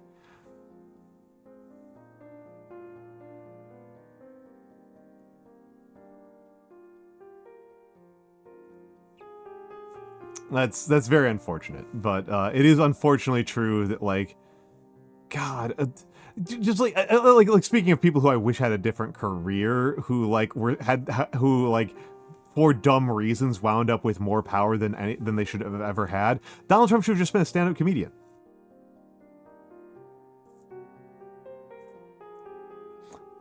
No, you're fine, Theo. You're fine, Theo. I think that's funny. I know it was also made up, but I think it's funny.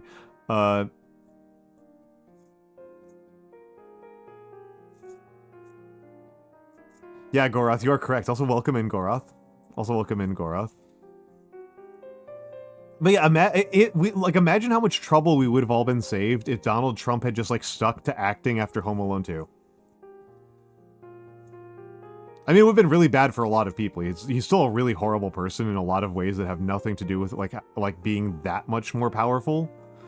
That, like actually being in office is not he doesn't need that to be an extraordinarily horrible person, but it would have saved a lot of people's lives. It would have saved a lot of people's lives. I mean, he's still a rapist. Like, still a pedophile. Like, those are things that like predate him having substantial political power. But like, it would be great if he didn't also have political power on top of those things, I guess I should say. It would be even better if he wasn't if he was a good person. That would be even nicer. But you know, that's a different type of counterfactual and a less interesting one to say anything about, right? It's hello. Hold on. Let me make sure I get this name right. Hold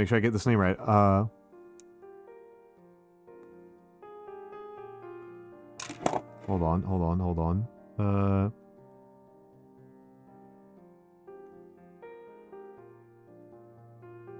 Let me make sure I get this name right. 1, 2, 3.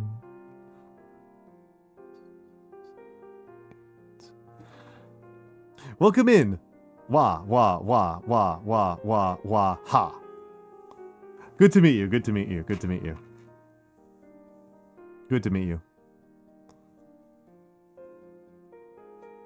Pleasure to have you here.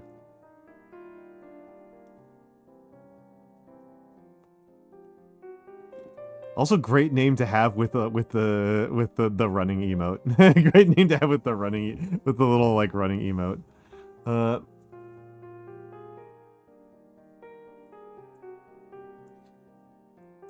Maybe he was just a stand-up comedian who wouldn't have been invited to Epstein. I think the causality might go the other way, Homter. I think he winds up being an Epstein guy because of his wealth, and his wealth is an output of actions taken by his father.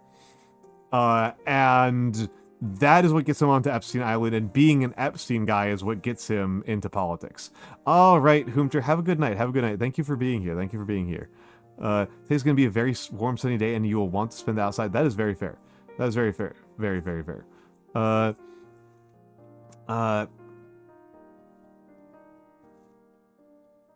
And it's not just a small loan, Memoria. This is like New York stuff. This is New York stuff. One of those things that is often under-discussed in the Trump story is that Donald Trump committed a lot of crimes.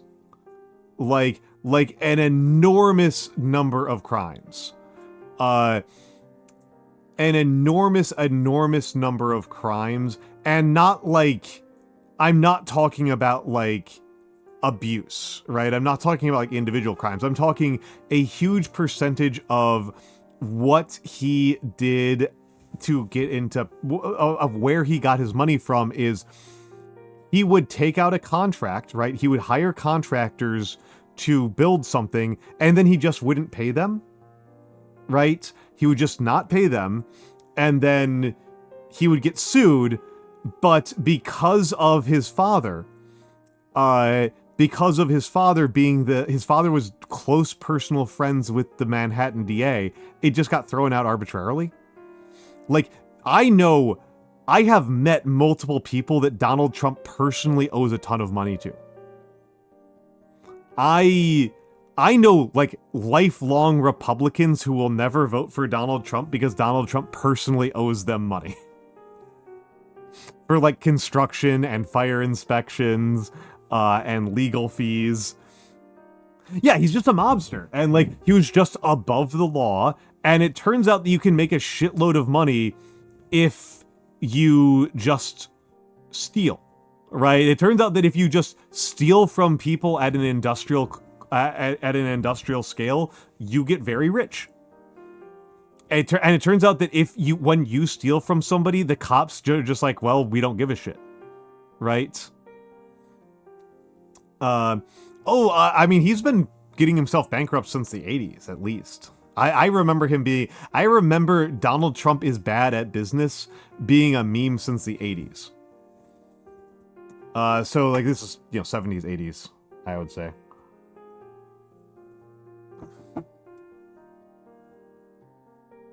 Yes, the cops not enforcing the law and the wealthy in my America.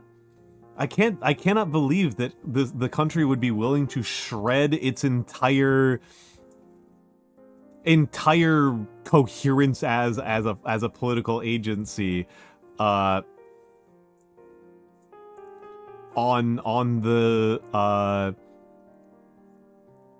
the altar of just like, we're just not going to prosecute people for committing crimes.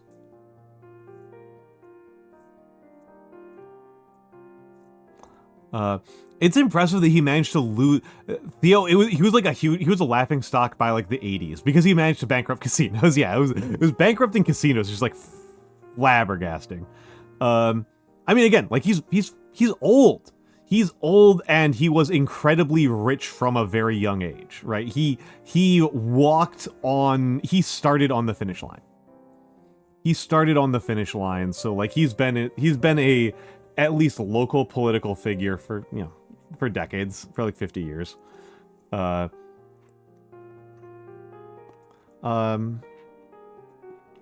gonna check something before I say it because I have that power. I remember being a kid in doctor's office and reading a chapter about chapter 33 that mentioned Donald J. Trump. I'm just double checking something here.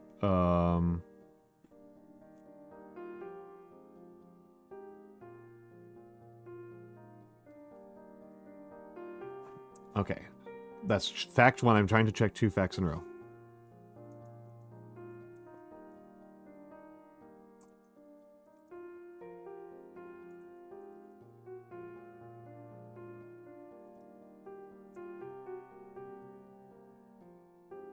Okay, I was wrong about something. I thought that Donald Trump and Awkwafina were from the same neighborhood, but they are just from very close neighborhoods. And very similar neighborhoods. Donald Trump is from Jamaica Estates, and Awkwafina is from Forest Hills.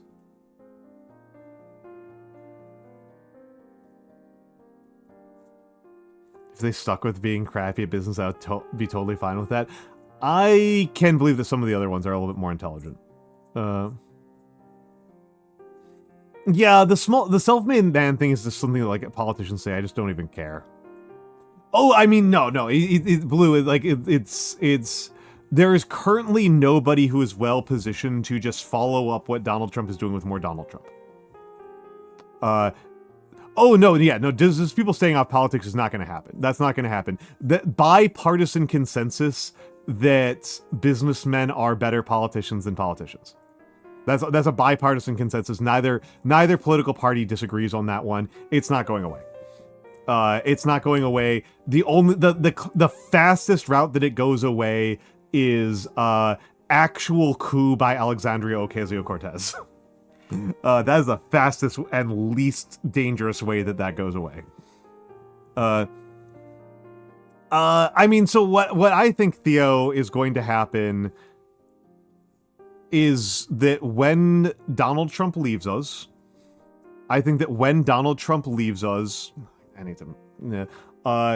he is going to...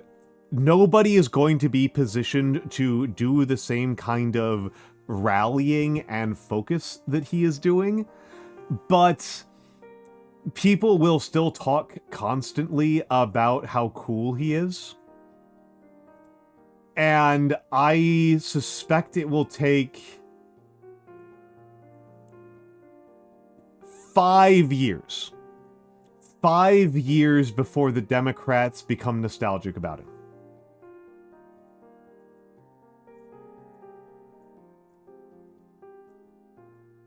I think AOC is going to run for president. I actually do. I don't know when. I don't know. People, I thought it was possible for 2028, but I don't really think so. I think that at some point in the future she is going to. I am not 100% sure that she will. She is an American citizen. She will be old enough in 28 to run for president, but that's still very young to run for president. I think she'll be 35 by then. I think she'll be 35. but she, like many representatives, right? Like many members of the House of Representatives, she is incredibly popular in her home district and very unpopular outside of her home district. She is deeply underwater in large swaths of the country. Admittedly, she doesn't have to give a shit because she is not being elected by the entire country. She is being elected by the Bronx. She doesn't have to care. She doesn't even have to care about me, right? Down in Brooklyn. I am too far away for her to give a crap about. I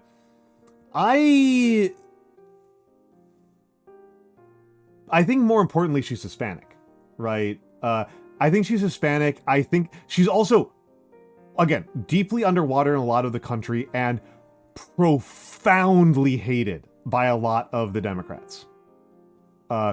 Profoundly hated. I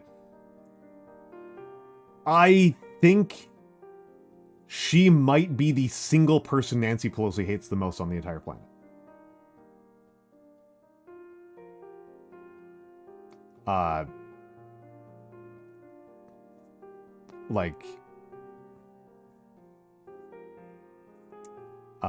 And Nancy Pelosi still has quite a bit of swing. Oh, thank you for the follow, the real angel dust. Yeah, I mean politicians. I mean the politicians. I mean the party. It is worth saying, Shark Ray, that this was something I thought was actually really interesting, is that Kamala Harris carried black men 85 to 30. I'm sorry, 85, like by like 85 percentage points. She carried minority men by a larger percentage than she carried white women. Like race was more important in that one, I think, which I don't think is too surprising because this is a deeply racist country. Nancy Pelosi did retire, but she did also call she lost Hispanic men by 2 points. And every other minority she carried. Every other minority demographic she carried.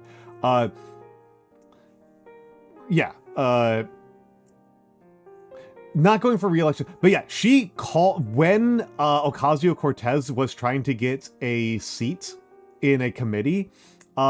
Nancy Pelosi whipped votes against AOC from a hospital bed.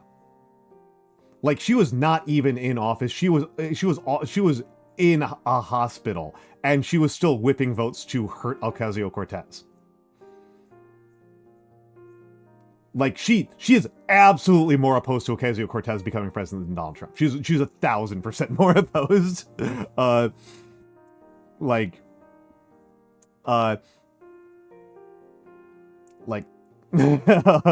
Yeah, she despises Ocasio-Cortez. Yeah, and she still holds huge swing. Remember that, like, one of the most powerful people in American politics for decades was Henry Kissinger, and he did not hold political office for a lot of that time.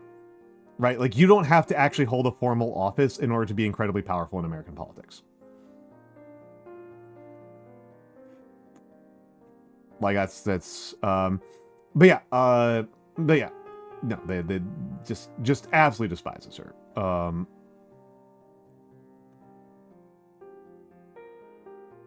Yeah, no, she needs a committee chair position. Yeah.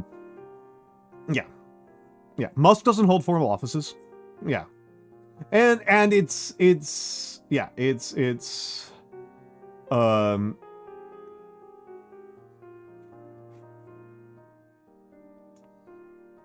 But yeah, as I recall, the person she made Crowley was basically Pelosi's like successor, right? Like Crowley was like who she wanted to like take over.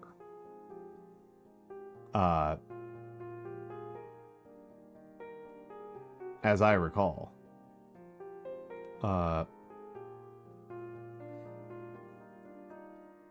Like, yeah, it's but yeah, no, I mean the we're going to be relitigating the 2024 election for decades.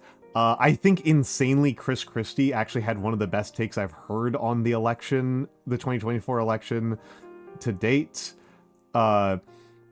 which is that the chaotic primary situation in the Democratic Party really, really hurts Kamala Harris's chances. It is looking like Harris actually stands a reasonable chance of running again.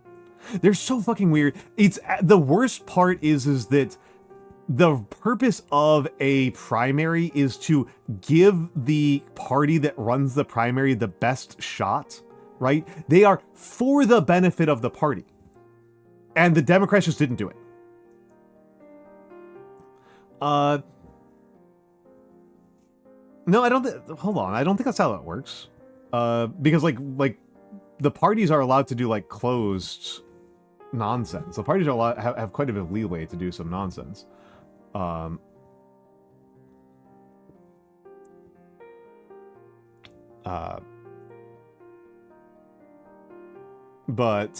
the part you want to have a competitive primary. You want to have a competitive primary because then whoever won the primary is the most likely to win. And the claim that often gets made, right? The claim that often gets made is that the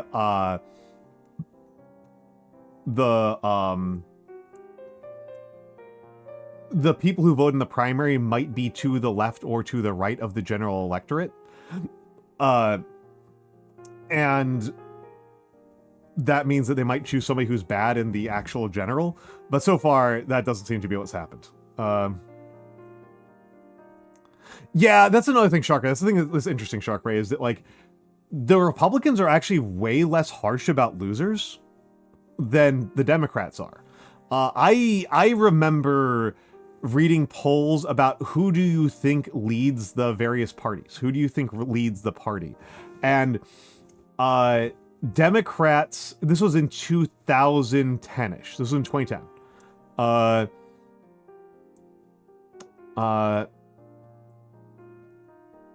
This was in 2010. I need to, how did the 2024 primary work? Because I don't think the Democrats like even like did a primary. They're just like, it's Biden.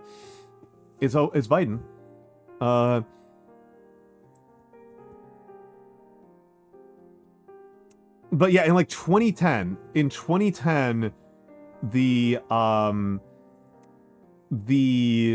I remember seeing a poll that was, who do you think is the most important Republican, right? They asked Democrats, who do you think is the most important Republican? And like 1% said, what's his name? McCain. Said John McCain. And it was like 30% of Republicans, right? It was like 30% of Republicans said it was John McCain was the most important Republican. Like, the Democrats are way harsher about losers. And it's not for nothing, right? That, like, when was the last time somebody ran for president as a Democrat, lost the general election, and then was allowed to run again? Because remember, that's what happened with Donald Trump, right? Is that Donald Trump lost a general election as an incumbent and then just came back and ran again and won again. That's something that the Republicans seem to accept and the Democrats don't.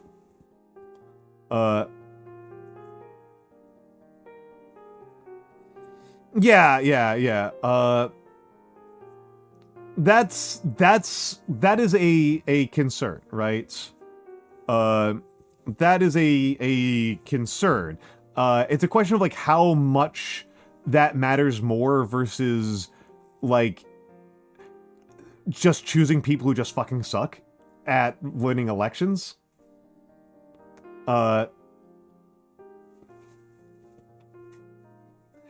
And I think it's a really big concern in the case of the Democrats, because a lot of the Democrats really suck at winning elections. The Democrats have multiple enormous structural advantages in their favor. The fact that a huge percentage of elections that are close should be blowouts in favor of the Democrat, and they're not. And I think it's really hard to dismiss electioneering incompetence. There are a lot of major structural factors that should make a lot of Democratic elections complete bloodbaths that are not.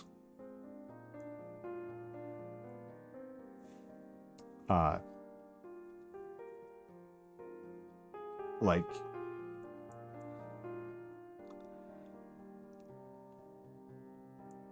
Americans in general think that private healthcare is horrible, that public transit is nice, that weed should be legal, that gay marriage is fine, that trans people are not really their problem, that there's no point in spending legal resources persecuting trans people. And yet, freaks who are dedicated to opposing all of those things are able to get more than 10% of the electorate, right? Like, and it is something to be said, right, that's the evidence we have from a long electoral history is that being a muscular fascistic psychopath in like across countries maxes out like 35% electorate. Like 30% of the electorate, like 30 to like about 35%. Like you get about a third of the electorate are willing to vote for your Adolf Hitlers and your Donald Trumps and stuff like that. And then you need to suppress the rest of the election. You either need to suppress the rest of the election or split the rest of the vote, is how those guys get power. Lack of participation, particularly in primary races. Yeah. Right.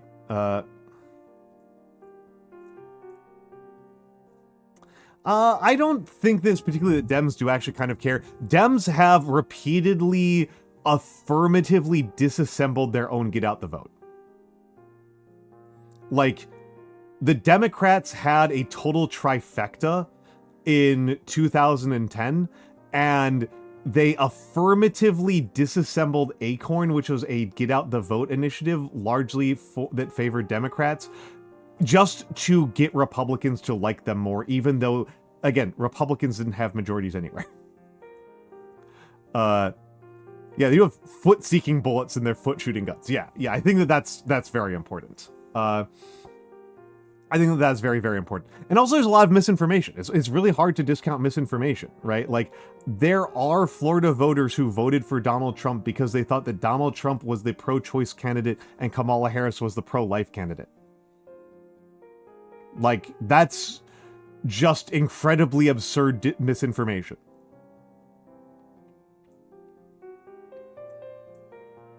But it happens. But it happens.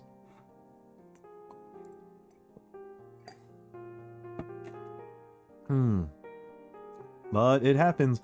We are going into ads, which is great timing because I ran out of water. I will try to be timely and get back in a reasonable time frame. I'm also going to stretch. Everybody get up, stretch. Don't get deep vein thrombosis. It will be very embarrassing. If you literally die from watching the old man VTuber because you got deep vein thrombosis. That's a very embarrassing way to die. That's a very, very embarrassing way to die, okay? So, we'll be back in a few moments.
I'm back. That wasn't as fast as I'd hoped, but not too bad. Not too bad.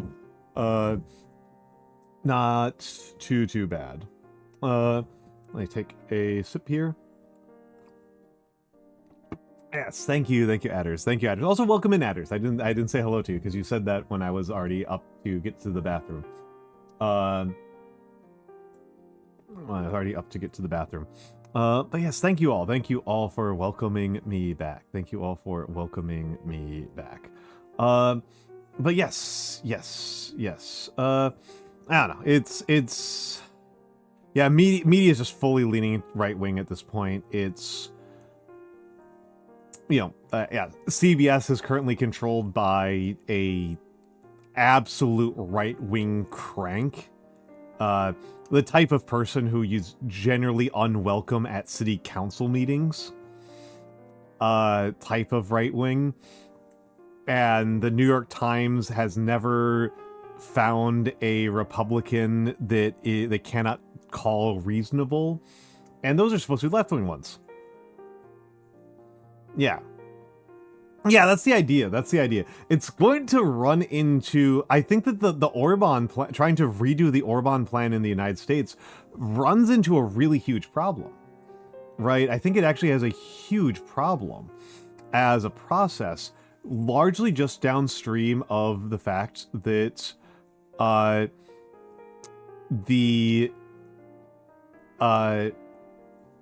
to do an Orban in the United States is a huge problem just downstream of the fact that the U.S. That Donald Trump is going to die, right? Like, the Orban plan involved Orban being in power repeatedly for 16 years. I don't know what their plan was when Orban died eventually. I don't know that they had any sort of backup plan for that. But I don't think I don't think Donald Trump is living for 16 more years. I don't think he's got it. I don't see him making it to 96. That doesn't seem very likely. It is just hard to believe.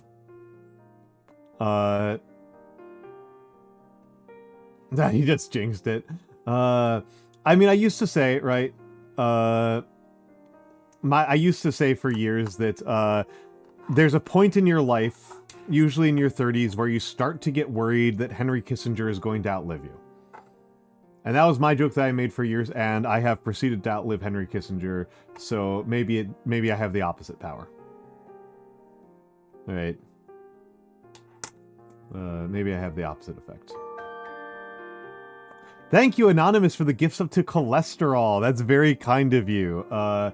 That's very kind of you and a very evil thing to gift to. I appreciate it. I appreciate it.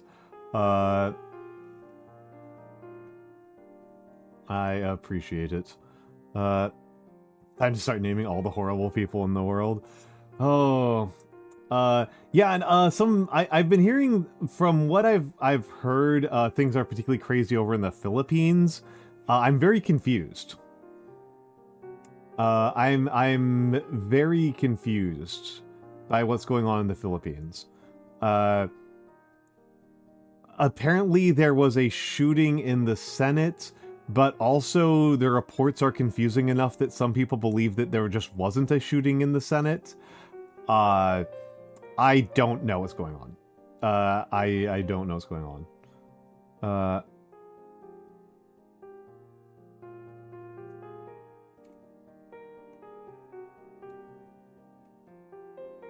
I do not know. Yeah, he got back into power somehow.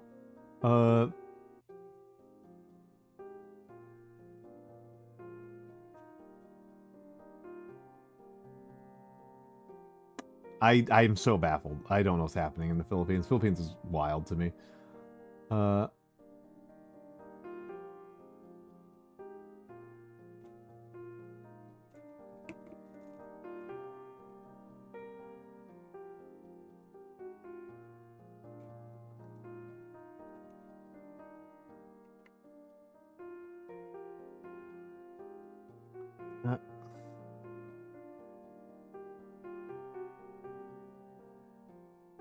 Had a conservative party stack the judiciary meeting it worked until it did.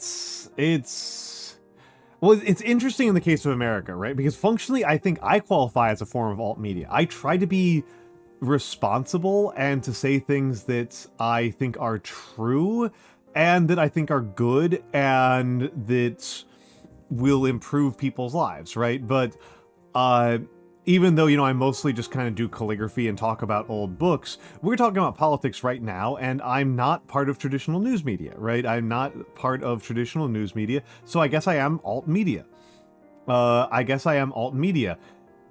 It's, which means watching him is punk as fuck. Yeah. But it is hard to discuss, like, the difference in scale, right? Between like right and left alternative media, right? It is very, very hard to even express that. It is vast beyond reckoning. It is vast beyond reckoning. And like Joe Rogan frankly counts as a centrist, right? Like Joe Rogan is not like Joe Rogan is not that extreme. Like Nick Fuentes is like some crazy shit. Right. Like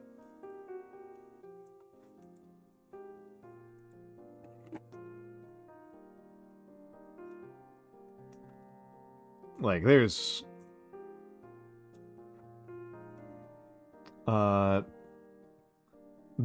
much more intense ones. Right? There's much crazier ones out there. There's much crazier ones out there. Yeah, I mean, them having any reach is an issue, right? Them having, like, anything is an issue.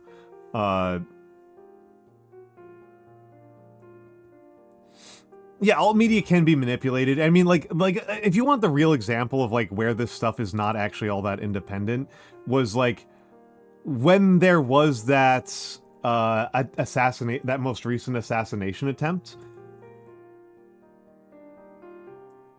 When there was that most recent assassination attempt, there was a bunch of people crying out for, this is why we need a ballroom, which is a completely insane response to an assassination attempt. Like those people were all in the same group call, right? Those are not independent people. Those are all people who have marching orders. That is messaging discipline. That is messaging discipline. Those people know. Yeah, those people are like they're in the same group spell. They're in the same group chats. Like.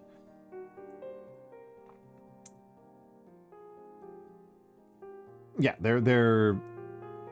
it's nonsense. It's absolute nonsense.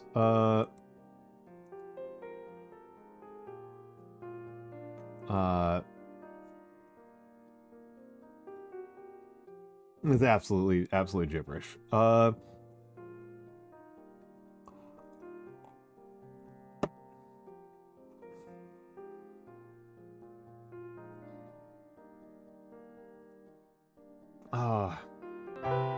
Oh, Art Varian, hello.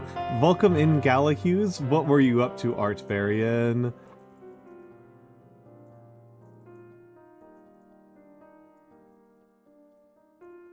Okay, why did it autocomplete correctly once and then was just like, no autocomplete for you?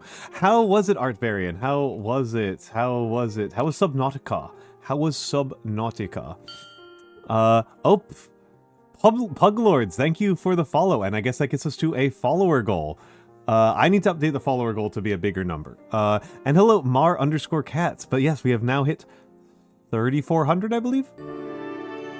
3,600! Wow, I am bad at keeping track of my own numbers. For a guy who is numbers fuckstein, I guess I forget about my own numbers.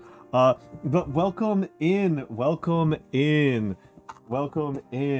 How are you folks doing? And yes, Marcat, thank you for the follows. Thank you for the raid. for the Raiders. My name is Almantas VT. I am a former professor of sociology, a current VTuber, and old man who love old things. I am mostly probably known as a calligrapher. I paint miniatures. I play some video games. I think actually a little bit similar to Art Varian on this, in that I think that both of us are kind of known largely for one skill, and then we practice, you know, we do variety streaming, but we have one skill that we're kind of most known for. We have one skill that we're kind of most known for. We'll do art again sometime. Yeah. Yeah.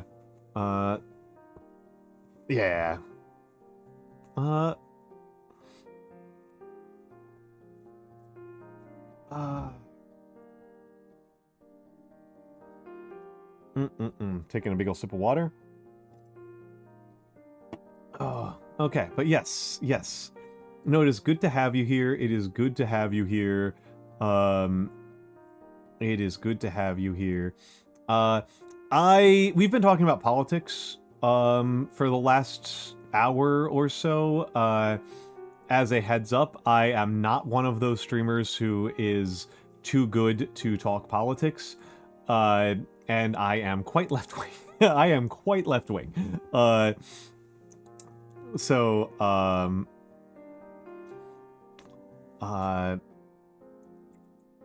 that's a heads up. Nice to meet you. Very sweet of you to say, Marcat. Very sweet of you to say. It's a pleasure to have you here. Yeah, it seems like people are enjoying Subnautica quite a bit. I'm not kind of into those like gather resources, build base games very much. So I played a little bit of Subnautica 1. I played a little bit of Subnautica 1 and then got kind of bored with it. I'm afraid to say.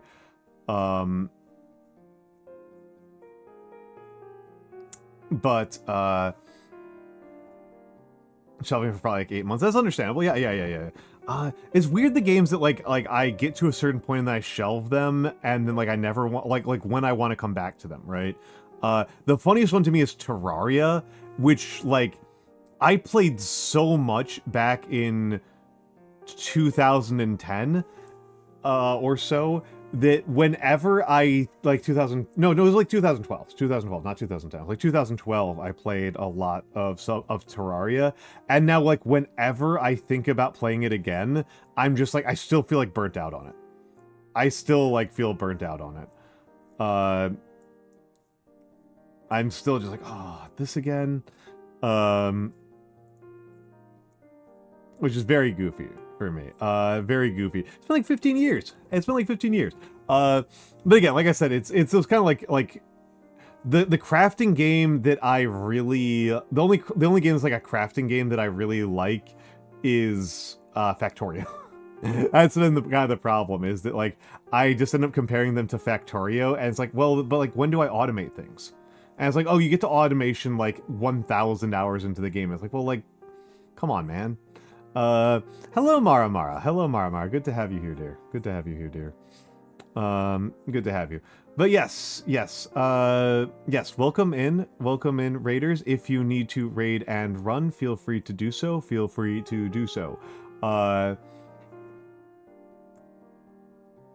Yeah, I assume it doesn't. That would be a little bit strange, right? That'd be a little bit strange. Hold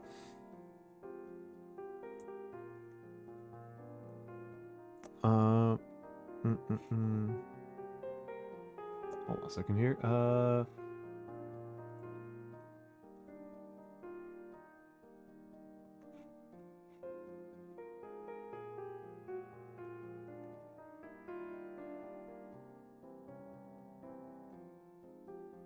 Okay.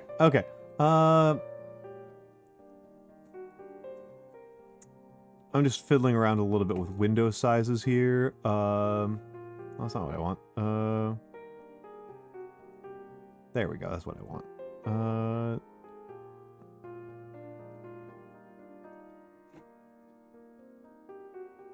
And that's about it. Hold on, we're gonna go over there.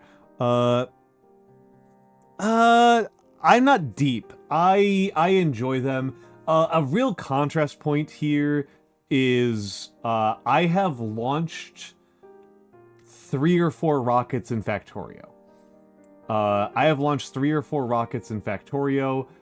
Meanwhile, on my server, Michan has like 5,000 hours in Factorio or something like that.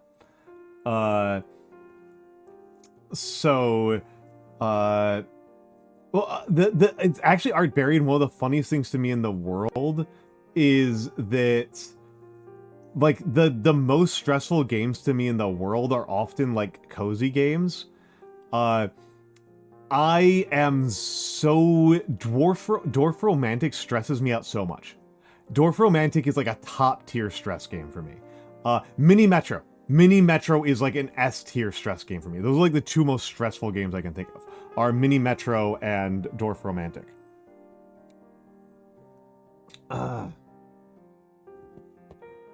Like, those stress me out so much. Well, because there's perfect play, right? There's like perfect play, and I cannot get close to it. The thing is, like, Factorio, honestly, as much as, like, Factorio is the when I think of like crafting games, Factorio is the one that I like the most. But that's mostly because it's probably the crafting game that's the most similar to Opus Magnum and Space Chem. And those I like. I like Opus Magnum and Space Chem. I like Zachtronics games. Zachtronics is the only genre of game where I won't like just constantly go, oh, I'm so bad, guys. I apologize for the bad gameplay.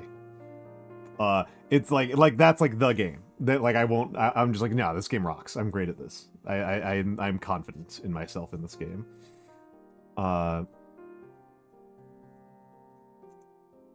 Like, that's where I kind of land on that one. Speaking of, tomorrow we're going to be doing one of my comfort games. Oh, Opus Magnum's so cool. Opus Magnum is so cool. I haven't watched any Opus Magnum competitive content other than like the one guy who has talked about like winning tournaments in Opus Magnum and what that's like. Or I should say winning world records. But the Space Chem tournament is the Something Awful Space Chem tournament is, I think, the funniest competitive gaming I've ever seen in my life. They haven't done one in a long time, but there are solutions in the Space Chem tournament that make me crack up. That are like some of the funniest things I've ever seen in gaming. Which is an insane thing for 1, competitive gaming, and 2, a game that is just about assembly programming. Right? Like, that's kind of madness. That's kind of madness.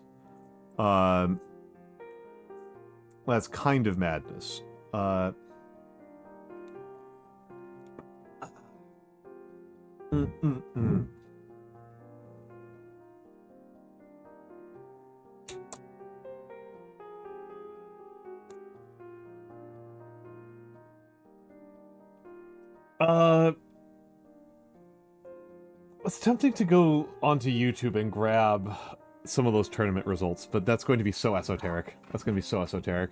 I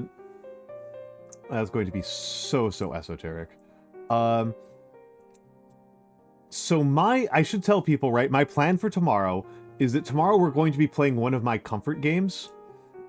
Which is The Last Spell. I love The Last Spell. I play it on my anniversary. May 20th is my streamer anniversary. May 20th, 2023 was my first stream ever. I will have been doing this for 3 years. I guess technically I've been doing it for 3 years as of 3 hours ago, but I didn't stream at midnight. Stream sometime in the middle of the afternoon. I love Last Spell.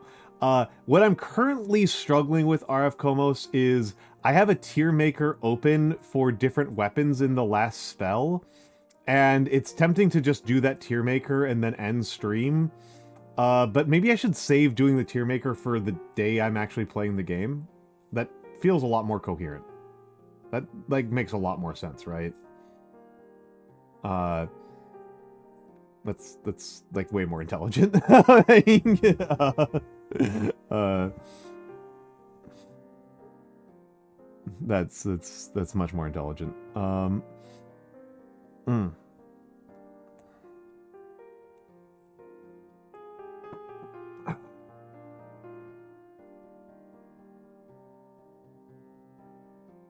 Yeah, it's definitely a niche game. It's definitely a niche game. It's tempting to boot it up right now, but I don't want to stream more than another hour. I do kind of want to. I'm actually enjoying myself quite a bit, but like I can feel my back and I can feel my throat. I can feel my back and I can feel my throat. And those are both kind of signs that I shouldn't push myself, especially because I have 2 more streams this week, right? I have 2 more streams this week. So I should be cautious with myself, right? I should be cautious with myself. I should take it easy. I should take it easy. But yes. Mm.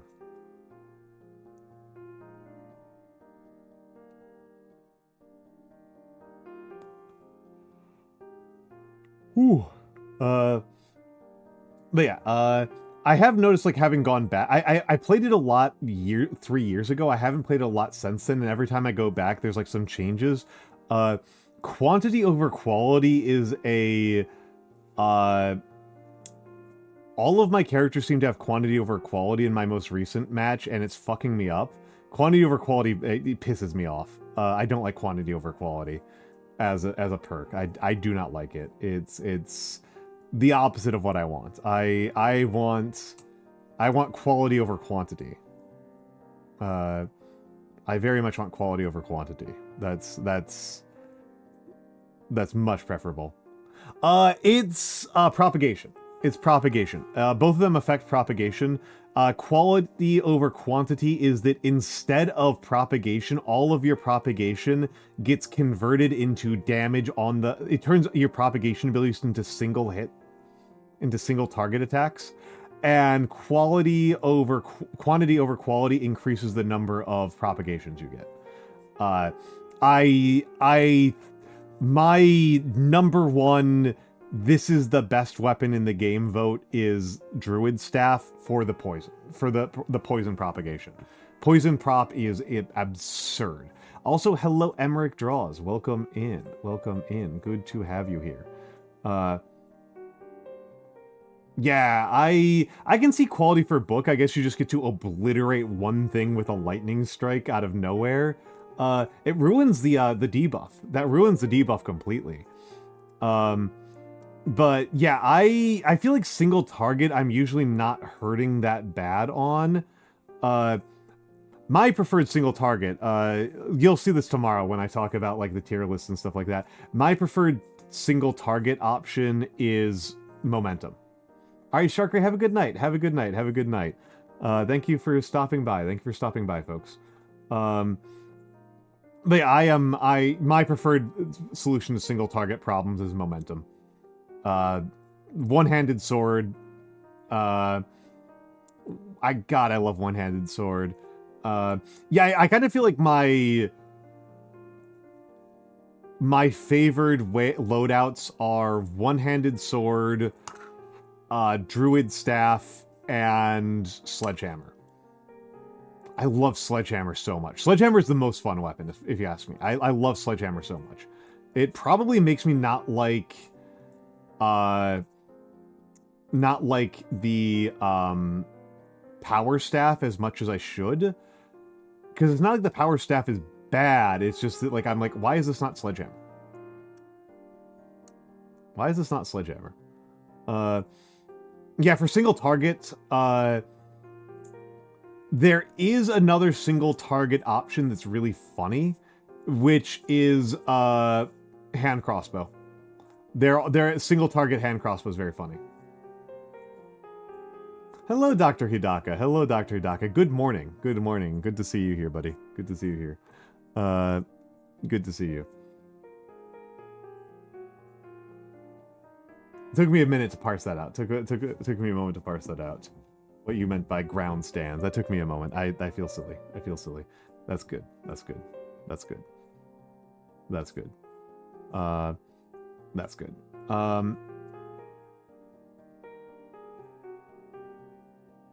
One syllable away. Of course, of course. I haven't seen the rework. I haven't seen the rework for it, RF Como, so maybe I'm going to be disappointed by it. But for single target, what I did with it was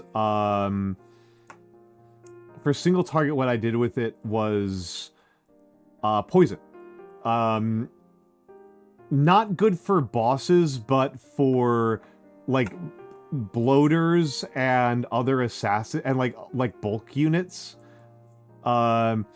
Just not so much because the poison does so much damage, but because if you double poison most units in the game, they can't move.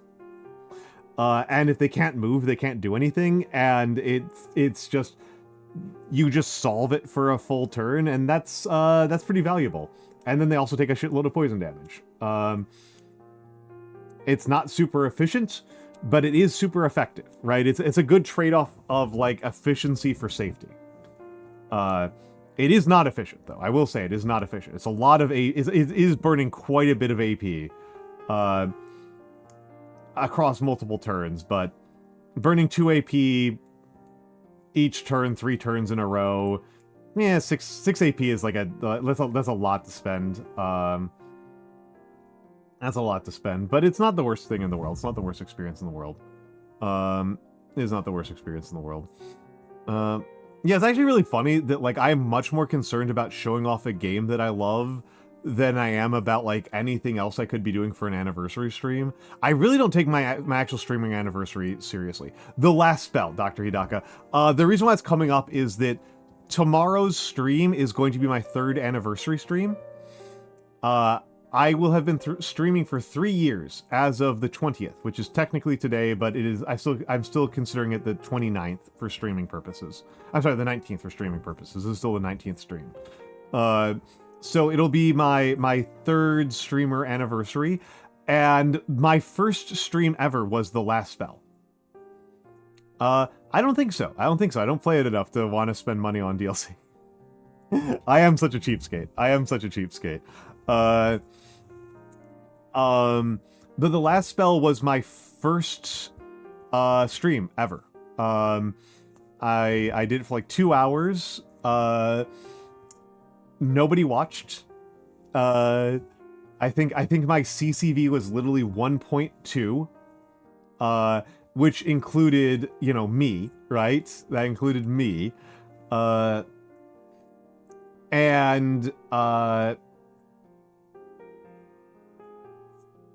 Yeah, shout out to that point too. Okay, Theo, The Last Spell is really funny. The Last Spell's whole plot line is that wizards figured out how to make magic nukes.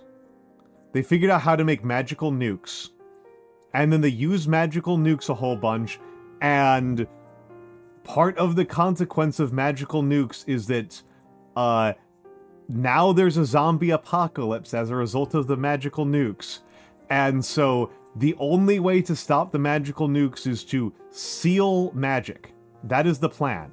The plan is to seal magic, and you are playing as a group of plucky survivors in a ruins with a bunch of mages that you are yelling at constantly to get them to cast faster. Your characters hate these wizards so fucking much. They hate the wizards so much. They are so mean to them. They're so pissed off. They are so pissed off at these mages. And that's like the actual gameplay, is that you are defending those wizards from zombies trying to kill them. Zombies are rushing down the town trying to kill those wizards. And yeah, you'll see, yeah, you've been briefed on this before, not in this fashion. Yeah. I like it a lot. I like it a lot. I like it a lot as a game. It's the closest I have played to, yeah, you have to protect the wizard so they can cast the last spell. I have not beaten Elderlicht. I have not. I'm not actually even sure that I've beaten the 4th level. I've played it for like 20, 30 hours. It's a game that's left a deep impression on me. Again, have to defend myself here a little bit, or do apologia, I suppose. I'm not a very hardcore gamer. I am not a very hardcore gamer. A game that I have played for like 20 hours qualifies as a game that's like a significant game to me. I have played Undertale once, and that qualifies as a game that has left a very significant impact on me. I am just not that hardcore of a gamer.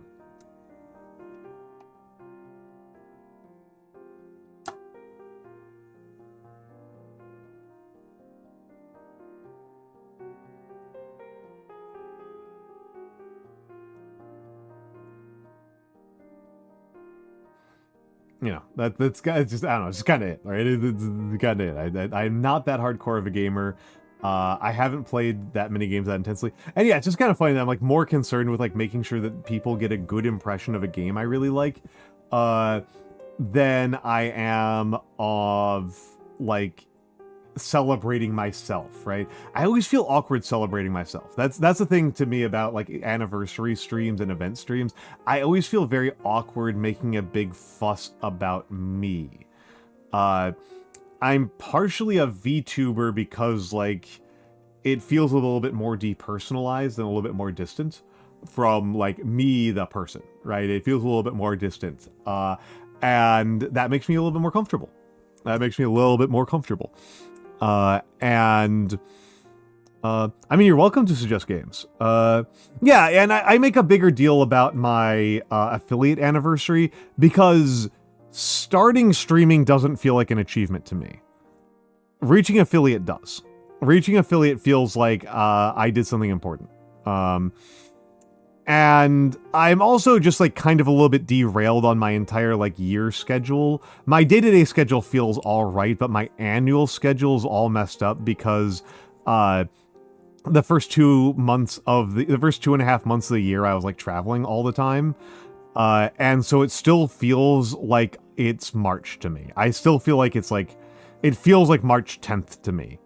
For some reason, being in Japan feels like I was in a time warp. It feels like I wasn't real during that period. It feels like I just paused life. I didn't like continue to age, even though that's not how time works at all. Dr. Hidaka, I have been informed that my family has started Christmas. So yeah, we have already entered Christmas season in the Almantas household. In the Almantas extended family, I should say.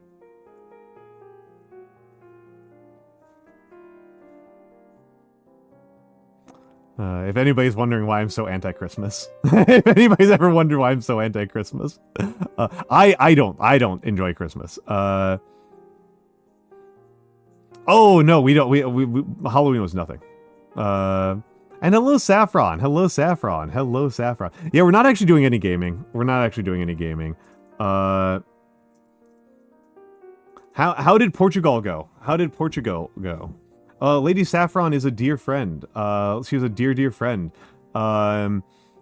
She is a dear friend, and she was playing Victoria 3 as Portugal today.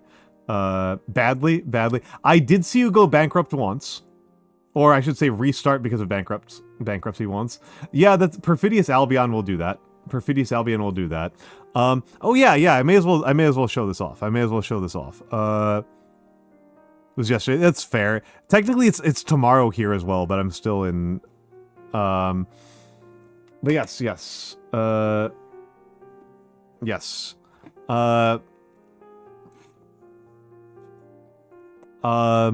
Lady Saffron. Lady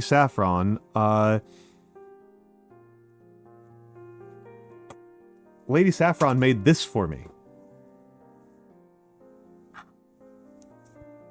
I always feel so proud of this. This is one of my like prized possessions. Lady Saffron made a sock puppet of me. I love this. It's not cursed. It's beautiful. It's beautiful. You did amazing work. It's amazing work. It's amazing work. It's amazing work. And hold on a second. Have you guys not seen this before? I know a couple of you people have been here for a minute. Also made this. Also made this.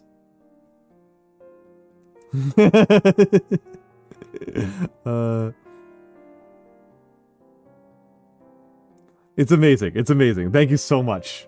Thank you so much. Yeah, I one of these days I'll fix it. One of these days I'll fix it, Blue. This is a redeem. Oh yeah, no, Sparkly Anarchy. It's actually deeply, deeply funny.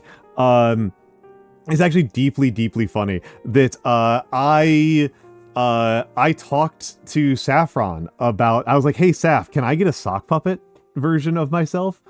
And she's like, "Yeah, sure. There'll be like 2 weeks." And I was like, "That feels crazy fast." And then she DMs me the file, right, for the model. And I was like, I paid her for it, right? I paid her for it. And I was like, "Saf, this is amazing, but also I meant the real life one. I meant the physical one." And she's like, "Ah." And then she visited me at some point, and I made dinner, and she brought the physical sock. So, and I've had it ever since. It's a prized possession to me. I am deeply afraid of getting it dirty because I do not know how to clean it. I do not know. I am deeply afraid of getting this thing dirty.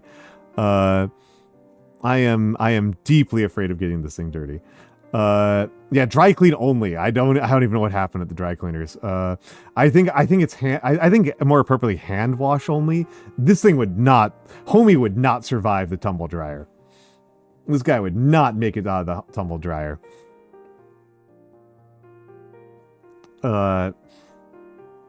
But yeah, I am hand puppet wash only. Yeah. I'm very concerned about this guy getting dirty.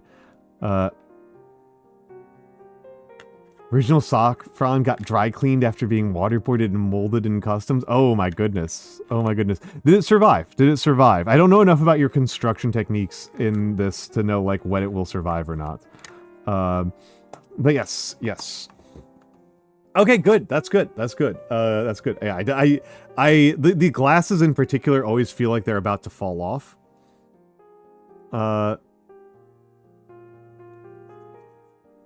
Very, very concerned about the structural integrity of the sock.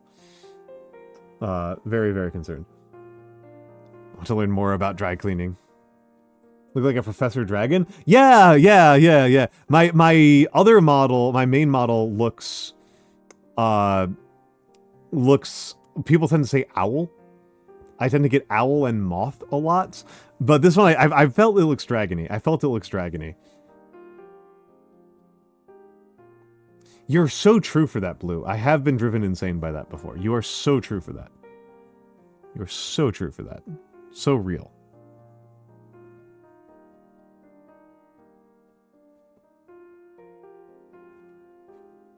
So real for that.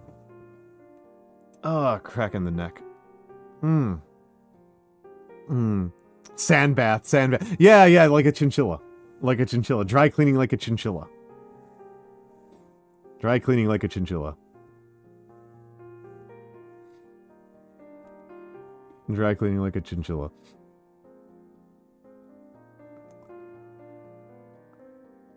Ugh.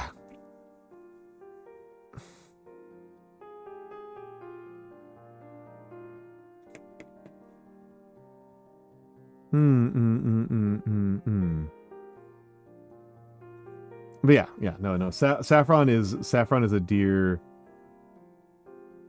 Yeah, you felted Poppet. Yeah. Saffron's a dear friend. I really appreciate Saf. Saf is also responsible for the most cursed collab I've ever been a part of. I'm still laughing about that collab. Still like one of my greatest streaming experiences and achievements. I think I lost the VOD. I don't think I have the VOD for that one. I think that's before I started storing VODs, which is a shame. Yeah, Mars Cat. What happened was Marcats. There we go. Marcats. What happened was that me and Saf did a collab of playing Crusader Kings 3. We played Crusader Kings 3 together. Her perspective might be saved because you did it on YouTube, but I think my perspective is dead. I don't think I saved it. And the so we were playing Crusader Kings 3, and two things happened that were incredible. The first is that, like, we start up the game, and the first thing that fucking happens is insane Black Death event. We get an insane Black Death event. The Black Death hits so hard that I am the largest power in Europe as, like, a Bohemian Duke. The entire Kingdom of Poland's army is reduced to 700 people. That is how bad the Black Death is. Saffron gets game overed in year 2. Saffron gets game overed in year 2. It was insane. And then that's actually not the funniest part, Dr. Hidaka. The funniest part is that then Lady Saffron's, I don't remember, what was it exactly that happened, Saffron? What happened to you? What happened to you? Tell the people what happened to you. I hope you're still here. What happened to you? Not in game. Something happened to you. Yes. I believe it was your CPU shorted. Right? It was like your CPU shorted.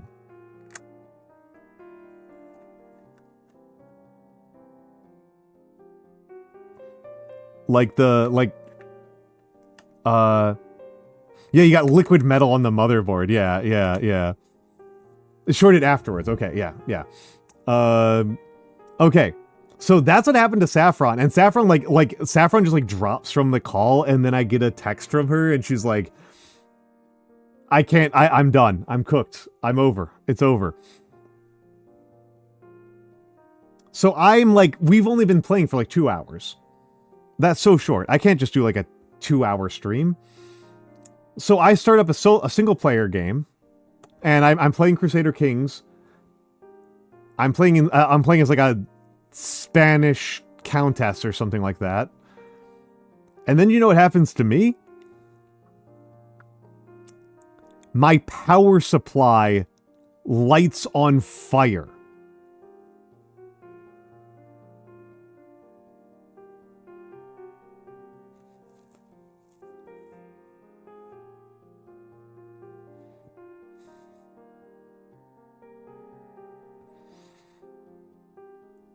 Complete destruction. Complete destruction. 100% computer fatality rate. Yeah,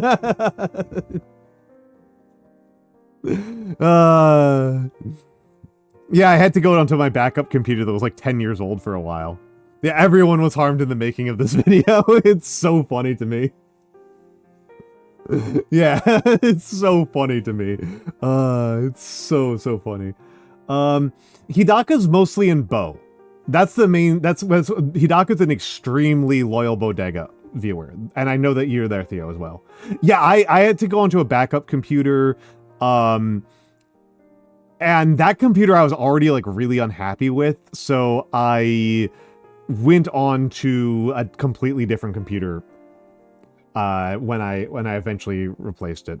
I still have the backup computer. I think I still actually have the computer where the power supply lit on fire because I can still recover stuff off the hard drive.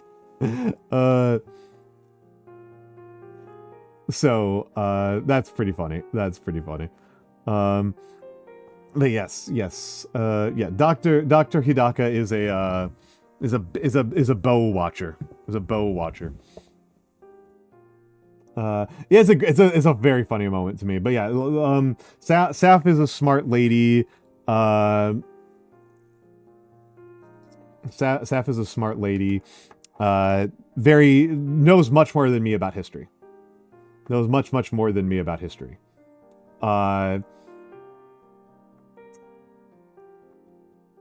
And for good reason. If you want to talk to somebody if you want to listen to somebody get like so mad about historical misconceptions.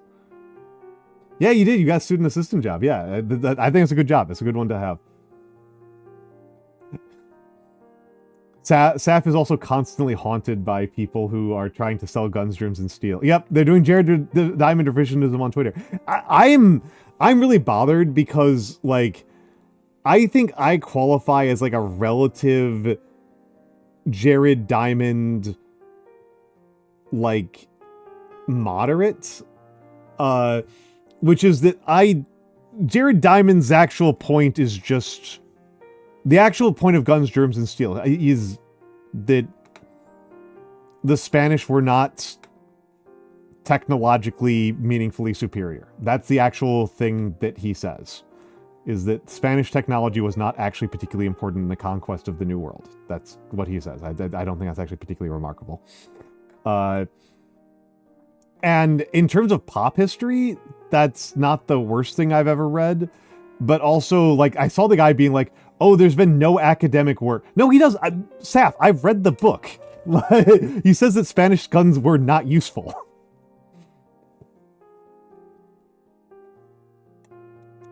He says that they didn't matter. He says that they were not valuable. I mean, that's actually not an unusual position, Marcat. That's not an unusual position. It's not an unusual position. The usual position is that, I mean, I actually like the Spanish conquest as a historical topic quite a bit. Yeah. Well, I mean, it's kind of just like a not great title. It's kind of just like a not great. And I mean, the thing is, like, that drove me nuts is that, like, I knew a lot about the relationship between China and Europe, and he's just fucking wrong. Like, he's just nonsense. That's like the big problem for me there. Okay, so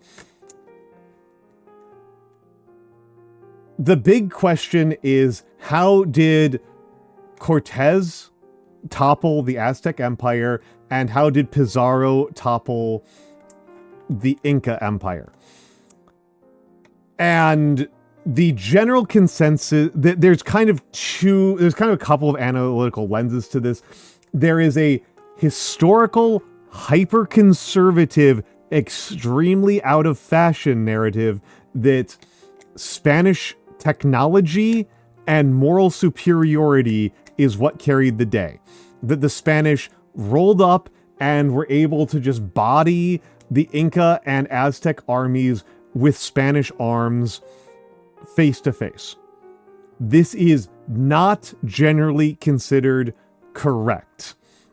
I can say a lot less about the Inca conquest because I've never studied it specifically. Hello, Michan. Good to see you, Michan.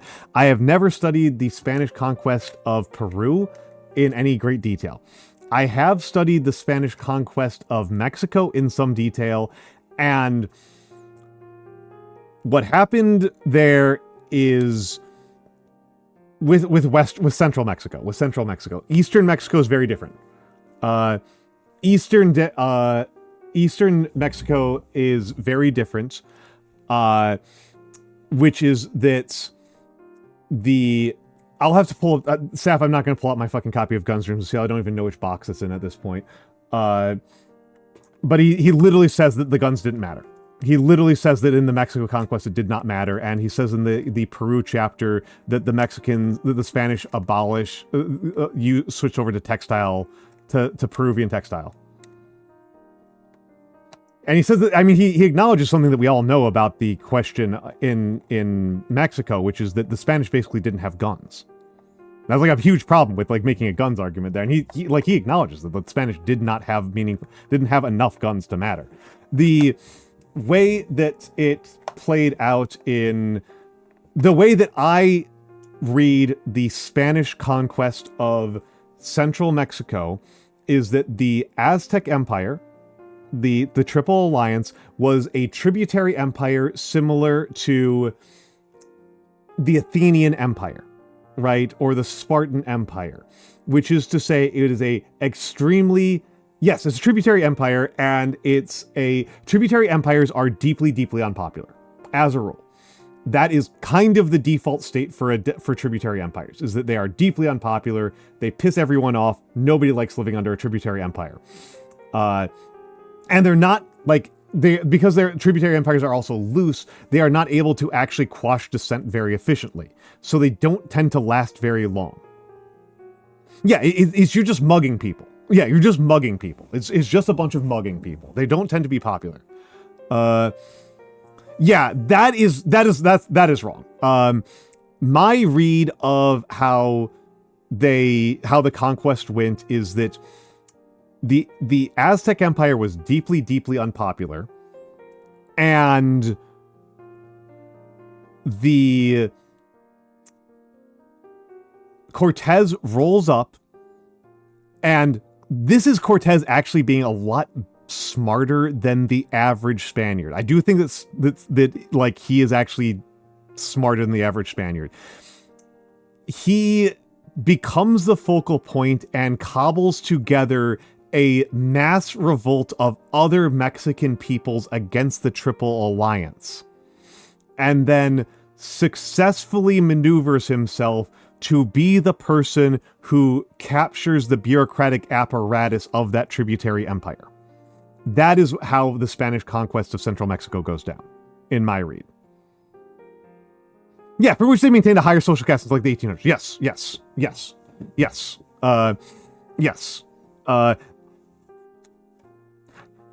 Well, kind of. It's worth pointing out that it wasn't the people who were revolting against the Aztec Empire also practiced slavery and human sacrifice. And the Spanish also practiced slavery. The Spanish did a lot of slavery. There was nearly a civil war in Spain in Spanish Mexico after the Mexican conquest over slavery. Because the Catholic Church thought that it was like way over the line. It wasn't that rare. There is a huge exaggeration in the scale. Yes, that is correct, Lady Saffron. Is that this was not a question of like the actual cultural practices being intrinsically abhorrent. It was a problem of the boot being on your neck. It was that people were tired of this specific boot being on their specific necks. That was the key problem. And I am trying to be kind of emphatic about there is a hypothesis that I see proposed by a bunch of people who are trying to be woke but also don't like reading books, that it was just disease. That that Cortez rolled up to the Aztec Empire and then everybody just died of plague, and then the Spanish were just able to slot in the same way that the British were able to kind of slot into wasted plague lands in like North America, in what would become the United States. The big reason why I don't think that this works is that the Spanish conquest of the Yucatan took another like 150 fucking years. The Spanish conquest of the Yucatan took over another century. And was extremely bloody and hard fought, and those people were exposed to even more disease than the Aztecs were. It is a difference of the power structures that were involved. The Aztec Empire was very, very brittle. It is entirely possible the Aztec Empire would have fallen apart even if the Spanish hadn't shown up, because tributary empires don't tend to live very long.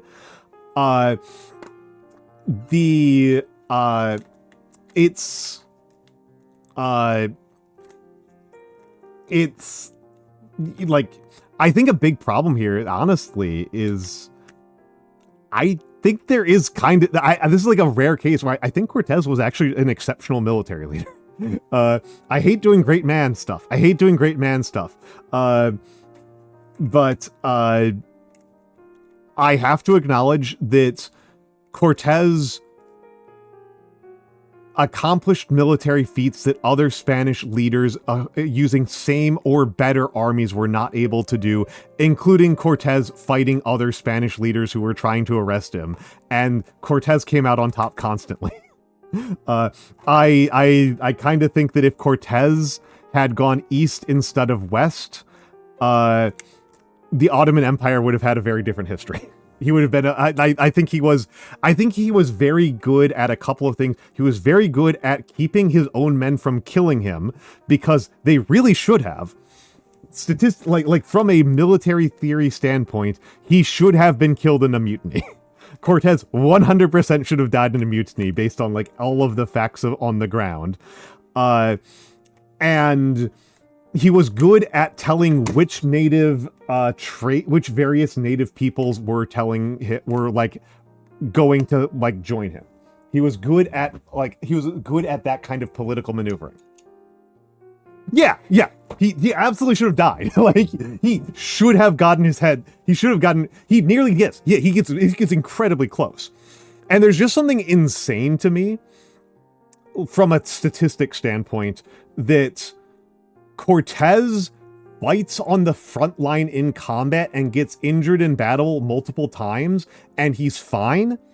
And Moctezuma II gives a speech and gets killed with a brick. Like, what a luck differential. Like, what a ludicrous luck differential. Like, outrageous. Outrageous.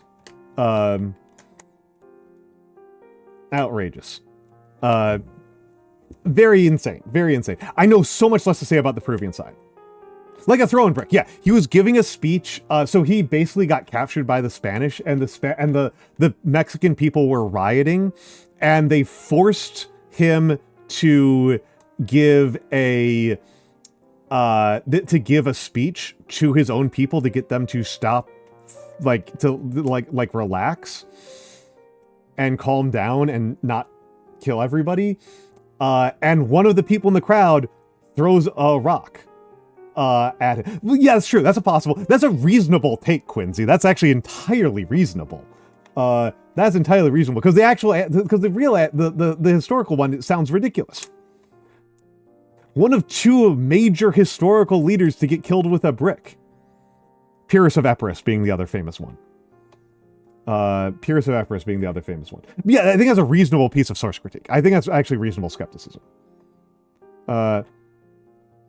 I am inclined to think that Cortez was taking a lot of personal risk, because that makes it more believable that his men didn't just stab him for not paying him for paying them for 2 years. I think that's like a semi-improbable thing that makes other thing less improbable. That's kind of the reason why I'm a little bit inclined to believe that one, is that like,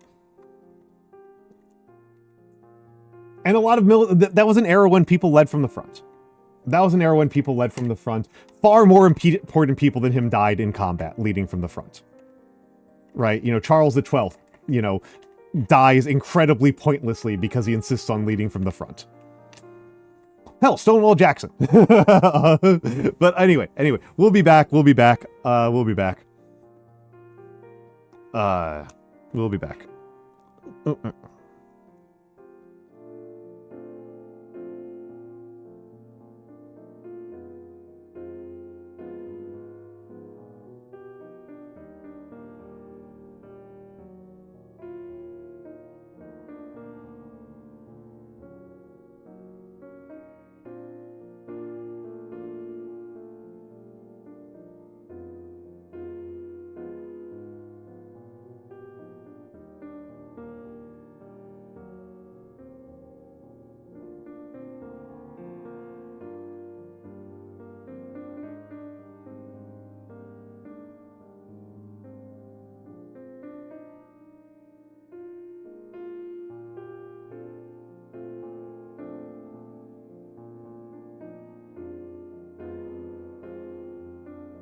Way too big of zoom. Way too big of zoom. Hello, hello, hello, hello. Hold on. Let's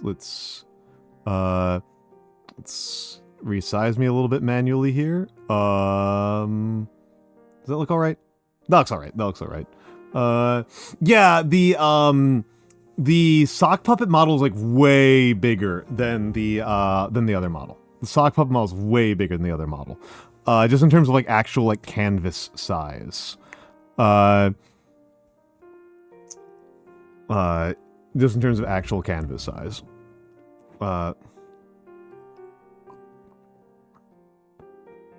It's because that's how Saf likes to make things. It's because that's how Saf likes to make things.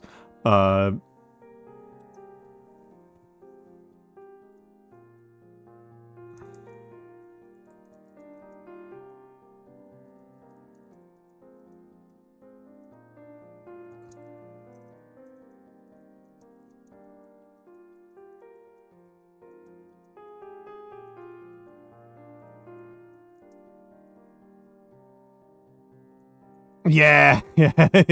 There's not actually even that many layers on it, I don't think. I think it's a relatively simple model in terms of like things in it, but the actual canvas size on it is enormous. I will say Marcat, that's actually a pretty common stream type for me. That's actually a pretty common stream, like, thing that happens during stream is that, like, people just, like, talk, like, ask me questions about a historical period and we just yammer about it. And then we just yammer about it.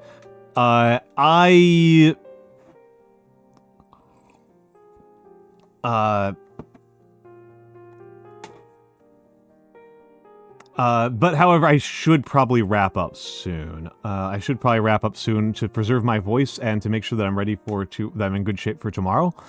I should probably do that.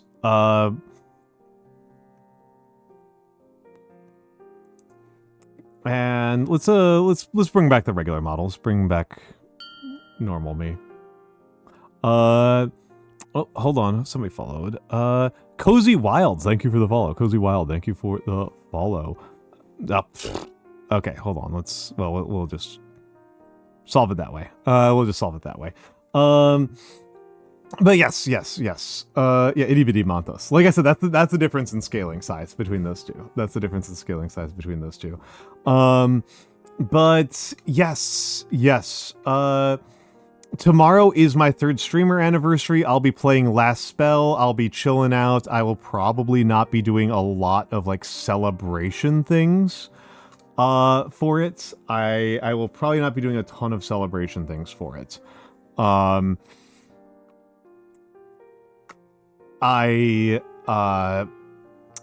will probably not be doing like a ton. I'll probably talk a little bit.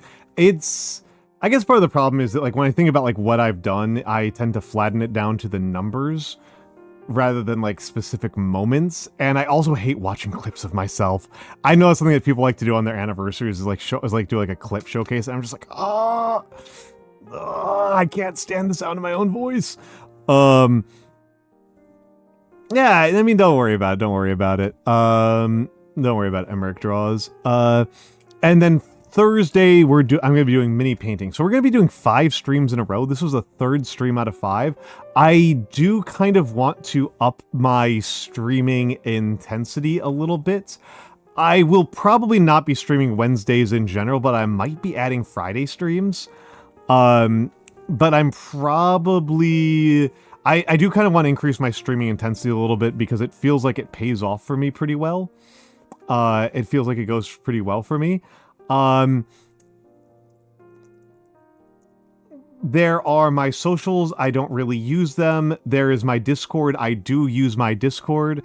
Mostly the Discord is for people sharing their personal art. That's kind of the main reason why it exists. Thank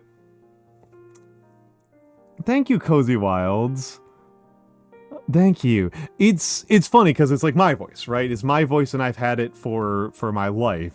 And so to me, you know, it kind of sounds kind of cringe, right? You know, because that's kind of what it's like to have your own voice inside your own head.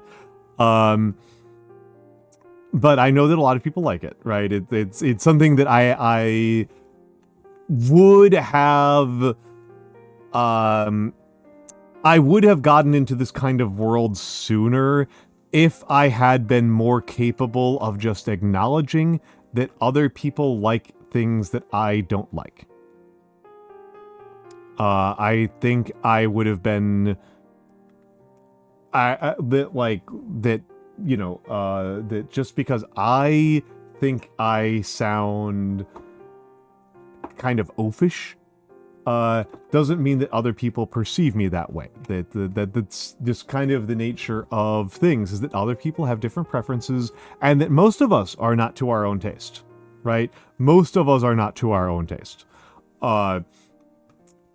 Well, I mean, Marcat is just to what we sound like to ourselves, right?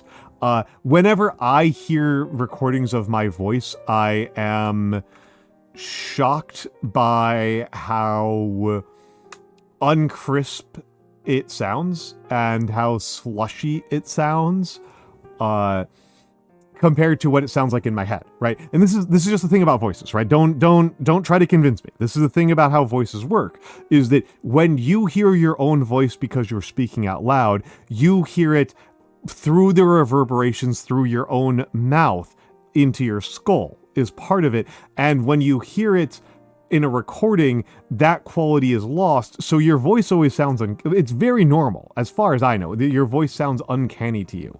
Also, hello, Risco Plexo.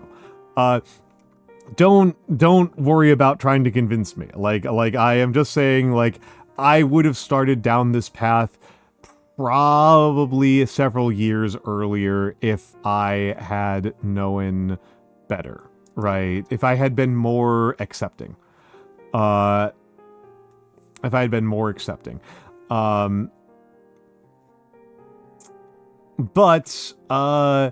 we are, my accent is nondescript. My accent, I mean, I would say my accent is general American dialect, right? It is, I speak with a GAD, the central Midwestern accent, or northern Midwestern accent.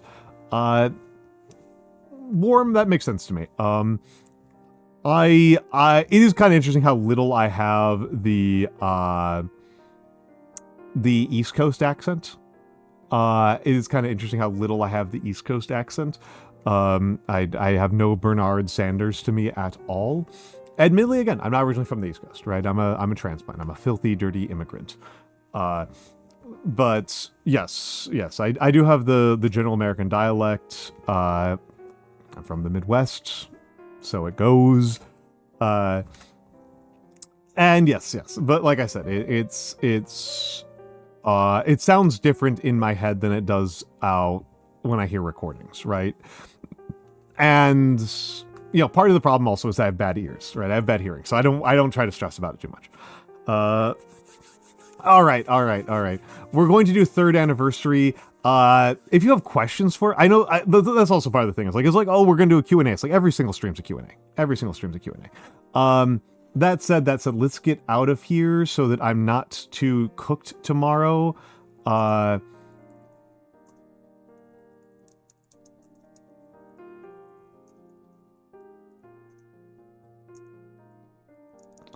Don't get too excited. I want to keep your expectations nice and low for it. I want to keep your expectations nice and low for it. So we're going to go over to Grimmy, who I like a lot. I like Grimmy a lot. She's one of my favorite streamers. She's someone who I look up to a lot and wish to be like a lot. Yeah, absolutely, Marcat. Please, bring questions. I am mostly a yapper. Grimmy is so nice. I admire Grimmy a lot. She's been taking care of a lot of cats lately. She's a wonderful human being, and I think she's a lot of what I would like to be like. So I guess to a certain extent, for reflecting on my where we're going with all of this, A ridiculous amount of cats. A ridiculous amount of cats.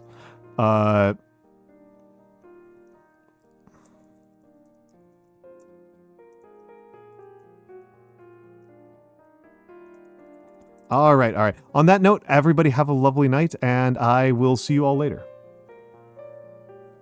Oh, hold up. There we go. I got to hit that.